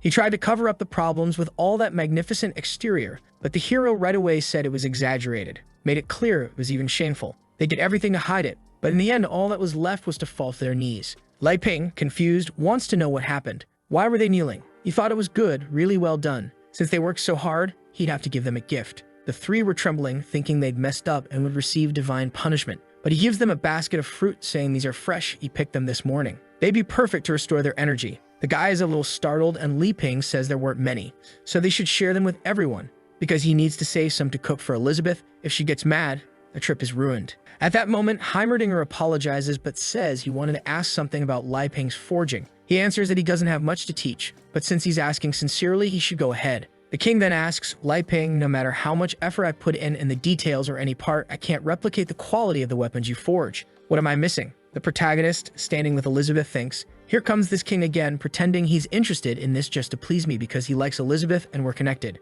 But since he's asking sincerely, I need to give the right answer. He then says, from my perspective, being meticulous isn't about obsessing over details. It's more of a feeling. Basically, instead of relying on the eyes, you need to rely on the heart. If the feeling's right, that's already good enough. Of course, Heimerdinger is shocked, saying, I understand, not relying on sight. With just a few words from the hero, I feel as if my 700-year forging career was nothing but running in circles, searching for the perfect amount of materials, sharpening angles with absolute precision, timing the forge. I became obsessed with details and focused on each one thousands of times, but none of it was true work from the heart. Forging shouldn't be stopped by external limits. Suddenly, he rips off both monocles, or glasses, whatever, from his eyes, blood dripping, while Lai Ping asks, what did you do, old man? The things fall to the ground while Heimerdinger thanks the hero for the guidance. Finally, he was seeing the light. The guy congratulates him but asks if there's a way to recover his eyes. Elif says yes, she'll prepare a potion now. But Heimer closes his eyes and says he doesn't need it. Today he sees clearer than ever. Every flaw in that place he could feel with his heart. He's powering up while the protagonist doesn't understand, wondering if those things on his face were power limiters. He really doesn't get why the king of dwarves was limiting himself, but who knows? Heimerdinger cries, saying yes, that tool he once took pride in had in the end become his greatest shackle. It really was a limiter, and today he has only one more question for the hero. I wanted to know what he was going to ask, but Elizabeth interrupts, asking if they weren't going to end this already, saying enough of all this chatter. They were being too greedy and wouldn't be able to handle what she was about to do. The men all pressed their heads to the ground, apologizing, saying the queen is right. Then Pisces says she'll escort them to the suite. Since the path was a bit long, they take transport. She goes near some plants, says those leaves are the perfect size, pulls out a pill, and throws it on top of them. Immediately, the thing transforms into a kind of leaf ride. And she says this is the new invention, combining magic technology, space capsules stored in the body, and a conversation, comprehension of energy. Oh my god, I messed that up 5 times, and they're already on top of the little plant. The protagonist says the thing was pretty unstable, but it flew much better and was really quiet. Pisces thanks them while thinking about Wonkai. From the moment she saw Elizabeth and that dog, she's had endless ideas. Amelia, however, wants to know why Elizabeth is there. She could just fly on top of her. Pisces says vehicles can be replaced anytime. Amelia, angry, wants to know if she's trying to steal the place of the driving queen. The two glare at each other while Elizabeth tells them to stop wasting time and move along. Pisces speeds up the little bike and they fly through the skies. Lai Ping points out that suddenly there's a golden toilet on one island, a water park on another, and a place full of plushies. Pisces explains that each island has different hot springs, and they can go to any of them, of course. Just call her and she'll take them. Our boy thanks her, and soon they arrive at the door that, in theory, leads to their room. She says that if they need anything, just ring the bell in the room and they'll appear right away. With that, he waves goodbye, turns, and says they're finally there. Elizabeth immediately brings up the subject, asking where that surprise he'd been hiding is. Embarrassed, he says he'll explain inside. Let's go in first. Hand in hand, the doors open and they enter the place, which looks kind of like his house, more or less. There's a path with petals. Elizabeth, seeing that, says this surprise doesn't even need to be said. The Empress already knows very well this night will mark an important step in her journey. She's already imagining the intense, creamy duel, but Amelia interrupts, saying the bed will be very comfortable indeed. Sleeping there with the master will make the dragon very happy. But suddenly she's caught in a blue aura. Elizabeth pulled out the Pokeball and caught the girl. The protagonist notices it's the item he designed himself and left on the table. Why is it in her hand? Elizabeth says it's nothing special, just a convenient way to store Amelia. She throws it into her backpack and clings to our boy, saying now there's no escape, just the two of them. And in the next chapter, of course, he really can't escape. Out of nowhere, Annie shows up from the bathroom, saying she's so happy they came. Lai Ping, confused, wants to know what on earth she's doing inside their room. She explains she wanted to study the architecture and technology of the place, so she registered as the bathroom cleaner. The protagonist says she doesn't have to worry, he'll handle it later.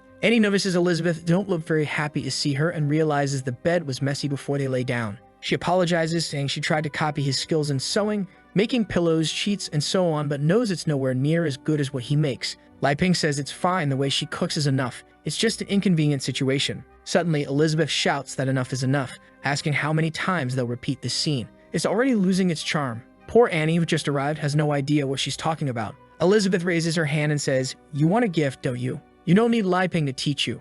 I'll give you a gift this time." She touches Annie's head, giving her a gift from the abyss. The protagonist is confused, telling Elizabeth to be careful. And suddenly, horns sprout. What? They grew out instantly. But no, she didn't transform. In fact, her Jin bloodline awakened. The protagonist asks if Annie's okay, while thinking, wow, Elizabeth is amazing. She made her evolve so easily. Elizabeth says, I awakened your bloodline, now you learn how to use it. Annie wants to say something, but Elizabeth casts a spell on the lock and throws her away, saying enough chatter. Annie goes flying and Elizabeth puts her hand on her waist, saying that finally they're quiet and at peace. Now it's his turn. The protagonist stammers, "See, calm down, Elizabeth, step back." But he trips on the bed and she says she's tired of being calm. She's waited long enough for this moment. She blasts him in the chest, knocking him onto the battlefield. He's there bleeding from the cheek while she closes in for the finishing blow, saying this time no one will interrupt her frantic sequence. And then she demands he show the great surprise he's been preparing. The protagonist is there wondering if she already knows he's going to propose.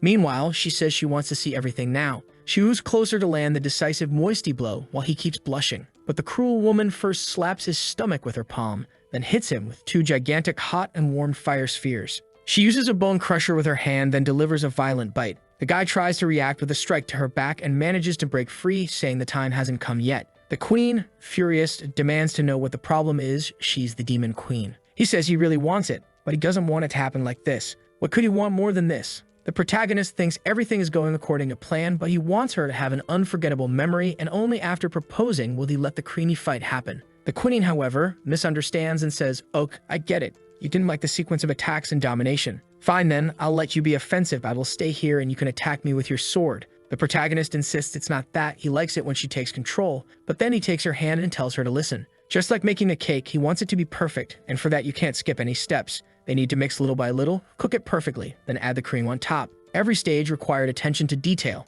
You had to put your soul into it. Only then could you get a perfect cake. Some might say it doesn't matter, since in the end it all goes to your stomach. And he agrees with those people. But for Lai Ping, it's not the same. Even one wrong step turns something perfect into something less perfect. Maybe she thinks he's old-fashioned and stubborn, but he wants her to understand his heart. This was his conviction of pure love. He's already imagining putting a ring on her finger, getting married, lifting the veil, giving her a kiss, and then going further. He asks if she understands, and wow, he convinces the queen. She says he's right. She almost let her desires consume her. He used the cake metaphor to explain something simple. He was a divine being and she was being trained to shine. He would use this queen as an ingredient and prepare her in the perfect way. Really, the preparation had already begun from the start. She imagines him touching the strawberry, telling her not to skip a step. He would savor it when it was at its very best. A bite of the strawberry and she nearly dies, saying the queen finally understands. The protagonist thinks, ah, good thing Elizabeth accepted. For someone with such an incredible title, she's actually a gentle woman. Meanwhile, Elizabeth is only thinking that she's eager to reach this perfect form and finally be able to create the powerful child. With that, she throws her clothes up and it's time to head out to the pool.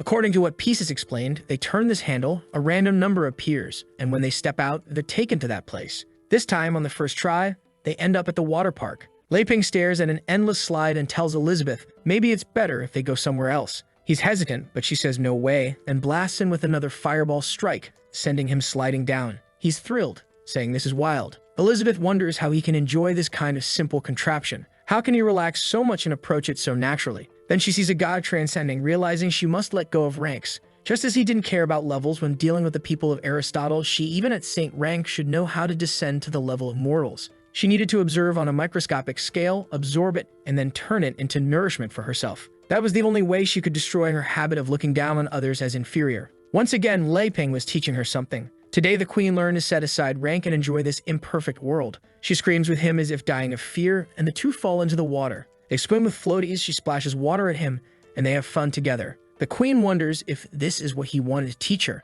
the pure and simple feeling of joy. The little elephant sprays water, the two of them stand underneath. What's this? An attack. The queen doesn't waste her chances either, slashing his back with her claws. Lai Ping gets angry. Enough games with the hero. He grabs her tightly and pulls her in. Nice. The fight is intense, both of them panting, until the protagonist, puffing smoke, says he loves her. The queen, shaken and trembling like a train, says she loves him too. But suddenly, she asks what attack that is near her thighs so intensely. Ha, Dan Arthur tricked me too. It's the ring he had kept there to propose to her. Lai Ping thinks the timing is perfect. If he doesn't propose now, then when? Nervous, stammers, I do wanted to ask if you want to stay with me. He thinks, what am I even saying? My mouth is trembling. I'm too nervous. The queen covers her mouth, saying he doesn't mean to say anything more. She's already accepted. Whatever his desire is, he can do as he wants. He thinks she's misunderstanding, and right then Pisides shows up nearby, saying the location is the elephant's spring and it looks like they stayed under that curtain for more than 30 minutes. Pieces asks, could this place have some hidden design we didn't notice? Or is it the simplicity that makes them like it so much? They needed to study this carefully to refine the others. The protagonist, embarrassed, says, ah, Elif, Pisses, what a coincidence, huh? Don't worry about us. While thinking, damn, the perfect mood was ruined. Then the queen, gigantic, steps forward, saying she's had enough. She apologizes to Lai Ping but says she won't lower herself to the level of inferior beings, letting them get close and disrupt her life like this. She says she's tired of it, accident or not. They should disappear. Energy expands violently, destroying everything. From below, Heimerdinger comments that this aura is no joke. Boss doesn't understand what's happening. Heimer explains that 500 years ago, when the queen was at her peak and attacked the human city,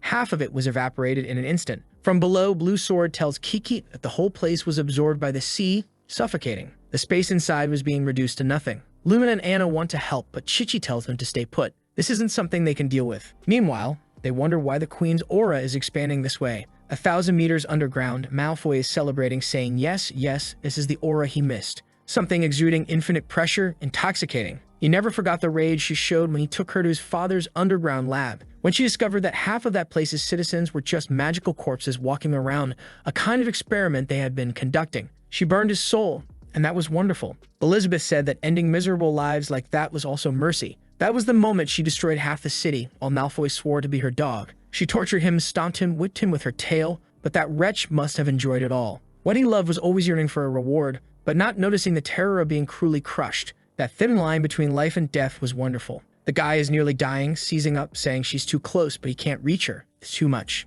Suddenly, he strikes the throne and says enough. He can't take it anymore. The fusion seems to begin, and he rises from the throne, saying that once he eliminates the weak around her and returns to being a dog under her foot, the world will be perfect. She would once again belong only to him. From above, Elizabeth says they don't need to fear. She will destroy everyone in this place, but later she'll reconstruct them. Liping as they're trying to calm Elizabeth down, while thinking that he actually understands her. People are always interrupting them, and finding a romantic moment in this place is impossible. Then someone begs Her Majesty for forgiveness. It's Bose, saying they may have been idiots, but he takes full responsibility and pleads for the Queen's mercy. He kneels over the cards, saying he'll pay with his life. All he wants is for her to forgive Elif. The Queen only asks if he wants to disappear too. She waves her hand to the side and says fine, let them all vanish together. He tries to defend himself with the cards, but not even Liping's cards can handle it. This time he apologizes to Liping, saying there's nothing a father can do. Liping looks and says it doesn't have to be this way, while thinking that for a second he forgot. She really is the Demon Queen. He tries to find a way to calm her before she loses all reason.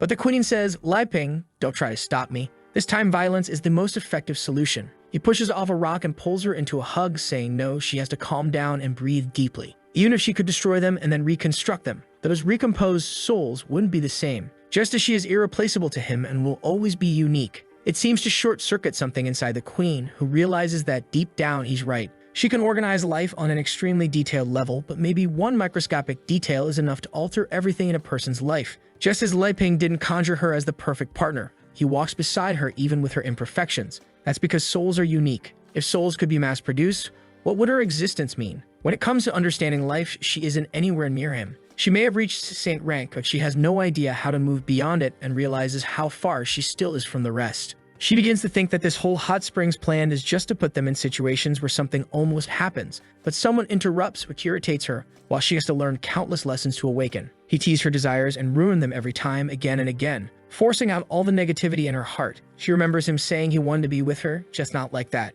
And now she thinks it meant that she hadn't reached a high enough rank. She misunderstood everything he said once more and made herself the fool. He was being calm, patient, and using everything he knew to bring out the best in her. She seems to go through another breakthrough, leaving saint rank and stepping into creator rank. She says she understands and frees Boss, the girls, and reconstructs the place. Anne asks what just happened, while Heimerdinger begs the Queen to calm down. Annie still wants to know if there was a problem. Liping says no, nothing much, just a misunderstanding. He thinks to himself that thankfully Elizabeth isn't too hard to calm. Honest words always work with her, and she lets things go. Elif is exhausted, almost fainting, while Kiki thinks, I don't know what happened, but Liping saved the world again. Boss bows, saying he won't bother them anymore and that he's leaving. But the protagonist asks, you're leaving after all this? Everyone thinks death was the forgiveness. Now that they're alive, they still have a price to pay. Elizabeth, now calm, asks what he's thinking. With his eyes closed, Liping says he noticed something important. Suddenly, everyone falls to the ground, begging him to say what it is. He says, take a look at yourselves. Kiki, confused, had ourselves. The protagonist says, you're always waiting for me, the so-called hero, to clean up this mess. The way you act sometimes is pathetic. Don't tell me you still haven't realized that every time we speak, we are waiting for a like in this video that helps Mamoru makes more content for his viewers. Activate the cheeky little bell, and I'm out.